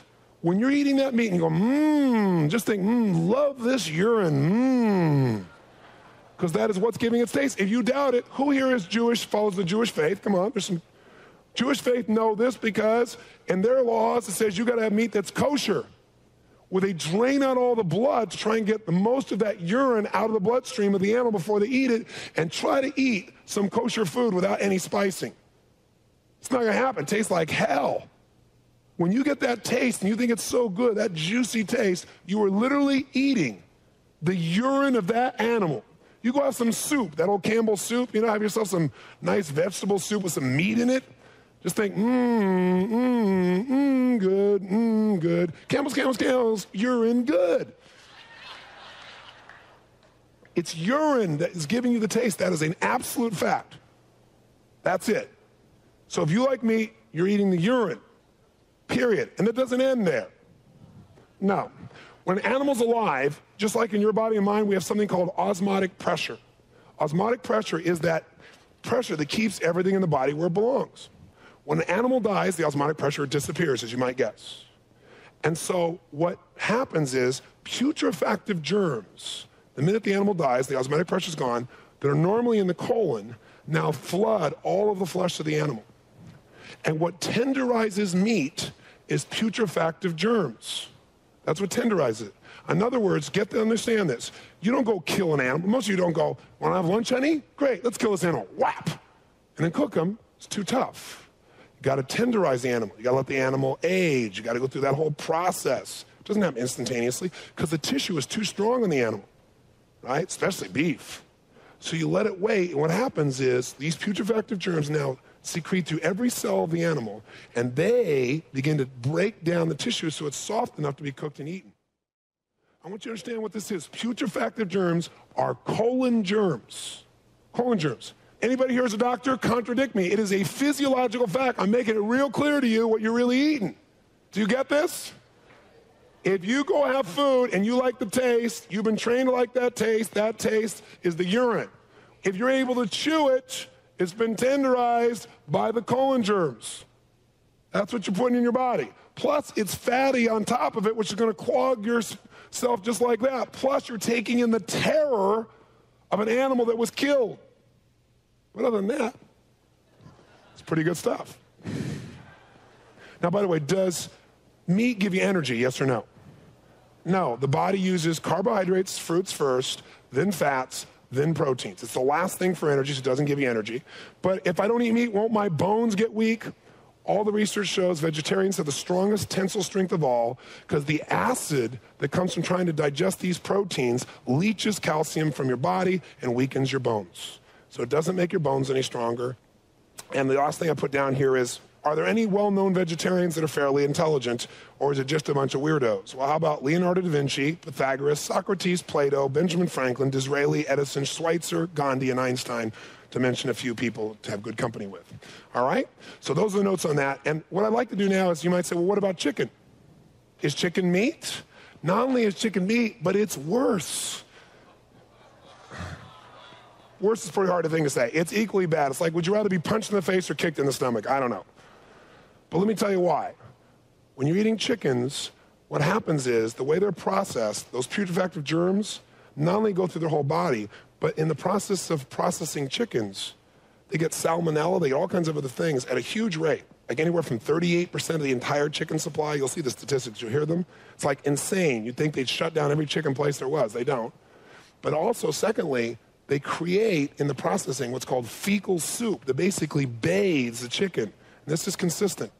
12% of the price of the chicken you're paying for is fecal soup. It is that putrefactive germs, colon germs, taking up the weight that you're paying for on top of it. 35% is the average in the chicken industry for salmonella poisoning. 35% of the chickens. Some of the plants are as much as 60% across the nation. Go get some finger-licking good putrefactive germs for yourself. Add a little urine in there, and you're off and running. Now, fish. Fish is one of the few flesh foods that we are omnivores. If you look at the way the body is functioned, you can have fish. And I'll talk about the kind of fish you can have. But here's the difference. If you look at a carnivore, they have different teeth than we do, don't they? Radically different teeth. They're designed for tearing. Carnivores have a different jaw structure than ours, radically different. We're designed to crunch something, break it down slowly. Our small intestine, which is what absorbs all your nutrients, is almost 20 feet long. In a carnivore, it's tiny because there's so much acid it gets in and instantly out, or it would hurt even that animal. We are made to absorb things over a long period of time for digestion, and you can't do that with a lot of acid. But we have some elements that allow us. We are omnivores, which means we can eat what is available and survive it and be okay with it. Fish is something that has a specific type of oil and fats in it that are core fatty acids that are available and actually useful for your body. So if you're not going to be a total vegetarian, which, by the way, lots of vegetarians are unhealthy, it's not because they don't eat meat. It's because of all the other sugar, carbohydrate, and acid things that they consume under the guise of I'm healthy because I'm a vegetarian. Or dairy products, which we're going to get to next, which is horrible, absolutely horrible. So if you choose between being a vegetarian who eats all kinds of dairy products and sugars and carbohydrates, et cetera, and creates acid in your body, or being a person that eats fish and you have mostly 70% water content, it's your one concentrated food, you'll do just fine. But what you want to get is a clean source, right? And the one kind of fish that you'll love hearing, probably not, is not great for you are the bottom dwellers, which is lobster, because what they do is they eat the waste that is now all over the bottom of our oceans. So that's one I know some of your favorites, but that's the worst. It's the most concentrated. But what you want are deep water, deep ocean water fish are ideal. So if you want to have swordfish or you want to have salmon even, those foods are fine, again, but they still are very acidic. Does that make sense? But you're not going to not have acid. What you're going to do is make sure that 70% is that. So what would you have with your fish? Big salad and what else? Some vegetables, right? Somebody said some lemon. Okay, good. That's good. That's good thinking, sir. I like the way you're thinking. That's good. Okay. Does that make sense to you? If you're going to eat beef, I don't want to leave you out in the cold. I love you, and I hope you'll make the shift. I hope you make it for yourself. I hope you also make it for the planet. Because I'll give you some statistics in a second, and you'll see what it does to be able to raise beef, how it totally absorbs our resources. We've gone from 1 billion people on the planet 100 years ago to 6 billion. We're going to have 12 billion in the next 30 years. We're going to double the size of the planet right now, all competing for the same resources. And here's what it takes, just to give you an idea, I'll give the statistics, for us to be able to raise cattle. First of all, livestock in the U.S. consume enough grain and soybeans to feed the entire human population of the United States 5 times over each year. Entire population. Secondly, if you think about it, for every 16 pounds of grain and soybeans that we give to cattle, we get back 1 pound of beef. That doesn't sound like a very good equation, does it? For every 16 pounds of grains or soybeans, which is food, that we give to an animal so we can eat their beef, we only get 1 pound of beef back, even if it was good for us, and it's not. Another interesting statistic. If all of us in this room, and other Americans as well, were to reduce their meat consumption by just 10%, like not give it up, just reduce it by 10%, we would free 12 million tons of grain annually for human consumption.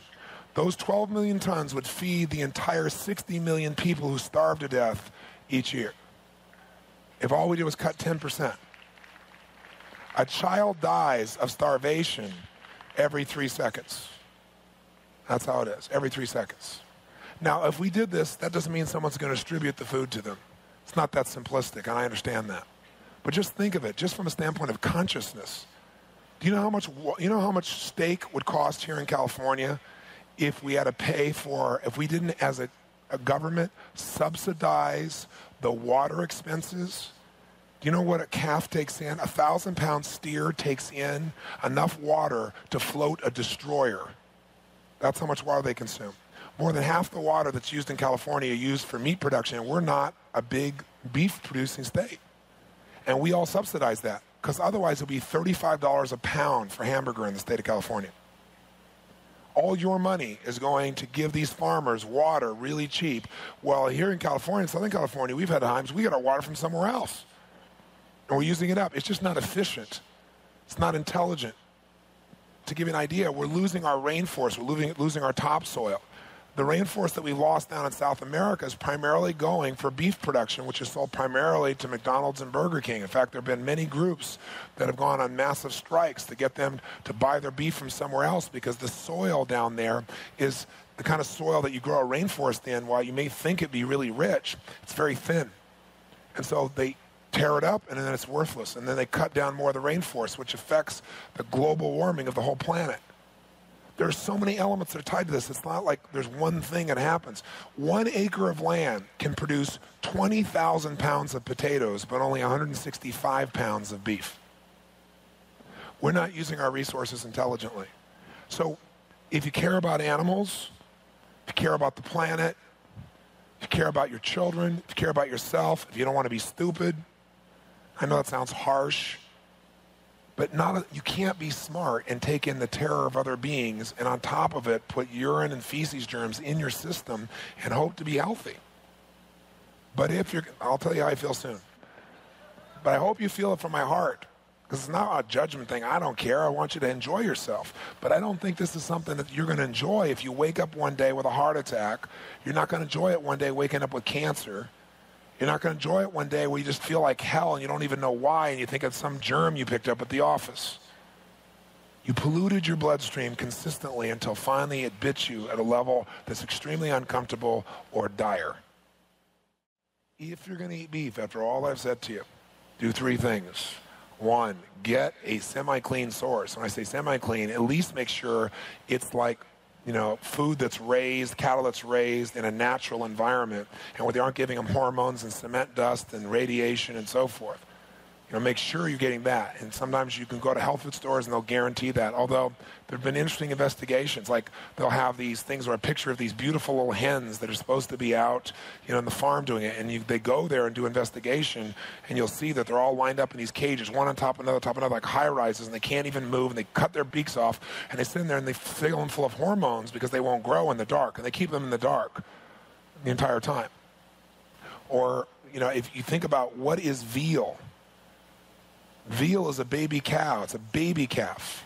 See, veal, they want it to be that certain color and texture and that flesh that's not very strong yet. So what they do is they take this baby male cow and they stick him in a box and they chain him so he can't move, and they keep him in the dark and they make him anemic so that he'll be that soft little texture you call veal. It's the most inhumane thing you can imagine. There are only a few things I get upset about. That one takes me over the edge. I just will not support anybody eating veal. That one I can get in your face about.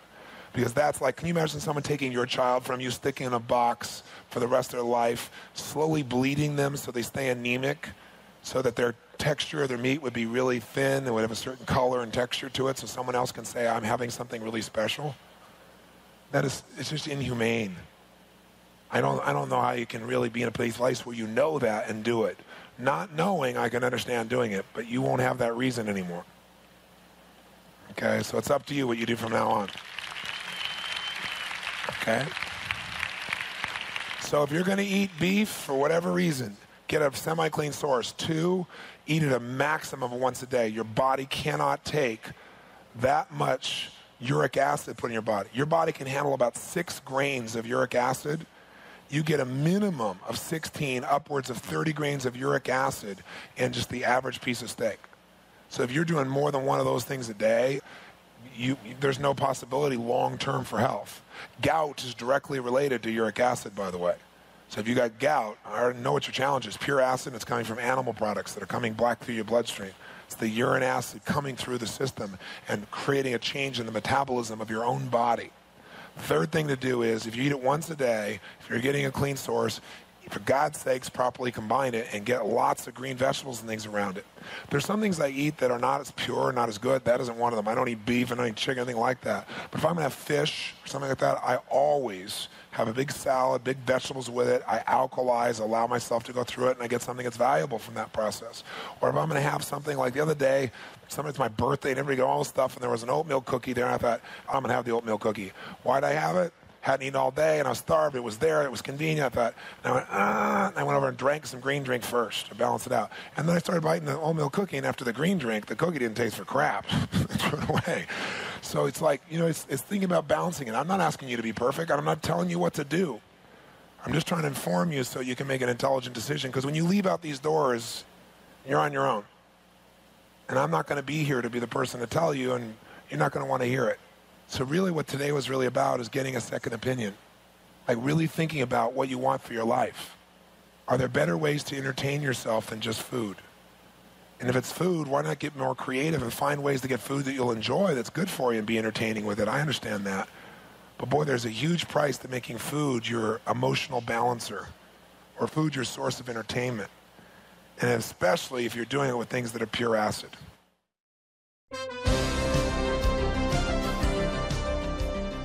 This session continues on the next CD.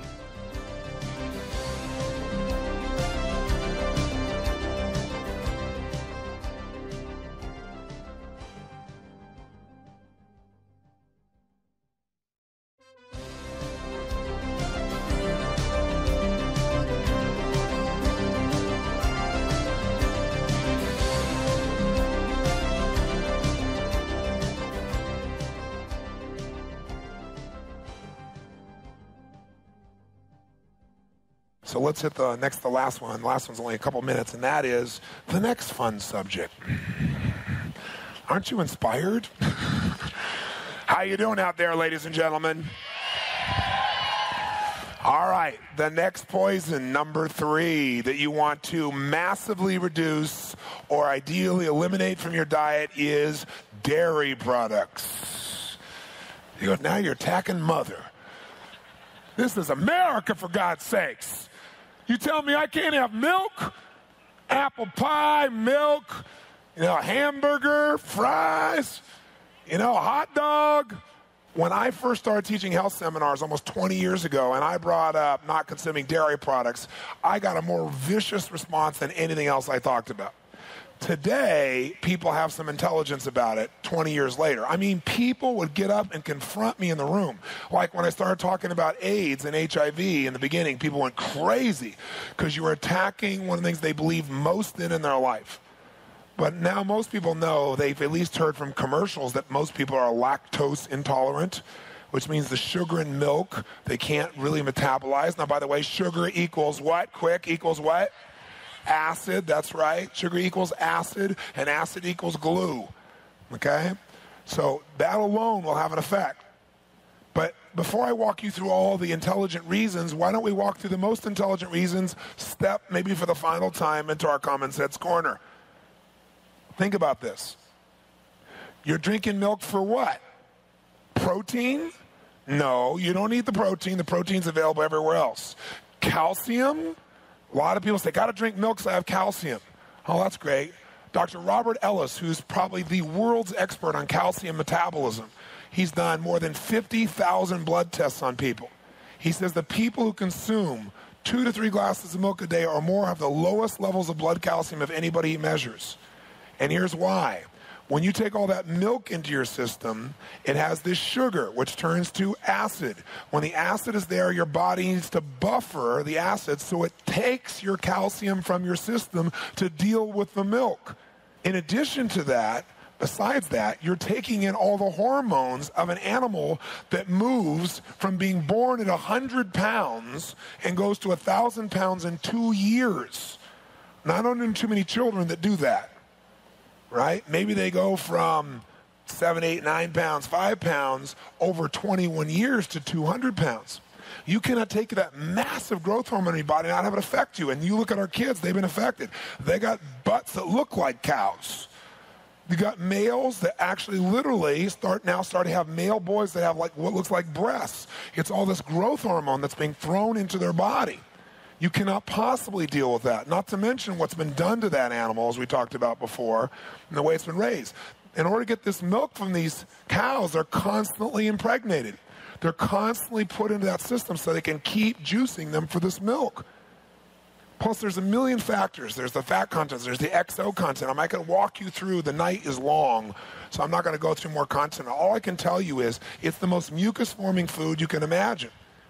It covers the intestines of your body and it hardens like concrete. And what happens is in your intestines, there's these little villi, like little feelers, and as nutrients come by, they grab them, and that's how you actually absorb your nutrition. They cover the villi and they get hard. And now the villi cannot absorb your nutrients. The more milk you eat, the harder it is for you to absorb any nutrients.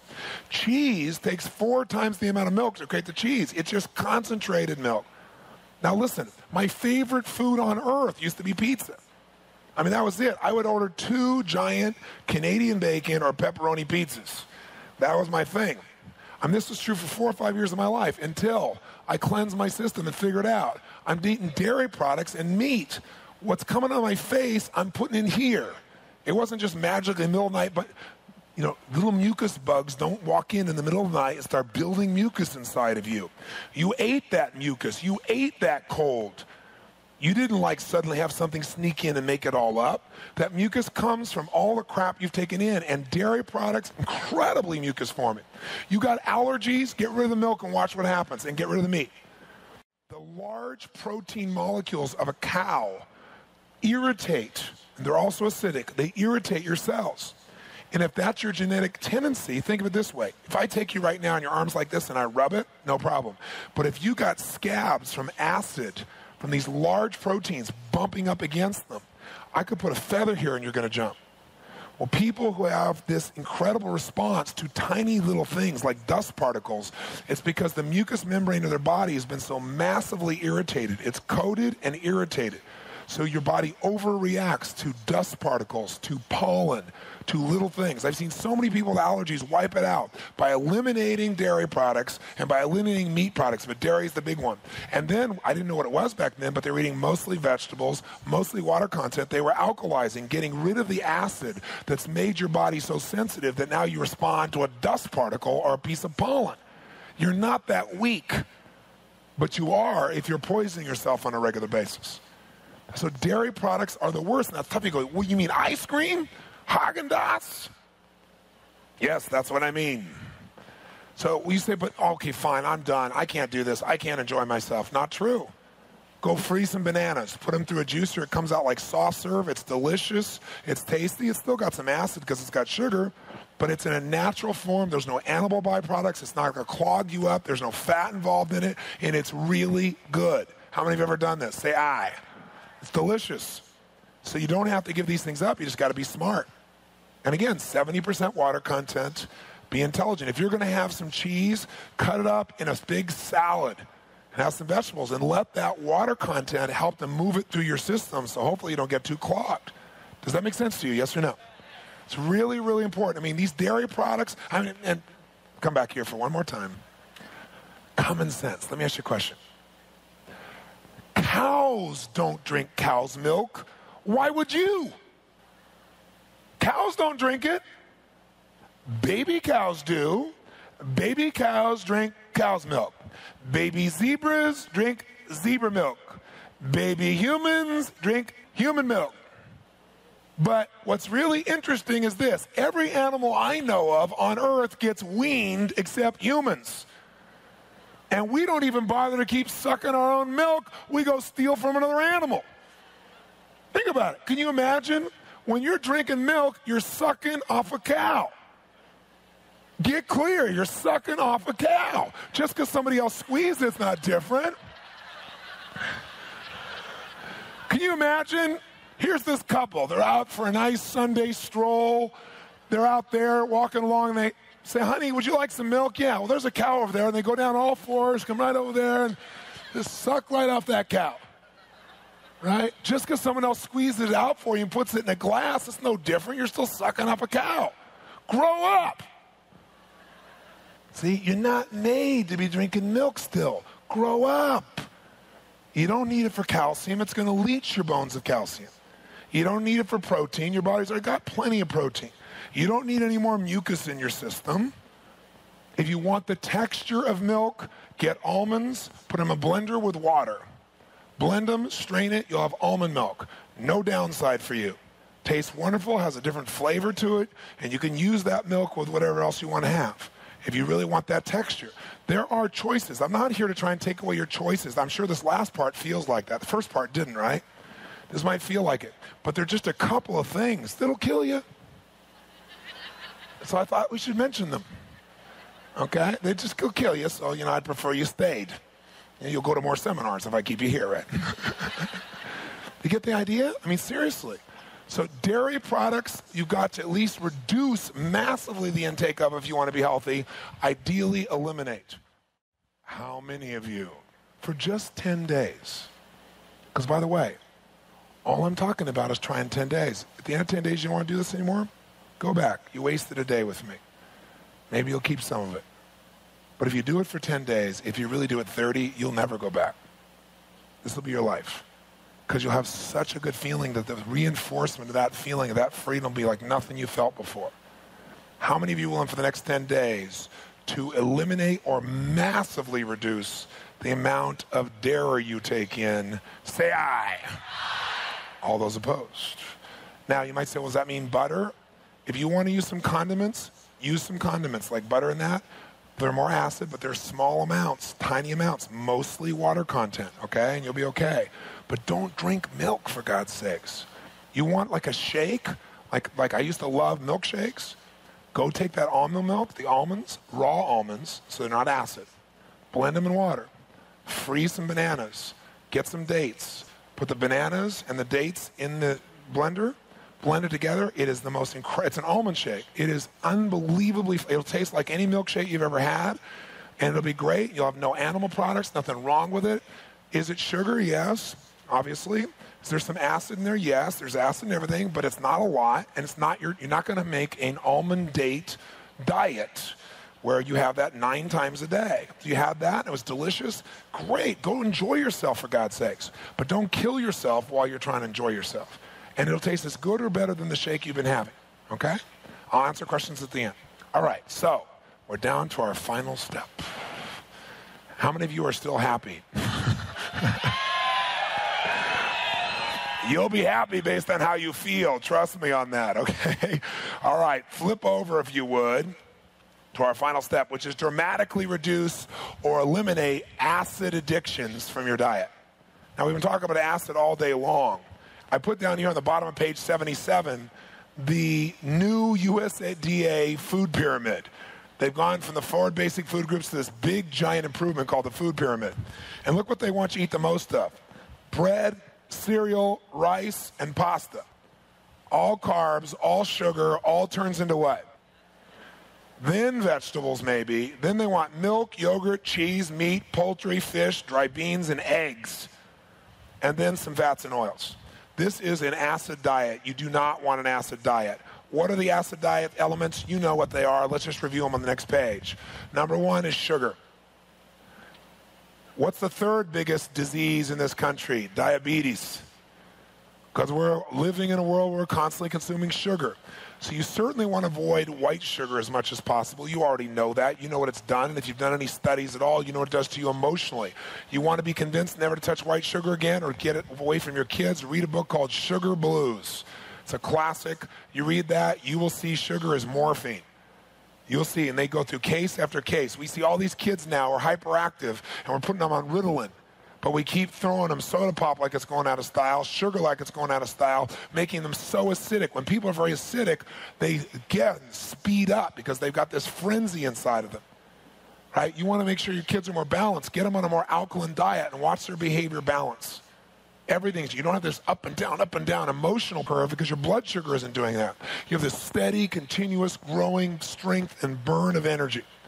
And that's what you want for your children as well. So sugar, obviously. Vinegar is the byproduct of decay. It has acetic acid in it, which affects your liver.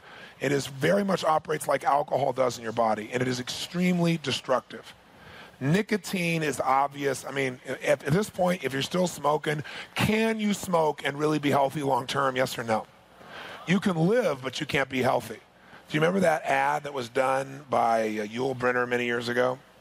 He's dying of emphysema, and he always fought and said cigarettes don't matter because he was always so young and robust, even when he was older, and he started wilting away, and it shows his face wilting away and everything else, and he comes on, and he just comes on real simple, and he says, don't smoke, or you'll be joining me. Very dramatic. You can't smoke cigarettes and be healthy. And why would you? Because you can't control your fingers? The only reason you're smoking is try to meet which needs? Which of the 6 needs? Quick. Come on, which of the 6 needs? Certainty, you can relax, because when you take a deep breath of a cigarette, you cause yourself to relax.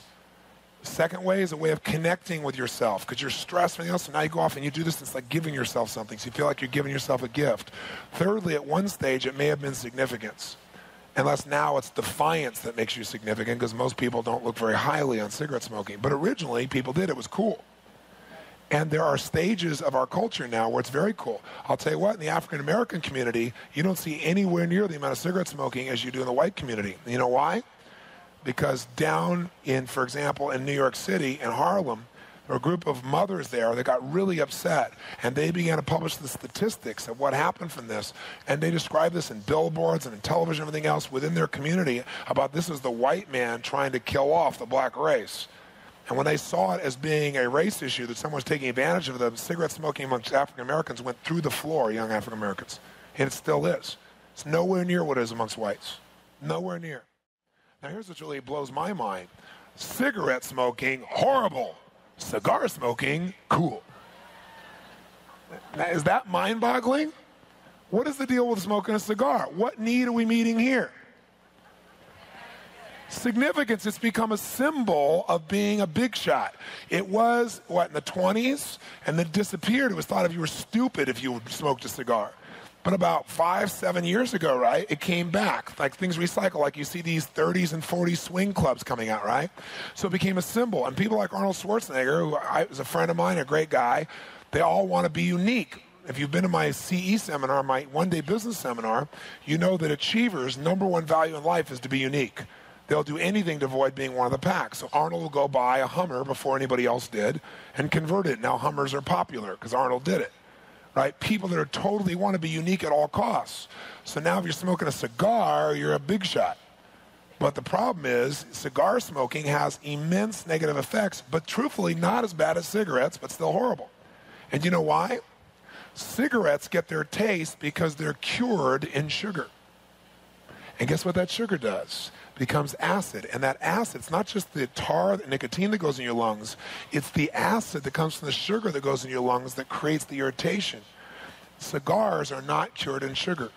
And so there is less of a cancer rate. But you still have all kinds of other damages that occur by smoking a cigar. But people going out and doing this thing en masse, like it's cool. And I was talking to a friend of mine that started smoking them. He's in the television business. And I said, get out of here. What the hell is this, smoking a cigar? He eats well, he does this well. Well, he said, well, you know, I feel like my life is so organized and so centered that sometimes you just got to take a little adventure. I'd say, yeah, go hang glide. A cigar is like living on the edge. It's just a symbol of trying to be significant. It's dumb. Other acids, alcohol, we've already talked about. You know you don't want to drink alcohol when you're pregnant. Why? Because alcohol alters. It irritates and alters sensitive tissues in the body. It kills off brain cells. If you just feel a little bit relaxed, a little bit high, not drunk, you've killed off 100,000 brain cells. Now, I don't know if you've ever seen, any of you, the brain, most of you probably haven't, of an alcoholic. But if you went to the university and you studied pathology, sometimes the university professor will show it to you. It doesn't look like a brain. It's staggering. It just looks like something ate it away, and it's alcohol. And the only reason you drink alcohol is either to be accepted by somebody else in a peer group who has a lower standard, or to try to make yourself feel good, which, how fast could you make yourself feel good without alcohol? How fast? Is there a state you can get with alcohol that you couldn't get without it? Yes or no? No way. It's not true. No way. And every time you mix alcohol with everything else, it destroys your ability to digest everything else. You go, yeah, but alcohol helps digestion and it thins your blood. Well, aspirin will thin your blood too. Aspirin, by the way, is a pure acid. Thinning your blood is not the answer. Cleaning out your arteries is the answer. The reason they're trying to thin your blood is because they're trying to get it through a little hole. It's getting smaller and smaller because you're full of waste and cholesterol. So once again, we're trying to put ointment on the outside of something, and the ointment in this case may not create a real irritation, but the aspirin does. So you don't want to fall into this trap of buying into a study that's promoted by someone who sells the product, right? Next is caffeine. We've come to the end here with Starbucks, haven't we, ladies and gentlemen? Starbucks. Think about it. Here's Starbucks. Here's Schultz, who's making more than $1 billion a year selling you water, cream, and caffeine. Systematically killing you, and I'm sure that's not his mindset about it. I'm sure he's a great guy. Systematically killing yourself. What is coffee? Pure, complete acid, about as acidic as you can possibly get. Caffeine is from the morphine family, by the way. It is a nerve toxin. The only reason you drink coffee is because you've been conditioned to do so and because you eat so terribly that you need the stimulation to try and pick up your energy. Now, years ago, you used to drink Joe's Black, but now you don't do that. You mocha saka. It's an adventure drink today. Right? It's got some special name from some special place. And of course, is it the same size it used to be either? No, like super big gulp, it's this big. So now let's take some cow mucus in and let's mix it in with some acid to burn some holes in the inside of us. And let's sit down and pay $3 for that and feel like I'm an achiever because I have mocha smocha poo poo.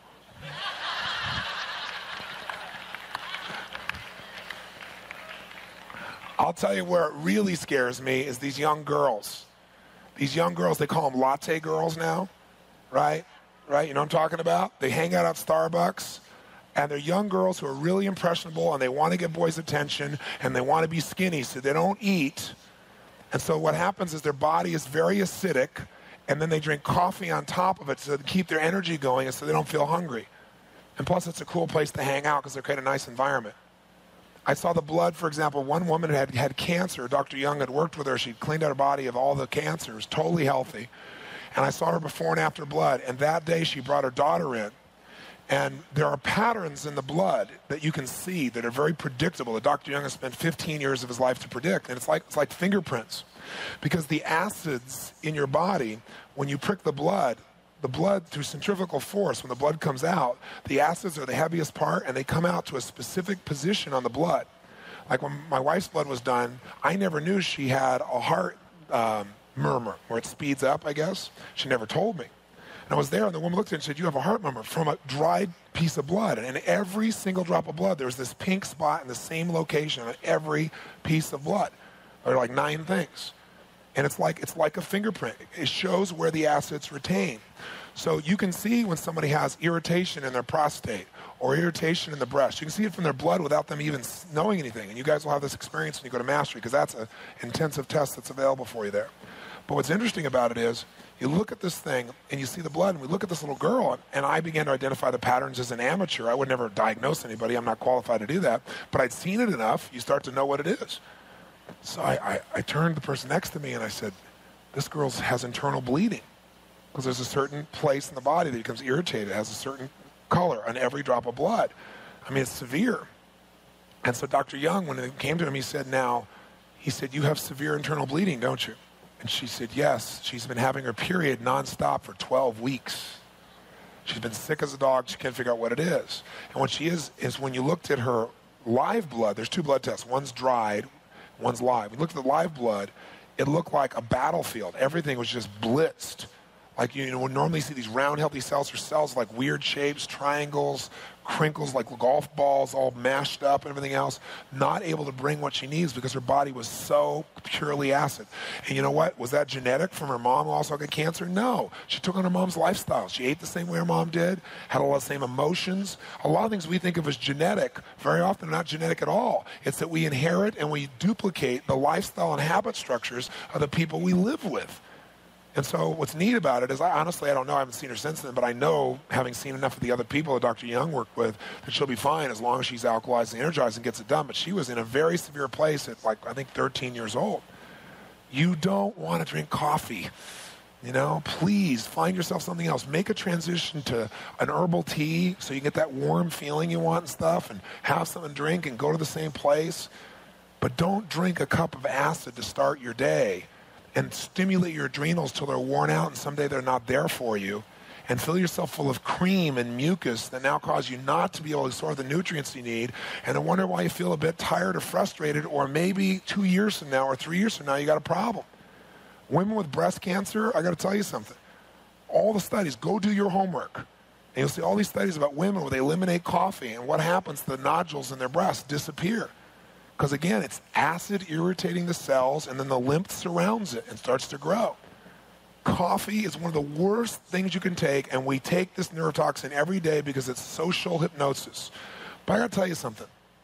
If you want to be like everybody else, you get to suffer what everybody else suffers. Unhappiness, a life that's unfulfilled, frustration, overwhelm, broke, fat, or ill health, dying of heart disease or cancer. That's not a generalization. That's the majority of America. Now, if you want that, live like they live. If you're going to lead and not follow, and believe and not doubt, and create and not destroy yourself, and be a force for good, then you have to be able to do something like defy the odds of what everybody else is doing around you and set a different standard for yourself and step up or go back. But you got to decide which one you're going to do to make the thing happen.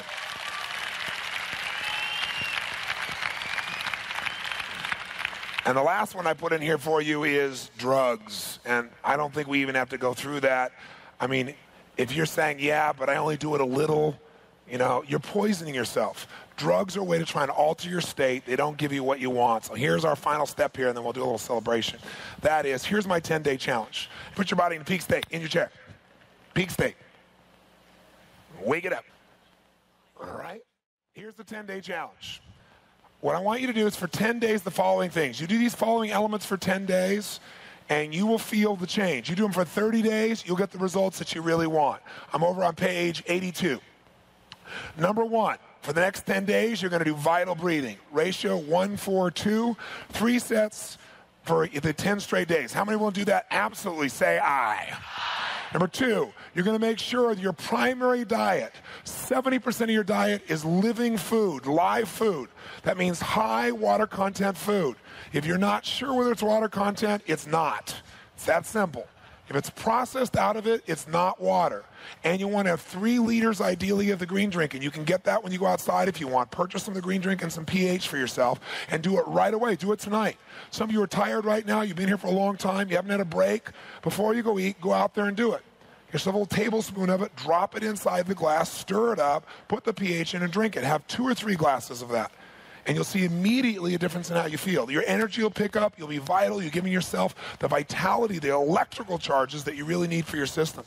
Number 3, aerobic power and maximum strength. You're going to exercise a minimum of 5 times, ideally 6, during the next 10 days in aerobic level. How do you know it's aerobic? You can carry on a what? Conversation, good. On a scale from 0 to 10, it's level 7 roughly. Or you can do 180 minus your age and use a heart monitor and be right in that zone from that number up to 10 above it. And you're in the zone where you are burning fat, not sugar, and you're training your metabolism. You're not going to get what you want unless you train your metabolism.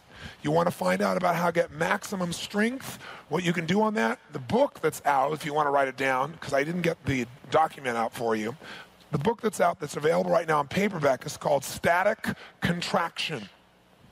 Static contraction, like contracting a muscle statically. Static contraction training. It says gain up to 25 pounds of pure muscle mass in 10 weeks.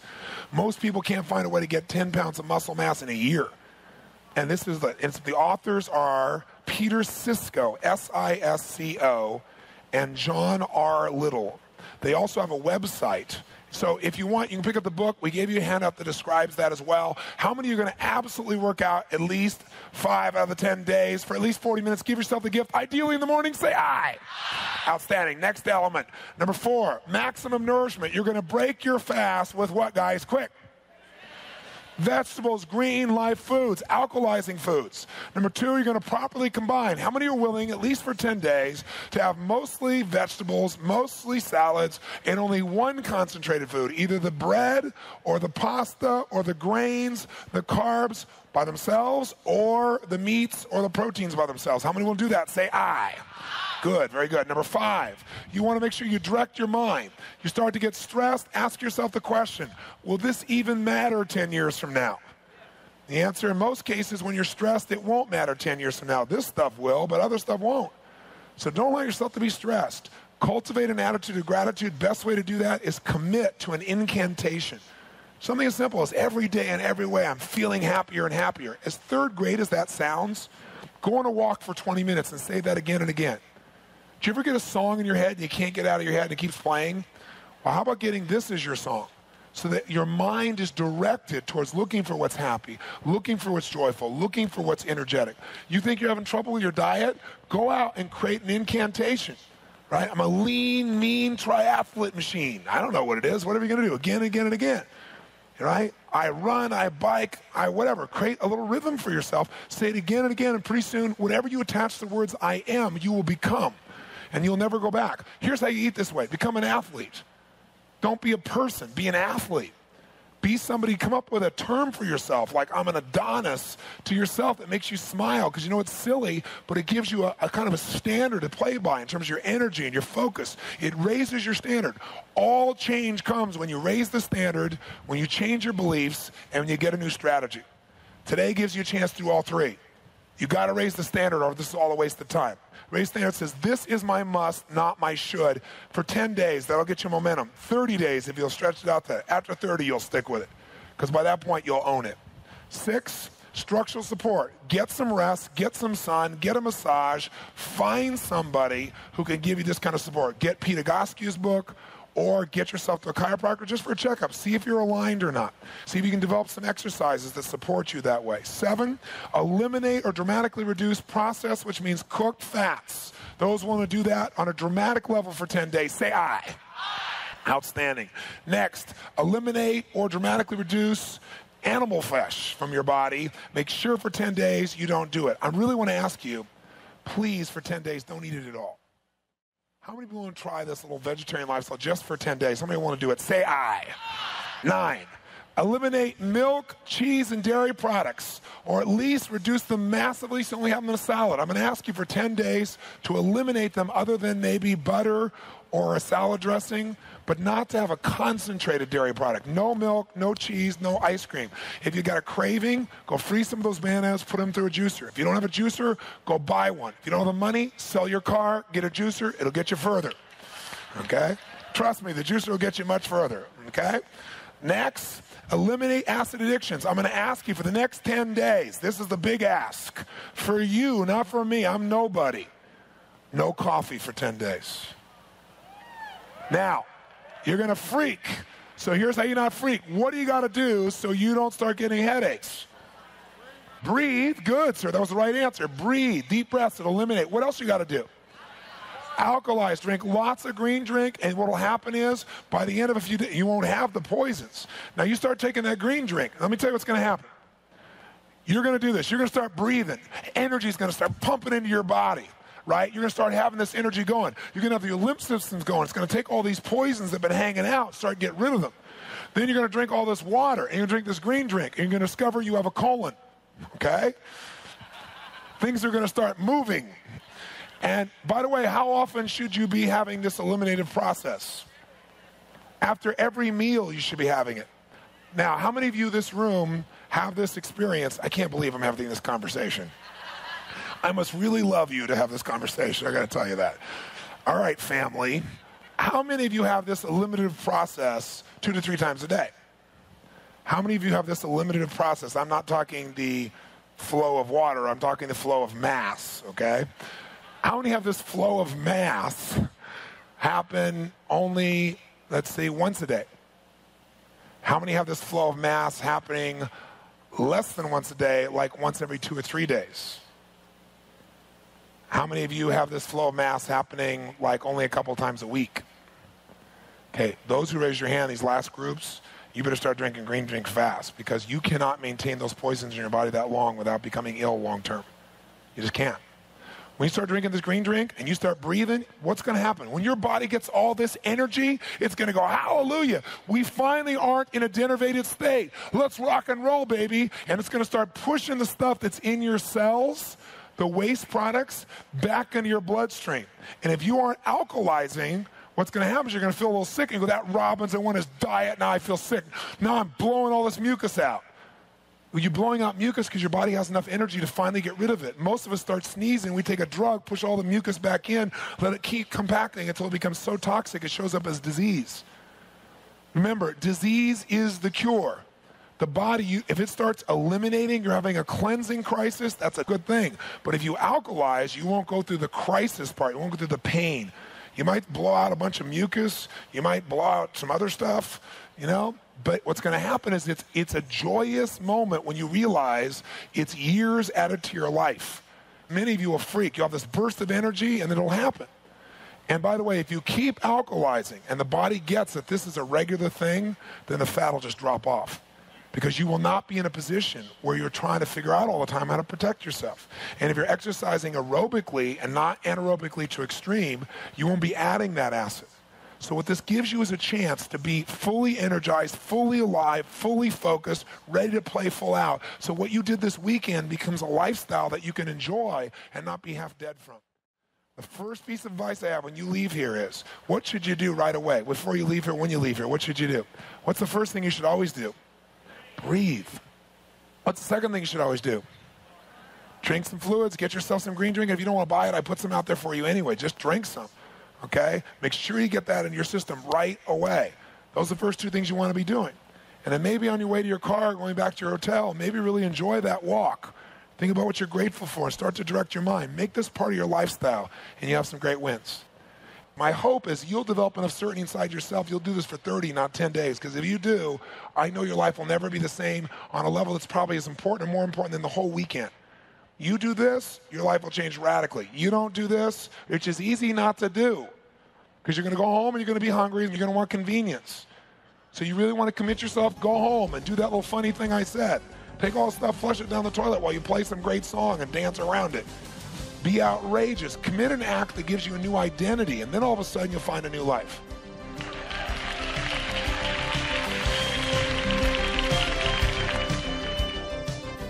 Well, what do you think? Sound pretty crazy? Sound outrageous? Sound like a big stretch? That's good, because you don't want something that's too easy. People say, oh my gosh, I wish it were easier. No, wish you were better. If you listen to these tapes and you're hearing my voice right now, I really want to compliment you because you're one of the few who do versus the many who talk. Everybody says, I want a better body. I want more energy. I want more life. I want more. I want more. I want more. This is what I want, but I don't want to do anything.